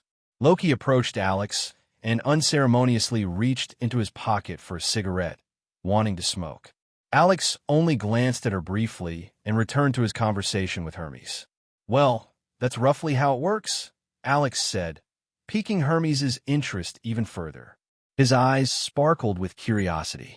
How do you know so much, and how did you get such powers? Hermes asked, eager to learn more. That's a secret, Alex replied, turning his gaze to Indra, who was still futilely trying to free himself, drenched in sweat and fear. Alex noticed the terror on Indra's face and followed his gaze, seeing Freya smiling sweetly. He realized that Freya was once again frightening people with her gaze. Now, back to the matter at hand, Alex said, refocusing on Indra. Will you tell us why you joined the group of misfits? Or will I have to drag it out of you myself? Alex asked calmly. I wanted to avenge Rudra, Indra replied, calming down slightly, but still continuing to struggle. Rudra? Who's that? Your lover? Alex asked, and everyone around barely contained their laughter. He's my friend and brother, who was expelled from Orrerio, Indra answered through gritted teeth, angered by the group's attempts not to laugh. You do realize that Rudra was part of Evolus and committed many atrocities, right? Hermes asked, looking at the enraged Indra. I don't care what he did. So what if a few miserable mortals died? What do I care about them? Indra answered with disdain. I see. Well then, let's talk in a couple of minutes and see if your opinion changes after that, Alex said, activating the chair mechanism. Indra instantly felt such intense pain that it seemed like he was going insane. The group watched attentively as Indra writhed in unbearable agony, his face contorted and veins bulging on his forehead. Those who didn't know what the chair was gasped in horror at his suffering, not understanding what was happening, and then looked at Alex, realizing that it was his doing. Alex, noticing their stares, calmly explained how the chair worked, which caused a cold sweat to break out on the two gods. However, Hermes became even more intrigued, as such power couldn't be wielded by an ordinary mortal. After a few minutes, similar to what he did with Thanatos, Alex turned off the chair to check Indra's condition. Well, have you lost your arrogance? Alex asked, looking at the silent Indra. It seems this one is broken too. How regrettable, Alex said, shaking his head with feigned disappointment. Perhaps I should reduce the chair's power a bit for the next god, so that it doesn't break those who need to correct their behavior, he added, making notes in a notebook. Are you going to put someone else in that chair?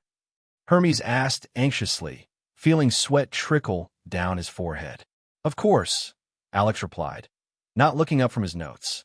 There are still 3 more idiots to correct. Shifting his gaze to Hermes, who was growing more nervous, thinking he might be next, Alex continued. Don't worry, I won't do anything to you as long as you keep quiet. And what if I accidentally blurt something out? Hermes asked warily. For that, I have a special item that can help erase memories, Alex said, approaching one of the cabinets and pulling out an object to show. That's just an ordinary hammer, Asphi said doubtfully, looking at the item in Alex's hands.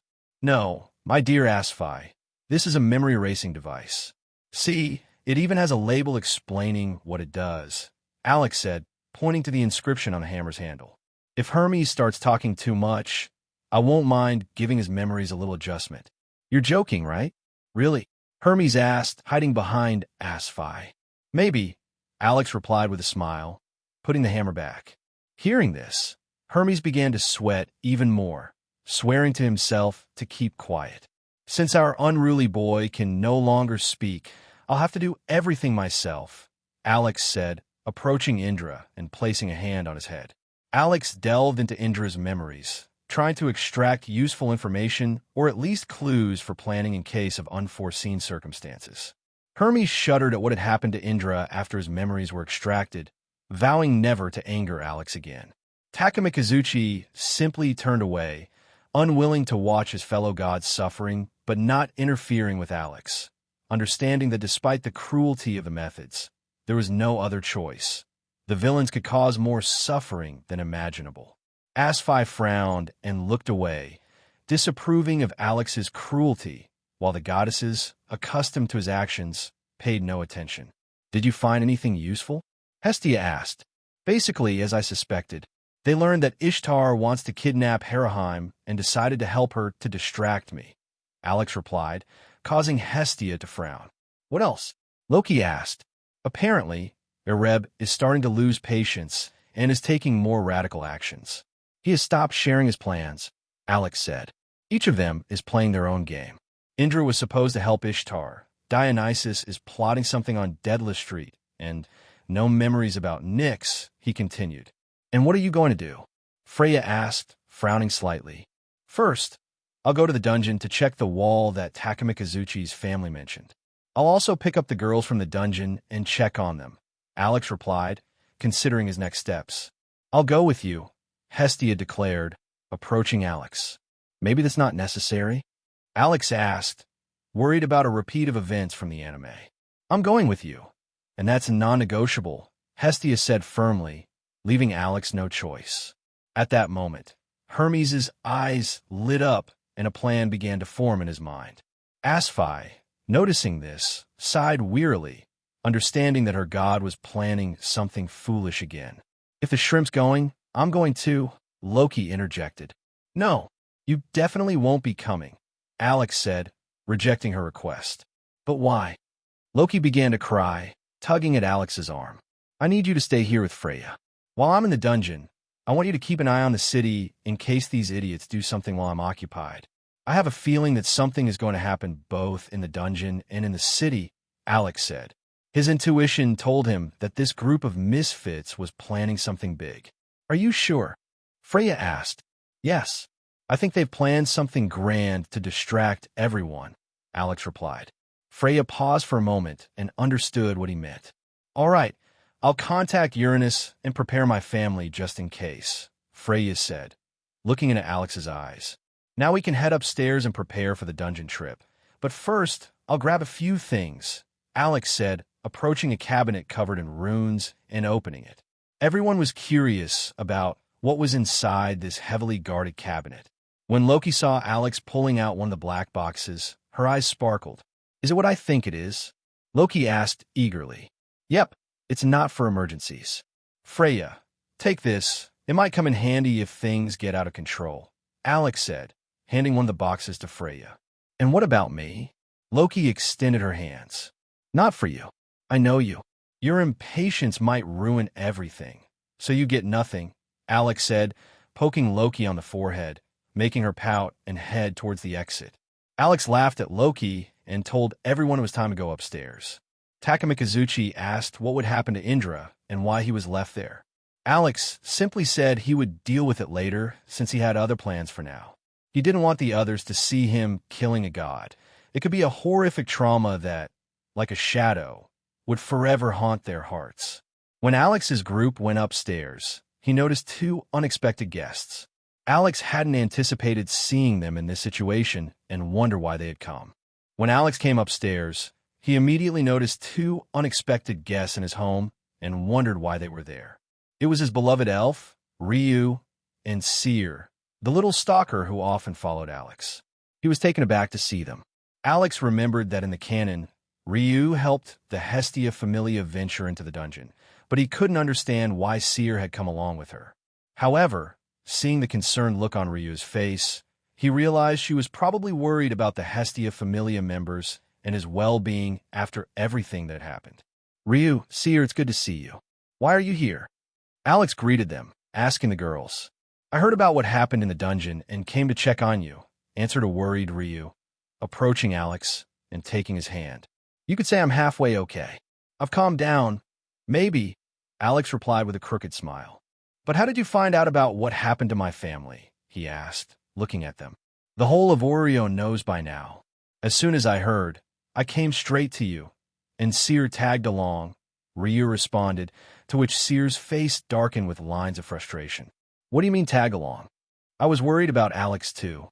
Seer protested. The whole city knows, you say? Alex repeated, glancing at Hermes, who was trying to hide behind Asphi. Alex could only sigh in exhaustion, looking at the loose-lipped god. It's been a while, Seer, came a voice from behind Alex, causing Seer to freeze and stare at the speaker. Lady Freya. It has been a while. How have you been? Seer stuttered upon seeing Freya, who was looking at her with a smile. You two know each other? Alex asked, pretending to be ignorant. Yes, we know each other. I took Seer in from an orphanage I oversee and trained her for a while. Then she left me to live her adult life, Freya said in a sad, feigned tone, like a mother who had been abandoned by her child. Seer froze, unsure of how to respond to Freya's words. Doesn't every mother want her child to be happy? Alex asked, tilting his head. If your daughter wanted to leave, would you let her go? Takumi Kazuchi asked, curious about Alex's answer. Maybe, after I teach her self-defense and kill all the guys who try to get close to her, Alex calmly replied, though his face turned bloodthirsty at the end. He would never allow anyone to get close to his little angel. You're joking, right? Right, Hermes asked nervously, peeking out from behind Asphi. I'm definitely not joking. If I have a daughter, I won't let anyone near her, Alex replied firmly. Freya only smiled at his words, understanding why he felt that way. But the other goddesses who loved Alex realized he wasn't kidding and could only sigh wearily, imagining a future where Alex chased away any boys daring to approach his daughters. Hestia and Hephaestus blushed deeply as they realized they were thinking about the children they could have with Alex, trying to hide their embarrassment. Meanwhile, Loki just grinned mischievously, dreaming of teaching her future daughter all her tricks. While Alex continued explaining why he wouldn't let anyone near his future daughter, the others started to wonder how the conversation had suddenly shifted to this topic, which he was now discussing nonstop. Those who knew Alex understood that he could go on indefinitely, providing countless examples. But the current situation clearly wasn't the right time for such discussions. Despite being embarrassed by her own thoughts, Hephaestus remained a responsible goddess and decided to stop Alex before he started giving a lecture on protecting girls. Alex, now isn't the best time for this. You mentioned that we need to help the girls and check the wall in the dungeon, Hephaestus said, trying to bring Alex back to reality before the fire of passion started to burn in his eyes. Ahem. Right, I got a bit carried away. My apologies, Alex said sheepishly, surprising the newcomers. He then turned to Ryu, who was dressed in a green hooded cloak, a white tight-fitting shirt, and mini shorts. Ryu, thanks for coming. But why are you wearing such a strange outfit? Alex asked, carefully examining her attire. This is my adventurer's outfit. I came to help in case you go to the dungeon, Ryu replied, blushing under his scrutinizing gaze. You wore that in the dungeon? Alex asked, to which Ryu nodded shyly. Oh God, Alex exclaimed, beginning to massage his temples. Ryu didn't understand why he was reacting to her outfit this way, as it was comfortable and didn't restrict her movements. All right, follow me. Since you want to help in the dungeon, I'll give you some different gear, Alex said with a tired sigh, realizing that the residents here had a completely different sense of logic. And what about me? Seer asked, raising her hand to get his attention. I have a different task for you, Alex replied, turning to the eager Seer. I happened to find some workers for the restaurant, he began, but hesitated, causing confusion among everyone. You kidnap people to work for Mamma Mia? Seer asked in surprise, not sure if Alex was joking. Not kidnapped, but rather happened to meet them on the street. These lost souls were searching for their place in this world. Alex responded in a righteous and sorrowful tone, as if a god himself had guided him to do good deeds. After his words, everyone started to look at Alex even more strangely, not understanding how he could talk about kidnapping as something righteous. Hermes' eyes sparkled as he realized Alex was a fascinating person, thinking that he could have a fun adventure with him. But why do we need more waitresses? Seer asked, not understanding why Alex was doing this. When I spoke with Mia, she mentioned that more people have been coming in, and sometimes there aren't enough hands. I even have a plan to expand the hostess of fertility, Alex explained, raising even more questions in Seer's mind. In any case, don't think too much about it, and just wait for them here while I go help Ryu change her gear, Alex said, heading back down to the basement. Ryu, unsure of what to do, saw Alex gesture for her to follow him, so she went after him. Leaving the others upstairs, Alex took Ryu by the hand and led her to the workshop to change her gear. The clothing she was wearing could in no way protect her from mutated monsters, and Alex couldn't let her go into the dungeon dressed like that. Ryu, following him, didn't understand what was wrong with her outfit or why he wanted to replace it. Entering the workshop, the first thing that caught Ryu's attention wasn't the assortment of weapons on the shelves, but rather a man tied to a chair. Ryu looked at Alex in surprise, but he paid no attention to it and continued rummaging through the drawers. Alex, who is this man tied to the chair? She asked, looking at the person with blood on his face. Oh, that's just a villain who thinks he's better than others. So he's in that state, Alex replied nonchalantly, turning to Ryu. But why is he in such a condition? She asked, stepping closer. He went through a reformation process and ended up like this? Alex shrugged, as if it were insignificant. Ryu flinched at the coldness in his tone. Is it really right to do this? Ryu asked, her brows furrowing. It's not about what's right or wrong. The question is whether this trash deserves even a drop of sympathy, Alex answered, looking her in the eyes. Think about how much pain and suffering he could have caused if his plans had succeeded. How many innocent lives would have been lost? After saying this, Alex took Ryu's hand, making her ponder his words. Tell me, Ryu, if you had the chance to stop a villain before they committed terrible acts, would you do it? Or would you wait until everyone you care about suffered or died? Alex asked. Ryu's eyes filled with tears as she remembered her fallen comrades. Ryu began to cry, recalling her friends who could never be brought back. What's wrong? Did I upset you? Alex asked worriedly, seeing her tears. I remember my old comrades who died at the hands of the evils. And your words made me realize that I would have done the same as you if I could, but by then, it was too late. Ryu said through her tears, hugging Alex and pressing herself against his chest. Don't cry. It's not your fault. No one knows what will happen next. Even if you've taken revenge, your comrades would want you to live a good life and greet each new day with a smile. Alex comforted her, gently stroking her back. Ryu, look at me, he said, softly taking her cheeks in his hands and making her look into his eyes. Your comrades live on as long as you remember them. They will live in your heart. Remember everything that connected you, both the good and the bad. A person lives on as long as they are remembered. Alex carefully wiped the tears from her face, and Ryu felt the warmth of his hands. And remember, you're an elf. You'll live for a long time, and the memory of your comrades will stay with you just as long, he added with a smile, giving her a thumbs up. You ruined the moment. Ryu laughed, playfully punching him in the chest. But now you're not sad, Alex noted, wiping the remaining tears from her face. Ryu felt his touch and leaned into his hand, savoring the warmth. Once my friend said, if a guy ever takes your hand, never let him go. And you're the first one to do that, Ryu admitted, recalling her friend's words. Wasn't it just a coincidence? Alex asked, gently rubbing her cheeks to help her relax. Ryu, feeling his care, looked at him with strange eyes, not understanding how he could so easily change his demeanor. If my goddess were here, she would say, There are no coincidences, Ryu replied, enjoying his touch. Haha, did your goddess happen to meet a wise turtle? Alex asked, unable to hold back his laughter after hearing her words. No, she didn't. Why do you ask? Ryu asked, surprised.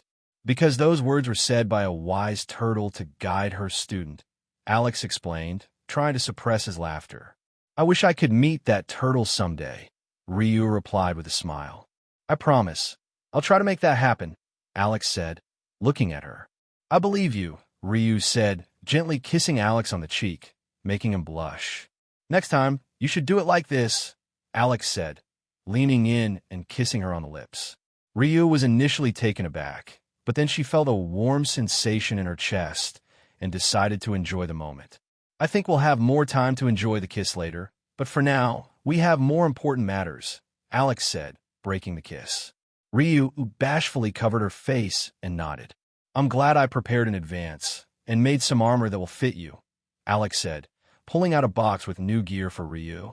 Ryu watched in surprise as Alex took out the box and announced that it contained armor specifically made for her. She was astonished. Did he foresee her coming, or perhaps did he make it simply because he thought of her and wanted to protect her? These thoughts brought a slight blush to her cheeks. When she opened the box, Ryu found a beautiful set of armor that looked not only elegant, but also trustworthy in its durability. Feeling a bit embarrassed and wanting to change, Ryu glanced at Alex, who was waiting for her reaction. What's wrong? Do you not like it? Alex asked, noticing her hesitation. No, I really like it. It's just, there's nowhere to change, Ryu answered quietly, causing Alex to smack his forehead, realizing he had forgotten such an obvious detail. Of course, sorry about that. Just wait a moment, I'll set something up, Alex said, creating a privacy screen for Ryu. While Ryu changed, Alex decided to prepare a few things, remembering that Hestia planned to join him in the dungeon. He began rummaging through drawers for the necessary items, thinking about how Hermes in the anime also went to the dungeon. Alex realized he needed to prepare something for that annoying god and his inappropriate comments. Meanwhile, Ryu finished changing and checked how the armor fit her. She started moving around to ensure the armor didn't restrict her movements and was pleasantly surprised. The armor fit perfectly. Ryu emerged from behind the screen, wanting to show herself to Alex, but found him feverishly searching for something throughout the workshop. Oh, I see you've already changed. How does it feel? Alex asked, stopping his search. The armor fits great, but how do I look in it? Ryu asked quietly, shyly lowering her gaze. You look amazing.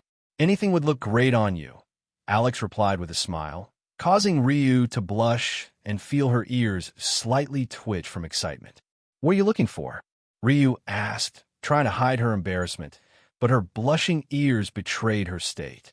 I've already found what I was looking for. These are bracelets that will protect Hestia in the dungeon if I need to fight, Alex said, showing her a pair of bracelets in his hand. Why does your goddess want to go to the dungeon? Ryu asked curiously, examining the bracelets. She's too worried, so she decided to come along, Alex answered wearily. All right, I've picked out the armor for you. Now we just need to choose a weapon. What do you usually use? Alex asked, looking at Ryu. Here's my weapon. It's a wooden sword custom-made from wood from my homeland, and a pair of kodachi that I received from the Astria family, Ryu said, showing her weapons. So, your main weapon is a wooden sword? Alex asked, his eyes lighting up with enthusiasm. Ryu nodded shyly, not understanding why he looked at her so excitedly. I knew it. This must be fate. Your goddess was right, Alex exclaimed joyfully, picking Ryu up in his arms and spinning her around. Ryu was stunned by his unexpected reaction and couldn't understand why he was so happy. Why are you so happy? She asked as Alex continued to spin her. I also enjoy hitting my enemies with a stick, Alex replied with a wide grin. Ryu couldn't help but smile, finding his words a bit silly but endearing. All right, let's pick out your weapon and head out, Alex said, gently lowering Ryu to the floor. Alex led Ryu to the weapon stand, giving her the choice. Ryu approached the task with great responsibility, spending some time carefully inspecting her options. Finally, she selected a weapon that suited her perfectly and matched her fighting style. Seeing that Ryu had made her choice, Alex prepared for departure, but he didn't forget to bring along a massive black weapon case that looked as if it weighed several tons. Ryu noticed how easily he slung the case over his back and became curious about what weapons might be concealed inside. When Alex went upstairs, he found that everyone had already gathered in one place. The first thing that caught his eye was Freya standing next to Seer. Freya had a stern, teacher-like smile, while Seer's face was pale and her eyes were moist. Alex thought that Freya was clearly reprimanding Seer like a disobedient daughter. "Well, it looks like we're ready," Alex said, stepping out with Ryu and drawing everyone's attention. "Hestia, this is for you," Alex said, putting a bracelet on Hestia's arm. Hestia immediately began admiring the beautiful accessory on her wrist. "Hermes, knowing you, you'll probably follow us around like a leech. So this is for you," Alex added, tossing a bracelet to Hermes, who simply smiled sheepishly, realizing his plan had been uncovered. Freya stopped scolding Seer. "She's an adult and knows where she went wrong," Alex said, approaching Freya and setting the large case on the floor. Freya raised an eyebrow, and Seer looked at Alex with gratitude, already tired of Freya's reprimands. "Freya, this is for Otter," Alex said, pointing to the case behind him. Freya looked at the enormous case, realizing that it was too large to lift with one hand. Seeing her hesitation, Alex pointed to the small handbag she always carried. Freya still didn't understand the hint and continued to look at him with embarrassment. "Freya, for the love of the gods, just put the case in your bag and pass it to Otter later," Alex said, taking the case and effortlessly stuffing it into Freya's tiny handbag. Those unfamiliar with the item watched in wide-eyed disbelief as the 2-meter case fit into such a small bag. Alex just shook his head, thinking that reactions like these were amusing. "Loki, you said you wanted to be useful, so here's something for you," Alex said, tossing Loki a black cube, which she caught and began examining. "What is this?" Loki asked, not understanding the purpose of the strange item. "It's an activator for the alarm system that Alan has been setting up all week. If Dionys is planning something on Deadless Street, we'll need this cube," Alex explained. "If monsters emerge from underground, activate the cube and the defense system will weaken them. Safe zones will also appear to protect civilians," he added, demonstrating how to activate the cube. "Now, everyone going to the dungeon, come to me," Alex said, preparing for teleportation. Those ready to enter the dungeon gathered around him. "You three, why are you coming?" Alex asked, frowning at the trio from the Takamikazuchi family. "We just want to help make amends. Our family is responsible for what happened, and we want to make at least a minor contribution," Yamato answered firmly, not looking away from Alex. "All right, and you, Haraheim, I have a different task for you. You'll go with Freya. Your priestess skills will be very useful if monsters appear in the city," Alex said, turning his gaze to the fox girl who stood shyly behind everyone. "I'll do my best," Haraheim said quietly, gripping her staff tightly. "I believe in you and know you'll do great," Alex encouraged her. Takamikazuchi watched the interaction between Alex and Haraheim with pride, feeling a swelling of emotion at how responsible the little girl had become. He even wiped away a tear like a proud father. "Everyone ready?" Alex asked, and everyone nodded in readiness. "Great. Now touch me," Alex said, waiting for everyone to make contact before teleporting them to the dungeon. A bright light filled the room, and Alex's group vanished instantly, leaving the space empty.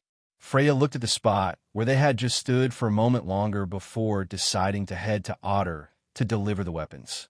She also planned to instruct Alan to keep an eye on Deadless Street.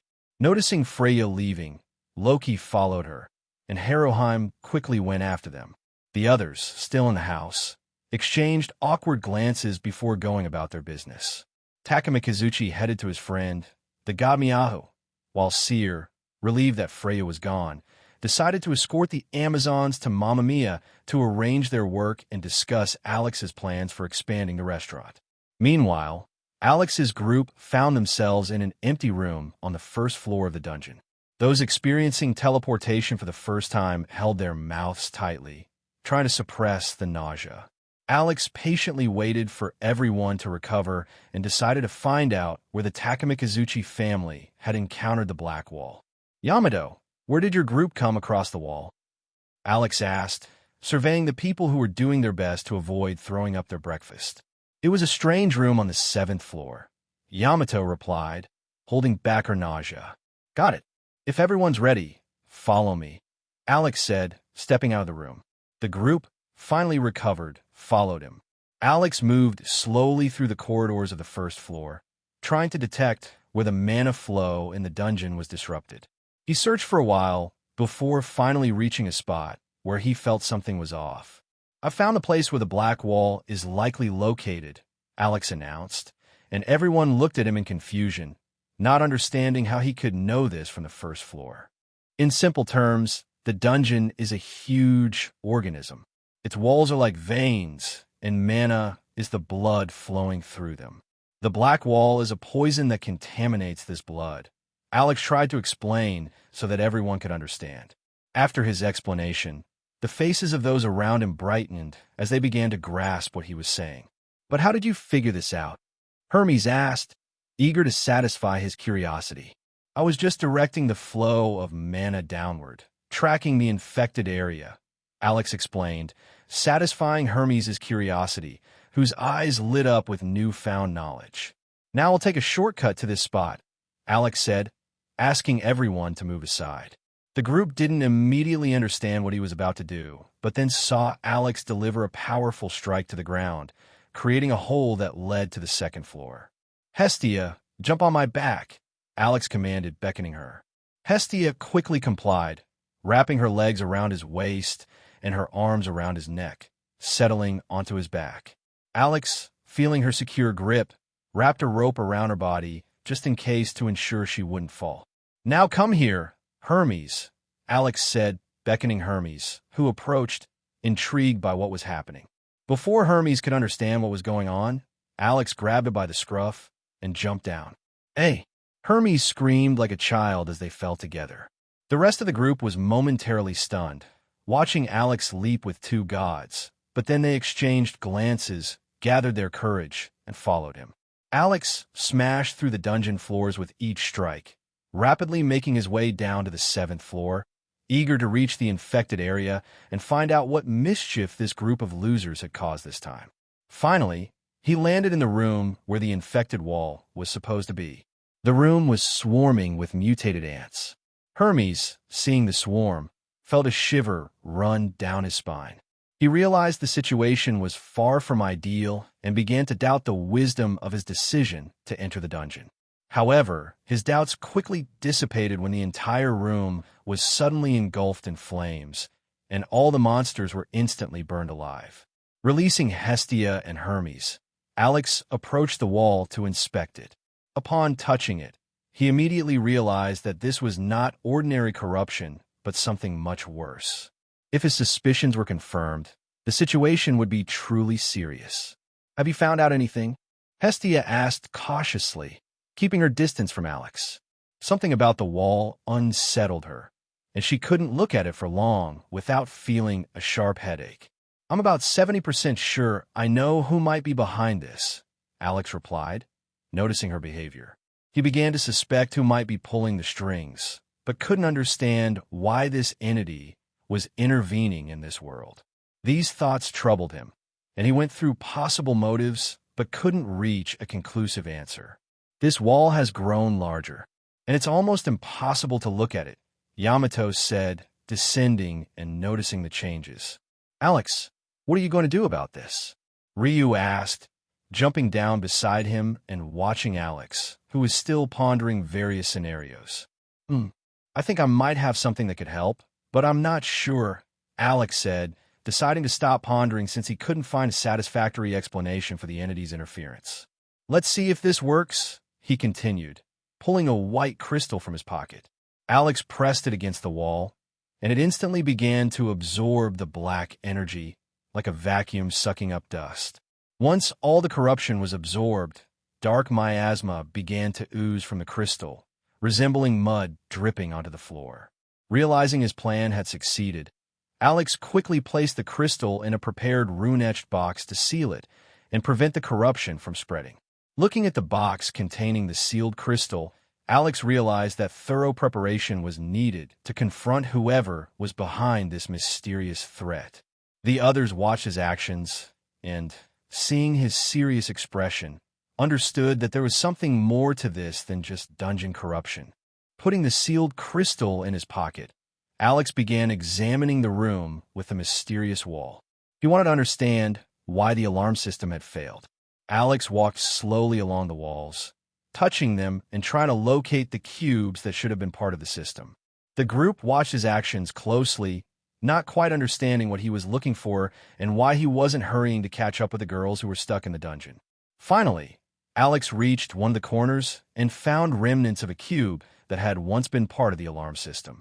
He picked up the fragments and began studying them, trying to determine the cause of the malfunction. After a thorough examination, Alex seemed to understand what had happened. "Alex, what are you doing? Don't we need to go after the girls?" asked Hestia, approaching and looking at the damaged cube in his hands. "I was trying to figure out why the alarm didn't work," Alex replied, showing the broken cube. "What happened to it?" Hestia asked, and the others came closer to look. "What is this thing anyway?" asked Hermes, examining the fragments in Alex's hands. "It's the remains of the alarm system I asked the Loki family to install.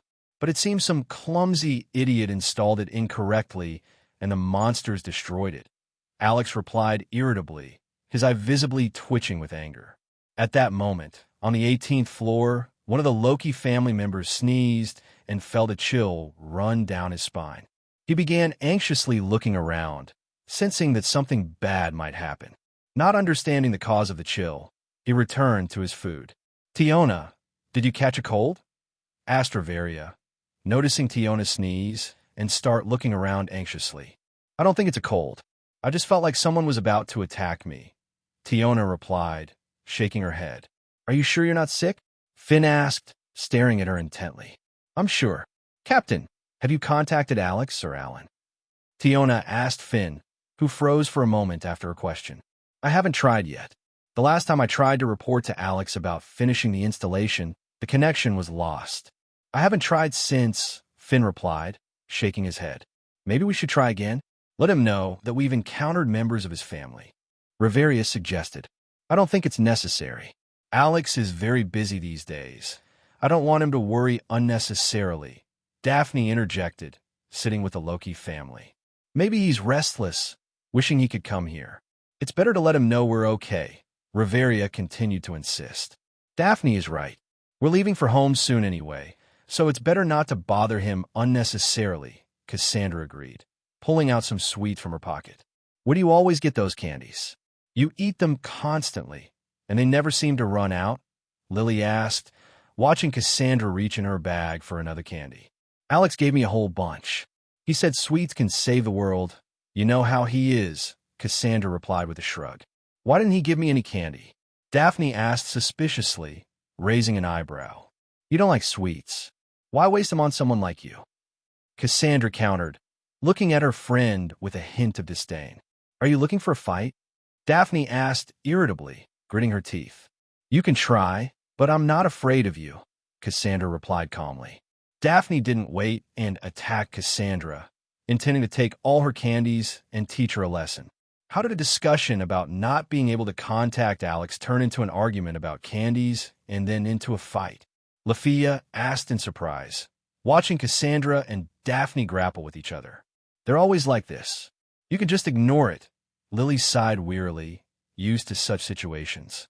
Lily, maybe we should try contacting the captain after all," Bella nervously suggested, fearing Alex would scold them for getting ambushed in the dungeon. "Don't worry, Bella.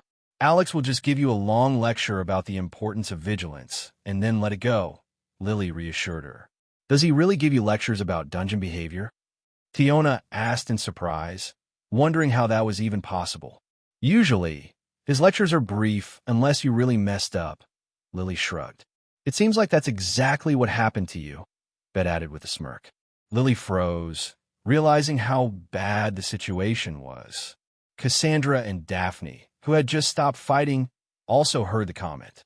The girls began to get very nervous, realizing they were in for a serious discussion when they got home. Their eyes met, and they decided to discuss how best to justify themselves to avoid a lengthy lecture.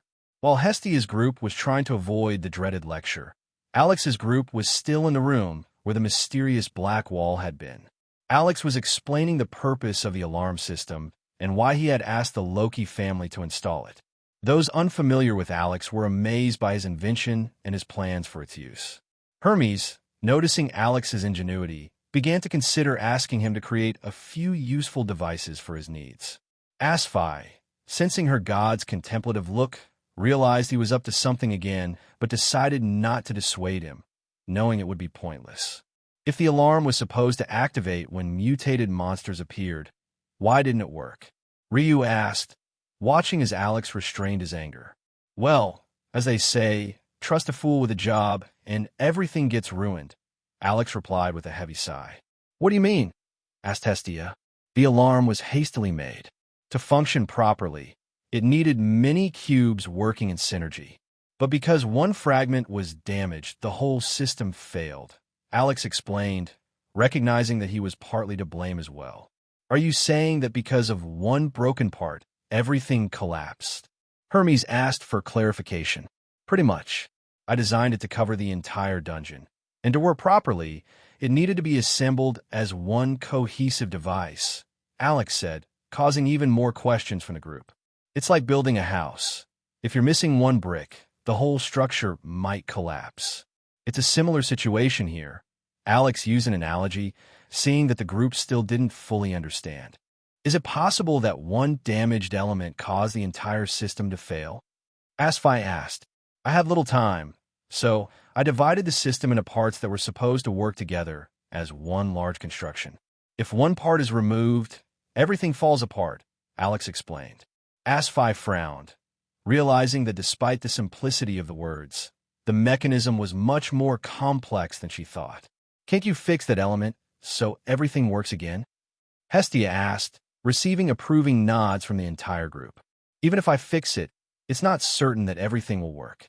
I designed the system to be damage-resistant while operating, but due to this broken element, it didn't even start. And I don't know how many other parts the monsters have damaged, Alex admitted, shaking his head. Hestia wanted to comfort him, understanding that his plan had failed. All right, enough about the sad stuff. Yamato, where did you encounter my family? Alex asked, turning his gaze to Yamato, who flinched at his words. Follow me. Yamato stuttered, afraid Alex might do something. Don't scare her, Hestia shouted, tugging at Alex's arm, causing him to raise an eyebrow. Yamato began recalling the path her group had taken in retreat to lead the others to the place where they encountered Hestia's family. Guiding the group through the corridors, she reached a junction where their paths had diverged. Alex followed Yamato, observing carefully. He noticed that there were no corpses of mutated ants or other monsters along the way, and there were no crystals indicating either the monsters had not been killed here or something else was going on in this part of the dungeon. While Alex pondered this, Yamato led the group to the meeting place with Hestia's family. When we were fleeing, we encountered your family's girls here, Yamato said, pointing to the junction leading in different directions. Which way do you think they went? Hestia asked, tugging at Alex's arm. Alex, are you listening? She asked again when she received no response. What did you say? Alex asked, snapping out of his thoughts and looking at Hestia. I asked which way you think the girls went, Hestia repeated. Well, I don't know yet, but they probably headed toward the 8th floor, Alex said after a short pause. Why are you so pensive? Hestia noticed Alex had become lost in thought again. As we came here, we didn't encounter any monsters or even signs of battle or crystals that might have dropped from them, Alex said, drawing the group's attention. It is indeed strange that we haven't encountered any monsters, Ryu said, realizing it was an important detail. What do you think might have happened? She asked, looking at Alex. I have a few theories, but I'm not sure about their accuracy, Alex replied, continuing to examine the junction. Then share them with us. We're all curious about what's on your mind, Hermes interjected, earning disapproving looks from the others and a tired sigh from Asphi. The first possibility is that the dungeon has simply stopped spawning new monsters, Alex said after a brief pause. That's unlikely since the dungeon continuously spawns monsters, Asfi countered, to which Alex nodded. The second, more plausible possibility is that the ants use the monsters to feed the wall, Alex said, making the group consider his theory. How did you come to that conclusion? Hermes asked, looking at Alex. Firstly, Yamato said that the darkness on the wall became noticeably larger when she entered the room. Secondly, we didn't encounter any monsters on the way here, Alex explained, laying out his reasoning. But there are no monsters here either, Asfi noted, glancing around. All right, let me explain it in a way that you'll understand my perspective, and then you can decide whether I'm right or not, Alex said, and the group nodded, intrigued by his reasoning. Enter insects living in colonies. Their job is to collect prey and bring it back to their nest to feed the queen and support new offspring, Alex began to explain, with the group urging him to continue. Monsters in the dungeon are born from the mana flowing in the walls. This makes them a great source of food for the wall. And before you ask why the wall just doesn't feed on mana from the walls, who says it hasn't? The ants simply brought even more food. That's all, Alex concluded, and the group's eyes widened as they realized how plausible this was. What do we do next? It's unknown how many more ants are in the dungeon, Asfi asked, wanting to know the plan of action.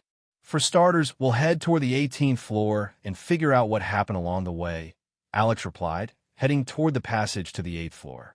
The group was slightly puzzled by this course of action, but followed him nonetheless. Alex led his group to the 18th floor, hoping to find the girls and get to the bottom of what had happened in the dungeon. He kept a careful watch around him, trying to spot any traces of Lily's group, but the path was empty. No monsters, no crystals that would usually drop from defeated creatures. When the group reached the 10th floor, they finally found blood trails leading to one of the rooms.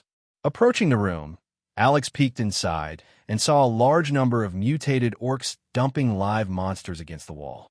Alex did not rush to act, wanting to understand how these monsters were feeding the wall. He instructed his group to stay put and observed. After a while, tendrils emerged from a wall, wrapped around an uninfected monster, absorbed it, and the wall slightly increased in size. This increase was almost imperceptible, but Alex caught it. Realizing time was of the essence, Alex decided to eliminate all the monsters in the room to cleanse the wall of corruption and move forward. He unleashed a chain lightning attack that struck all the monsters and turned them to ash. Ensuring that all the monsters were destroyed, Alex immediately approached the wall to cleanse it. His group watched the scene, astonished by the new black spot on the wall.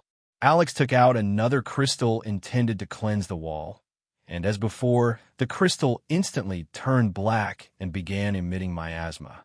Alex, why is there another wall here? Hestia asked, approaching him as he put the crystal back into his bag. Most likely, they started corrupting not just one floor, but those with the highest concentration of monsters, Alex replied after a moment of thought. Are you saying there might be more places like this? Asfi asked, trying to understand the seriousness of the situation. Probably. If you follow the pattern, they only corrupt floors where monsters can transport other monsters, Alex explained, stroking his chin. What do you mean by that? Hermes asked, examining the room. Look, the first group of ants we encountered could have been doing this.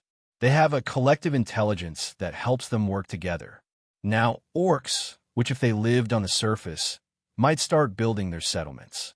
So, they're corrupting monsters that can follow orders and work as labor, Alex clarified. That makes sense why we haven't encountered other monsters. These orcs must have captured them and offered them as sacrifices, Hermes observed, stroking his chin. Something like that. Alex nodded, lighting up a cigarette. But why didn't you sense the other walls? Yamato asked, wanting to know the reason. Would you believe me if I said I only searched up to the 7th floor and didn't investigate beyond that? Alex said with a wry smile. Yes, Hestia and Ryu answered in unison, and Alex pointed to them. Yamato could only swallow her words. Since we're done here, we need to move on. We might encounter more walls like this on our way, Alex said, exiting the room. The group followed him. I'm tired. Carry me, Hestia said, catching up to Alex. Of course, hop on the pillow, Alex replied, summoning a flying pillow. Why a pillow? I wanted you to carry me yourself. Hestia began to protest. Just in case I need to fight, Alex said, lifting Hestia and placing her on the pillow. Hestia touched the pillow, feeling its softness, and decided to relax, understanding why Alex sometimes enjoyed flying on it. Can I have a turn? Hermes asked, watching the pillow with Hestia on it. If you want a beating with a stick, go ahead and try, Alex said, giving Hermes a sidelong glance. Hermes immediately broke into a sweat, realizing he would have to continue walking. I was just asking. No need to threaten, Hermes said, raising his hand in surrender. Asphai watched with a broad smile, pleased that someone had finally managed to put her god in his place. Alex's group continued through the dungeon and soon came across another corrupted wall on the 15th floor. Finally, Alex realized where the dead mutated monsters had been disappearing. They were also being brought to the wall and fed to it. But the most interesting part was that by absorbing the mutated monsters, the wall immediately gave birth to new ones, effectively replacing the fallen. Observing this process, Alex realized that Areb's group had made a very clever move. Instead of corrupting a single strong monster, they had corrupted the entire dungeon. However, recalling the Goliath corruption incident, he noted that there were no signs of corruption on that wall. This meant that the crystals they embedded in the walls were completely different. Perhaps Areb had begun to lose patience and decided to revise his plans, making them more extensive. After cleansing the corrupted wall on the 15th floor, the group proceeded to the 17th floor, where the room of the Monster Rex Goliath was located. As they approached the room, they heard the sounds of a fierce battle and hurried to find out what was happening. For safety, Alex set up a barrier around his group to protect them from possible debris. Peeking into the hall, he saw Goliath being attacked by humanoid tiger monsters. Alex knew that regular tigers inhabited this floor, not humanoid ones. Surprised, he watched as these mutated monsters fought Goliath in a coordinated manner. Although their attacks seemed chaotic, they still inflicted significant damage on Goliath. Alex, what's going on? Ryu asked, quietly approaching him. It seems the mutated monsters have attacked Goliath, trying to obtain the mana crystal inside him, Alex replied, not taking his eyes off the battle. Why do they attack him if he's stronger? Ryu asked, also starting to watch the fight. The mana in his crystal is very powerful. If it's fed to the wall, the corruption might spread much faster, Alex explained, watching Goliath crush another monster with his foot. Maybe the corruption on this floor is more advanced than on the others we've seen? Ryu continued, waiting for Alex's reaction. Not maybe, but most likely. I think the corruption has already covered the entire room, and I hope it hasn't spread further, Alex replied thoughtfully. So, what are you waiting for? If it's this bad here, Hestia asked, having overheard the conversation. You don't see a monster battle like this every day. It's better to enjoy the spectacle for now, Alex replied with a smirk. Hestia made a face, but decided to watch as well. The rest of the group joined them, observing the monster fight. How about we place bets on who will win? Hermes suggested, clearly bored with inactivity. All right, I'll bet 10,000 Valis on the Tigers, Alex said, pulling out a small pouch of coins. I see you're going big. Then I'll bet 10,000 on Goliath, Hermes replied, pulling out his money. We're also betting on Goliath, Yamato said on behalf of her group, handing over the money. I'll bet on a draw, Hestia said, pulling out her wallet. I'm also going for a draw. Asphai supported her, ignoring Hermes' dissatisfied expression. I think the Tigers will win, so I'll bet on them, Ryu declared, taking out her money. With the bets placed, let's see who comes out victorious, Hermes said cheerfully, enjoying the excitement. Alex just shook his head and continued watching the battle. After Alex's group placed their bets on the winner, they continued watching the battle, which was becoming increasingly fierce. Goliath's wounds were not healing fast enough, with new ones appearing almost immediately. The Tigers attacked with remarkable coordination, timing their strikes to quickly wear down the giant. Those who didn't die from Goliath's powerful blows quickly recovered and re-entered the fray. As the fight dragged on, it became evident that Goliath was losing strength. Despite his immense power, he had already lost more than half of his health. The Tigers also suffered losses. Only 4 from the original group remained, while the rest had been turned into a bloody mess smeared across the walls and floor. Realizing the danger, the remaining Tigers began to act even more cautiously, choosing their moments of attack with maximum effectiveness. Alex, observing the battle, noticed that the Tigers were changing their tactics, adapting to their opponent. This indicated that the mutated monsters had the ability to quickly adapt, making them even more dangerous. Alex realized that leaving such creatures unchecked posed a massive threat. A monster capable of intelligent actions would always be far more dangerous than a mere beast. The battle reached its climax when only one tiger remained, which had begun to evolve during the fight. Strange tentacles emerged from its body, capable of both defending and attacking.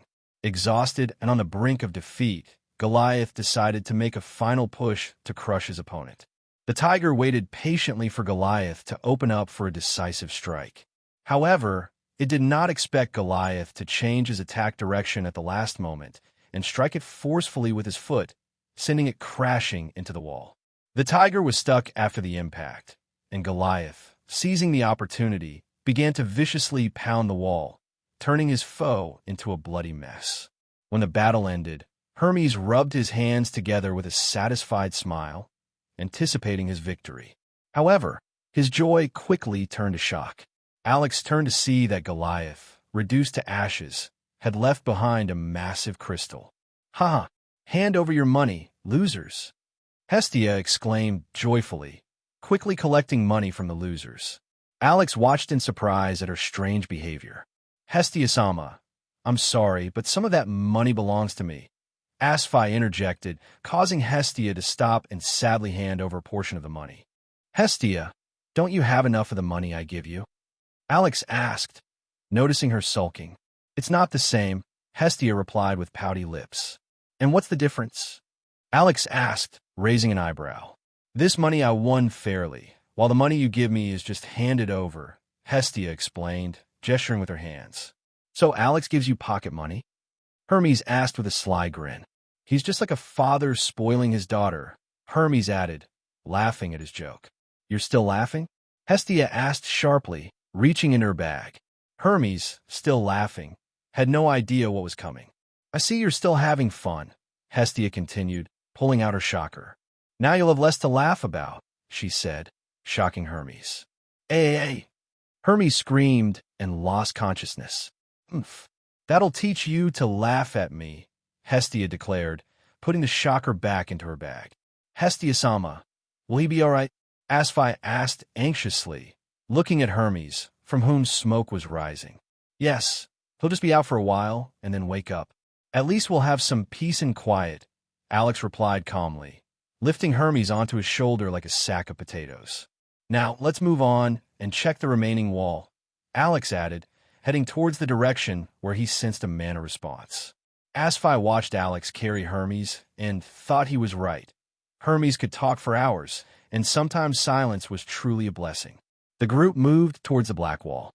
As they got closer, Alex noticed that the corruption had spread not just on the wall but throughout the entire room. The corruption had spread so far that it meant many monsters had been sacrificed, and likely adventurers as well. Alex first eliminated the remaining monsters to prevent them from interfering or being resurrected if their corpses came into contact with the black corruption. He began to study the corruption that enveloped the room, which looked very different from the walls he had seen earlier. While the previous walls were simply cursed or covered in strange corruption, this room resembled a living organism. Alex asked everyone to keep their distance and dropped Hermes on the floor like a sack. He then approached the room to investigate further. Peering inside, Alex saw that everything in the room seemed alive. The walls moved with each breath, and the sound from deep within resembled indistinct mumbling. Continuing his observation, Alex saw strange tentacles growing from the walls, seemingly dancing or rejoicing in the events unfolding. Realizing that the corruption might spread further, Alex decided to cleanse the room. He placed the crystal on the floor where the corruption was. The crystal began absorbing the taint, but the mumbling grew louder. The more corruption the crystal absorbed, the clearer the voices became, turning into inhuman screams, as if trying to destroy the one taking away its freedom. After the room was fully cleansed, Alex heard a final scream in an incomprehensible language that sounded more like bubbling than words. However, the scream clearly conveyed hatred and malice. The crystal he held grew darker, with eyes and teeth appearing on its surface, as if trying to bite a piece off. Alex sealed the crystal and applied several layers of runes for enhanced protection. He understood that, even though only a few days had passed since the dungeon was infected, the corruption had already progressed to frightening levels. Satisfied that no traces of corruption remained in the room, he returned to the group. What happened in there? And what was that scream? Hestia asked, shivering for what she had heard. The corruption had spread extensively, and when it reached that level, it started to seem like it was coming alive, Alex replied. Everyone's eyes widened in shock. Are you saying it's not just a curse or mutation, but something much more sinister? Asfi speculated. Something like that. If it had been left for another week, the entire floor would have been infected, Alex said, lighting a cigarette. Are you sure there aren't more rooms like this? Ryu asked, looking at Alex intently. Most likely not. Everything was done in a hurry, and the floors chosen are those frequently traveled by adventurers, Alex replied after a moment's thought. Why do you think that? Hermes asked, brushing dust off himself. Because adventurers are more valuable fuel for these walls than mana monsters, Alex answered, looking at Hermes. And why are adventurers more valuable? Hermes asked, guessing the reason. A soul, Alex answered succinctly. The god's eyes widened in surprise. You mean? Hestia began, but couldn't finish. Yes, Alex confirmed. This is serious, Hermes said, nervously pacing back and forth, trying to process the information. What are you talking about? I don't understand, Asfi interrupted, wanting to grasp the situation. A soul is a massive source of energy, like a tiny sun. You can figure out the rest yourself, Alex explained, and everyone in the group turned pale with realization. What should we do now? Hestia asked. We'll retrieve the girls and prepare for a possible enemy attack in the dungeon, Alex said, extinguishing his cigarette. Do you think they'll attack? Ryu asked. Possibly. Most likely, they'll attack from both sides, on the surface and in the dungeon, Alex speculated. The group headed to the 18th floor to meet the girls and, possibly, Loki's family, who might have set up camp on that floor.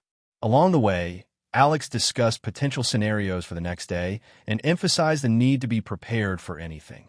But that's a story for another time. Hello, everyone. As we wrap up this video, I want to share a quick note. I have a Patreon account. If you'd like to support me and enjoy on-demand audiobooks, you can become a Patreon member. Alternatively, you can check out my Google Drive link, which has 500+ novel audiobooks available through my Ko-fi or Patreon shop. I appreciate your support.